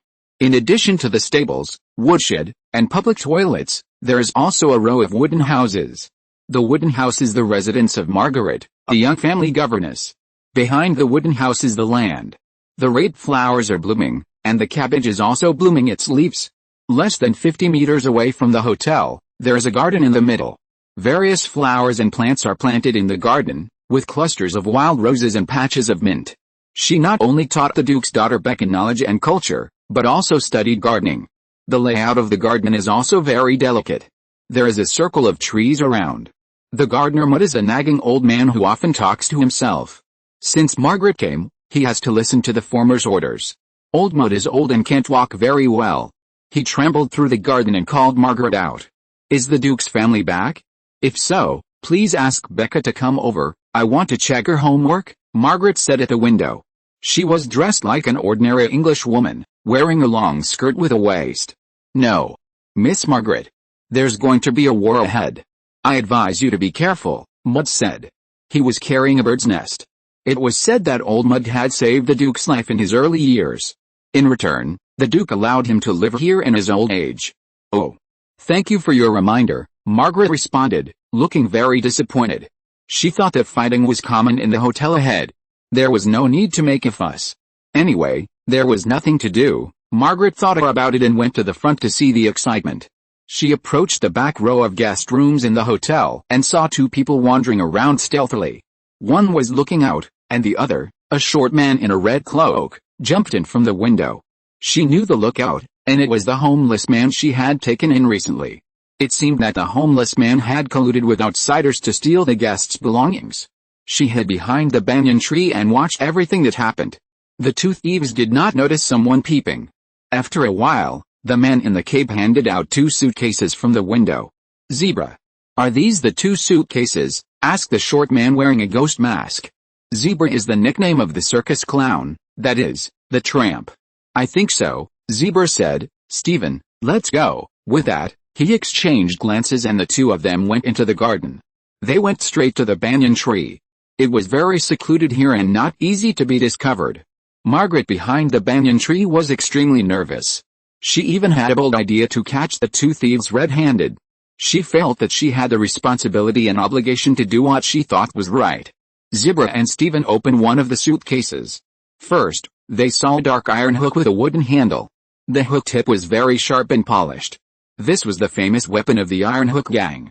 Zebra recognized the source of the thing at a glance. I didn't expect that Count Richard was so well hidden that he was actually related to the notorious Iron Hook Gang in America. He simply put the suitcase on the ground. It was some clothes to change. There were 3 grenades with flames underneath. Margaret looked sideways carefully and saw the thieves cut the suitcase with a knife, cutting the outer cowhide and lining into multiple pieces. I don't know what they are looking for. Thousands of pounds of cash were found in another suitcase, all put into the zebra pocket. Do the same thing again, cutting the suitcase into pieces. Still nothing, Stephen said dejectedly. Margaret was about to appear, the timing was right. Suddenly heard another sentence. She took back her foot in time. Blackbeard's treasure map is not in Richard's hands. Where's it? Zebra said. Go back and tell the master, Stephen said. Blackbeard's treasure map? Margaret didn't hear wrong. It turned out that the 2 thieves were not just stealing money from guests. Instead, they were targeted. This aroused Margaret's strong curiosity. Then she followed the 2 from a distance, and the feeling of exploring unknown secrets made people excited and stimulating. Time went back, 1 day later. That was the time when Joseph was attacked. On the 2nd floor of the fortress, the French army replaced the Shaka garrison. The captain of the Shakas and Lieutenant Binkaman declared to remain neutral. They would not help any party. It is understandable that the so-called politics is generally like this. The interests of the country are always put first. Therefore, the Shaka garrison temporarily withdrew into the fortress. Once the French leave the fortress, they will close the gates. Those who leave will rely on luck, and their lives will hang on a thread. The 3 officers Goering, Miller, and Emmerich had serious expressions. After evaluating the situation, they were not optimistic. Because the number of the other side far exceeds their own by several times. There are many factors that affect whether the war can be won. It is hard to say now. 300 soldiers were waiting in full battle array at the gate. The bandit coalition was not allowed to attack the fortress without authorization. From the telescope, they had a clear view of the situation on the scene. Howard's bandits had already assembled in 3 directions of the fortress. You can see the wielding long swords, reflecting the dazzling light. Only a gap was left in the direction of the pond behind the fortress. What it means is self-evident. Leaving a road for the French team to rush to the aid of Colonel Joseph is Howard's main purpose. The continuous gunfire in the distance made the 3 officers worried. Their top commander was attacked and was in a fierce battle. Before Joseph left, he issued a death order. No matter what happens, the army should not rescue without authorization. He didn't want to easily ruin the family fortune he had accumulated with great difficulty. As if he had calculated it, an accident really happened. What should I do? The soldiers below asked for battle, but Goering disagreed. Miller and Demmer couldn't accept it emotionally. Goering stopped it as the acting commander to stabilize the morale of the army. In any war, it is necessary to sacrifice individuals to achieve the collective. Even if the top commander is sacrificed, it is inevitable. An excellent commander must be cool-headed and not recognize relatives. In this respect, Joseph and Goering are very similar. This is also the main reason why Goering is valued and entrusted with important tasks. In a room in the fortress, a black maid was rubbing the shoulders of the commander's wife. Mrs. Anna knocked on the door and came in, looking sad. The chief's wife knew what she wanted to say and sent the maid away. Nephthys. Are you trying to plead for Joseph again? Su Shu said disdainfully. Yes. Cousin Esther's. Please perform a miracle and save Joseph. She stood there and said, like a complaining woman. My husband, why do I need you to plead for me? Nephthys, you are touching my bottom line, Su Shu, the incarnation of the goddess Esther's, said with a very cold tone. If the god opposite was not from the same plane, Esther's could wipe him out with a wave of her hand. The original gods of the same level each have their own duties in the world of gods and are irreplaceable. Since they cannot be killed, they can be restrained. This room has light blue curtains on the 4 walls. Below is a whole piece of puss carpet. The place where the goddess stays must be redecorated according to her will. The curtains are all made of white gauze. All the furniture and utensils are the best. On the sandalwood square table, there are grapes, figs and snake fruits in glass cups. Nephthys, or Lady Anna, cried non-stop, which was annoying. With a wave of her hand, Edith performed a miracle again, and a picture of Joseph fighting appeared on the wall. In the eyes of Goddess Edith, it would be unfair to others if a miracle was performed to help Joseph. This world has its own survival rules. But Nephthys didn't understand and thought that cousin Edith was unkind. First, Joseph was seen riding a horse through the forest, and little John was screaming. Later pictures confirmed that little John helped a lot. He repeatedly saved Joseph from danger. "Don't worry. Little John is Joseph's amulet," said goddesses. She noticed the gold collar that the child wore from his left shoulder to his right lower armpit. It was definitely worth a lot. So she smiled and said nothing. The current goddesses is very obsessed with wealth. It existed before inheriting Su Shu's memory. It's just not very obvious. When it came to Su Shu, it was released to the maximum. In the world of gods and even demons, gold and silver are the same as the laws of the real world, and they are all circulating currencies. Therefore, gods, demons and mortals all love money. The scene turned slightly, and a little girl on a white horse appeared, her eyes always following someone. And someone has always been concerned about the little girl's movements. Bastard, cursed. Nephthys couldn't help but sigh and shook her head. She was powerless to do anything about it. Goering was calculating the time. Holding a pocket watch, he looked into the distance anxiously. From now until sunset, there are more than 3 hours. Faced with his soldier's restlessness, Goering was afraid that he could not suppress it. In the eyes of us soldiers and sailors, Joseph is similar to the existence of God. They are honored by Joseph's glory, and he is a spiritual pillar and a morning star. Taylor Good said that Commander Joseph can be compared with Caesar and Antony of the ancient Romans. He classified the highest commander as a famous general.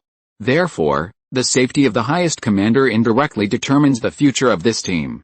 At this time, Miller pointed to the foot of the mountain and shouted excitedly, "They are back." Goering looked through the telescope and saw that the cavalry leading the way was the highest commander Joseph.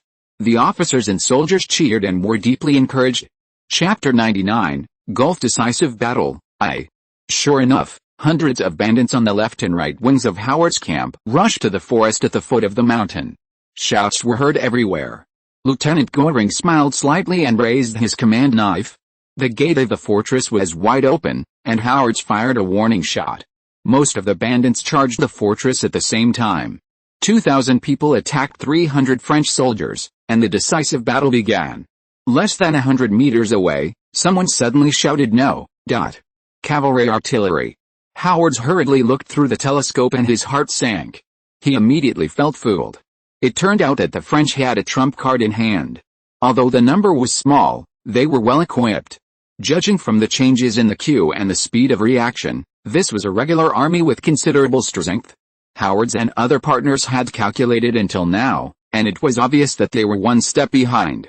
According to the conventional way of playing, if there was no cavalry charging at a speed, or if there were also mobile artillery on their side, they would engage in artillery battles.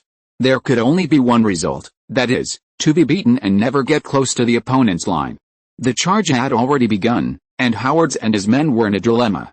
A line of 87 French soldiers marched in an orderly manner. They were armed with the Angi rifle. Frank held up the French flag. After everyone left the fortress, the gate was immediately closed. Under the command of the officer, the 87 soldiers retreated into the cavalry artillery formation. There were 16 cavalry guns, each 10 meters apart, fan-shaped to wrap the soldiers inside. There were 4 carriages loaded with ammunition. The soldiers had the important task of defending the safety of the artillery. Assuming that the other side really had a fish that slipped through the net and ran to the front of the formation, they would be killed by the infantry first. The Navy did not have this kind of mobile artillery. It was usually the common equipment of the Army. At that time, it was called heavy weapons. "Take your positions," Goering commanded in front of the formation. "Fire and fire." The gangsters were dumbfounded. They had never heard that the French had cavalry artillery. How could this battle be fought? Sergeant André was closest to Goering. He said to Goering, "Sir, is what we are doing considered bullying?" Goering smiled and said, "Maybe." Boom boom boom, 16 cavalry guns shook the earth and spewed out fire snakes. The positions of thousands of bandits in the charge were soon shrouded in smoke and explosions. The first bandits to charge were only 50 meters away from the artillery positions. Those who were lucky enough not to fall were still shouting and running. Then there was another round of artillery fire. The bandit camp was immediately paralyzed and retreated one after another. As soon as the smoke cleared, hundreds of corpses and broken arms were left on the position. "Forward," Goering ordered again. The cavalry guns moved forward steadily, and the artillerymen and assistants loaded the guns with ammunition while moving, saving a lot of time. The commander ordered to stop and pointed his command knife at the hill where Howard and others were standing. 6 guns were assigned to bombard a hill, and the remaining 10 guns fired again in depth, in the direction of the escape of the large group of bandits. 10 seconds later, the third round of artillery fire blew up. Howard and his men had to flee in a panic. A fat partner captain ran too slowly and was blown to pieces by the shells. The fleshy flesh splashed all over Howard's face. At the foot of the mountain, Joseph just emerged from the forest road and saw bandits gathering here. He quickly reined in his horse, and the cavalry behind him and Becca, who came last, stopped. He didn't dare to lead the team down rashly. In the open area, they could easily be shot into sieves. Oh, God! What happened again? Becca said in shock. She pointed to the narrow strip of land from the hillside down to the beach, between the seaside hotel and the fortress. The situation was clear at a glance. Nearly 2,000 bandits launched an attack in 2 directions. To be honest, this was the first time Becca had seen such a scene. Crazy. They were all crazy. As the cannons sounded, it had a certain impact on the battle situation. The bandits at the bottom of the mountain were defeated, and the hundreds of bandits who climbed up the hillside could also see the situation clearly. After all, they were just a mob, and the hundreds of bandits slowed down a lot. There was a gap in the middle, and Joseph saw it clearly. He pointed to the gap, which was a bush full of thorns. The horse team would definitely suffer some injuries if they passed through here, but it was better than losing their lives. Joseph led the way, riding his horse and rushing forward, and the riders behind him passed by one after another. After only 2 minutes of walking, Joseph struggled to chop the thorny vines and thorny branches. Even so, there were still many scratches on his face, chest and arms. The last Becca was the least injured, only scratching his calf. "Capture Joseph alive," a bandit shouted. "Catch him, Captain Howard will reward him with £10,000. £10,000 is almost the income of a sailor for more than 10 years, and he has to save it without eating or drinking. It is quite tempting. A sailor doesn't have many opportunities to make so much money at one time in his life." The wanted criminal was right in front of him, and the bandits were like chicken blood, shouting and chasing after him. They fired randomly into the bushes, and the cavalry squad was already rushing towards the French camp. A few minutes later, the victory rendezvous. Several soldiers were so excited that they went up to hug Colonel Joseph. They almost lost sight of each other. "Okay, soldiers," Joseph clapped his hands to calm the soldiers. He said loudly again, "My dear soldiers, the time to fight for honor has come again. Everyone, come with me to destroy them. Those who dare to offend us will not have a good end," Miller said excitedly. Joseph issued the first order to attack in the northeast direction. "Drive out the bandits who are hiding in the seaside hotel completely." Over there, the Howard's alliance concentrated the troops withdrawn from the mountains and deployed defenses around the hotel. Joseph would not give them a chance to fight in close combat. This few people could not withstand the consumption. Losing 3 brothers in the trees was already sad. What you fear will come. Howard hoped that the French would launch a charge and destroy the opponent in close combat. Unexpectedly, the opponent was too cunning and still took advantage of the artillery battle. Point-to-point long-range strikes on the enemy. No matter what kind of battlefield. Without heavy weapons or cavalry, it is very disadvantageous. Outside the range of flintlock rifles, 16 cavalry guns launched carpet bombing. After the second round of bombardment, the hotel was in a mess. Screams were heard incessantly. I don't know how many more bandits died. It's not going to work at first glance. Howard was furious. With the consent of his partners, his personal bounty was increased to £100,000. He picked up a pistol and led the team to charge. Instead of waiting to die or fleeing directly, it is better to launch a general attack while there are many people. According to his speculation, if another 30% of the bandits are lost, they will definitely be able to enter the French camp. At that time, the survivors will divide the £1.3 million of wealth and the golden parrot. Wouldn't it be great? Led by several partners, thousands of bandits charged under the artillery fire. Those who fell in front could not stop the successors. Joseph smiled on his stern face.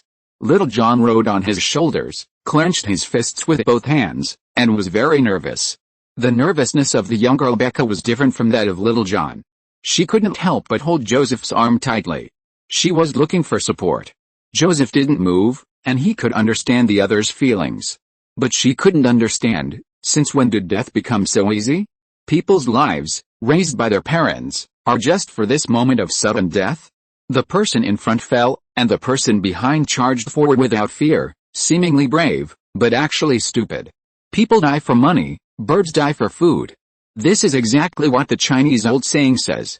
In fact, the most important thing about a person's death is to die for a good cause, Joseph said, trying to comfort her. That is to say, you have to die with value and peace of mind. At least when you die, you don't regret it. He thought for a while, and said to the confused Becca, I only understood it in recent years.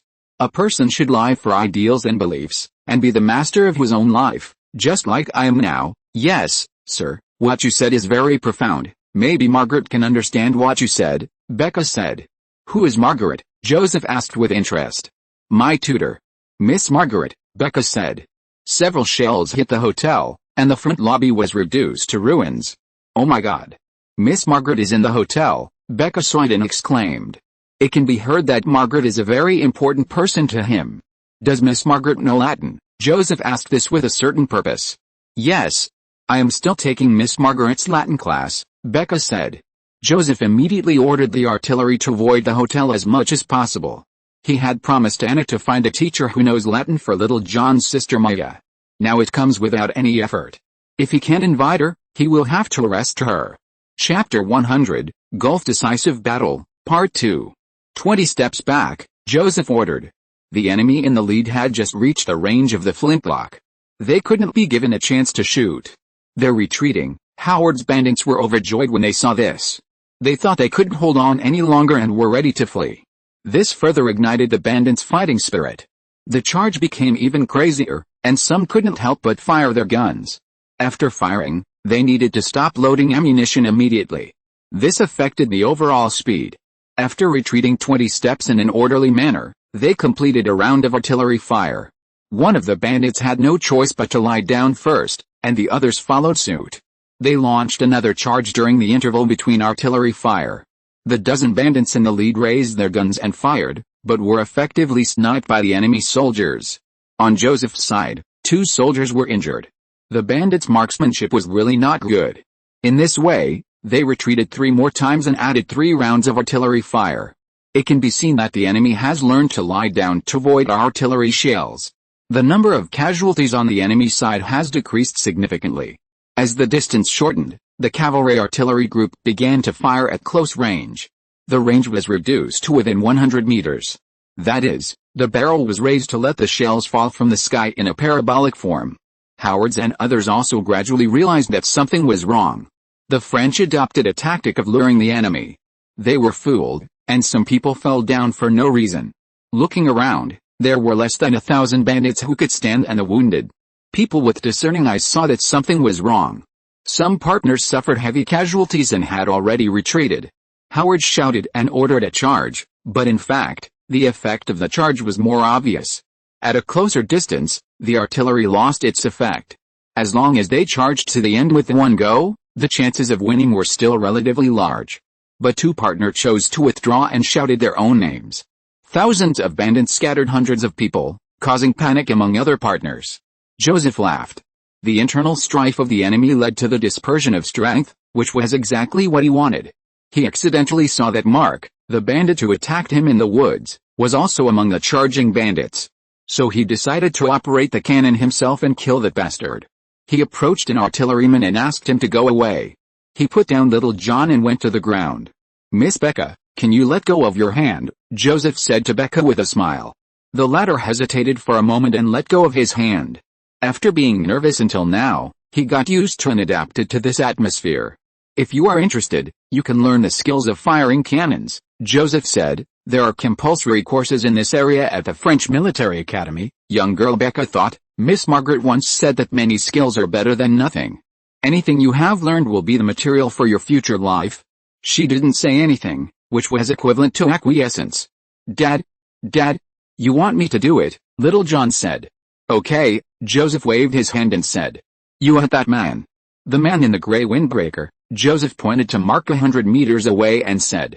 Did you see it? He asked again. I saw it. Little John nodded seriously. He excitedly operated it, and Joseph gave necessary corrections. He had taught his son the skills of firing cannons earlier, and it was a good opportunity to see his skills. Let's not talk about it for now, and step back 20 steps. Little John followed the instructions and operated it properly. Finally, he extended his thumb and aimed at gray mark from the top of the barrel. Measuring distance with the thumb is a visual measurement method in artillery teaching. The target and the barrel are used as reference. After lighting the flame, Little John adjusted the firing angle within a limited time. Joseph reached out and helped him in time. Move down 2 gears. Boom! With one shot, gray mark was blown to pieces by the shell. A bloody rain fell in the air. Oh, God! Becca opened his mouth in disbelief. It was too accurate. Good job, Commander Joseph, someone praised. This gave great encouragement to all the soldiers. The French army, starting with Napoleon, has the most powerful artillery. The battle continued. No matter how fast you retreat, it can't match the speed of the charge. Joseph ordered all soldiers to prepare their muskets to shoot. 300 soldiers were divided into 3 rows. The first row held new rifles and aimed their guns. Commanded by Lieutenant Goering. Shoot, Goering ordered. There were 120 NGI rifles in total, and 87 French soldiers and black soldiers with good marksmanship were equipped with them. After the dense gunfire, the nearest bandits fell down one after another. The subsequent bandits were out of range of the flintlock rifles, so it was useless to fire. Over there, Joseph handed Little John and Becca to Lieutenant Demrick for care. After a greeting, Jackson understood and jumped on the warhorse with the black soldiers. There were 19 cavalrymen in total. It was not time for the cavalry to attack yet. 2 horses were their own, and the rest were from the Shaka people, plus the 3 horses lost in the mountains. They would eventually be returned to them. The power of the new rifles made the bandits timid. This is not how the war is fought. Our own people kept dying, and the other side was useless. It was too bullying.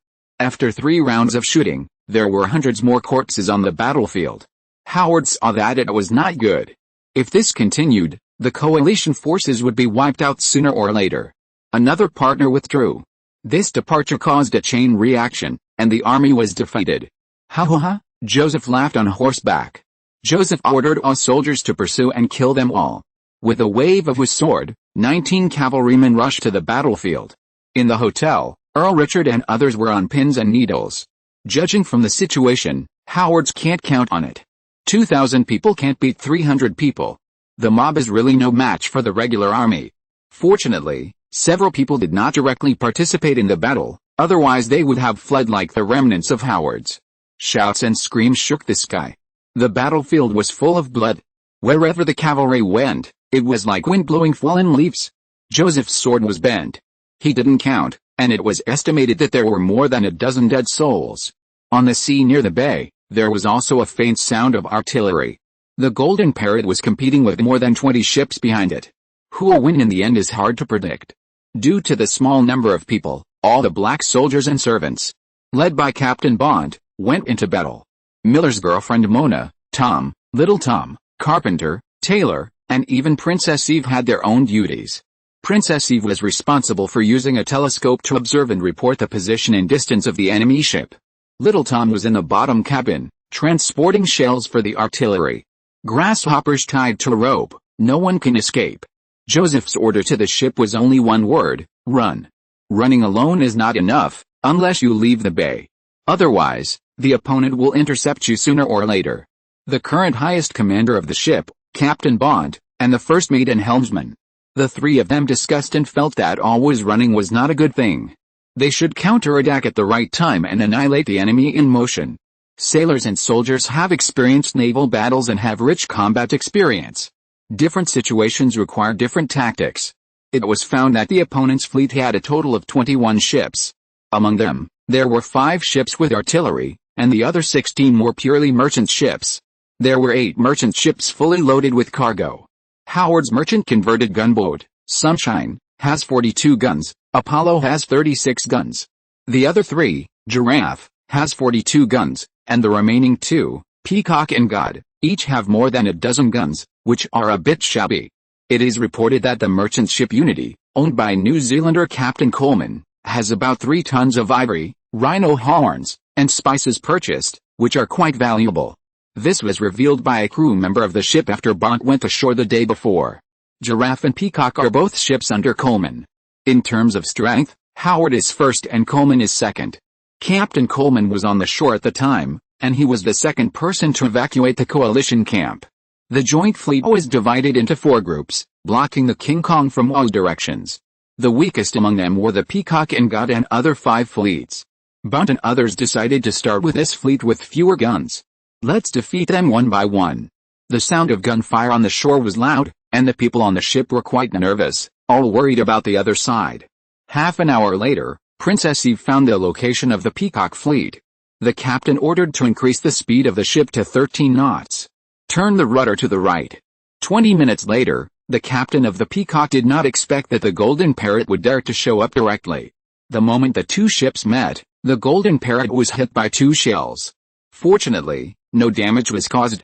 When the side of the Peacock was exposed to the muzzle, the cannon on one side of the Golden Parrot spewed out flames. It is very important to have naval battle experience. The Peacock fired first, not to mention whether it was accurate or not. The relationship between range and time was also not considered. You fired the cannon in a hurry, and most of the shells missed.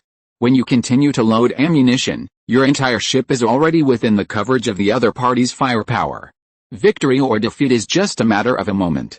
Boom boom boom. After a round of bombardment, the Peacock was blown to pieces. The wooden boards on the deck flew and human limbs were broken. Immediately, it began to sink from the stern. The King Kong immediately turned the rudder and inserted itself between the Goddess and another merchant ship. In a moment, the Goddess and the merchant ship were sunk one after another. The sinking of the Goddess was its own fault. When a sailor was firing a cannon, he accidentally scraped the sparks on the piles of shells around him. As a result, it caused a huge explosion. There were 2 other merchant ships, and when they saw that things were not going well, they hurriedly turned the rudder and fled. One of them was fully loaded with cargo and looked clumsy, which could be seen from the draft. It was too late to throw the cargo and speed up, and it was finally caught up by the King Kong. The sailors jumped into the sea to escape. After killing this merchant ship, the Apollo battleship and 5 other ships appeared in Eve's field of vision. Captain Bunt decided to quit while he was ahead and ordered his helmsman to flee. End of this chapter. Thank you very much for reaching the end. Don't forget to like. Looking for more exclusive content and immediate access? Subscribe to our Patreon. Remember, every like, subscription, or donation encourages us to continue. Thanks to everyone. See you in the next video.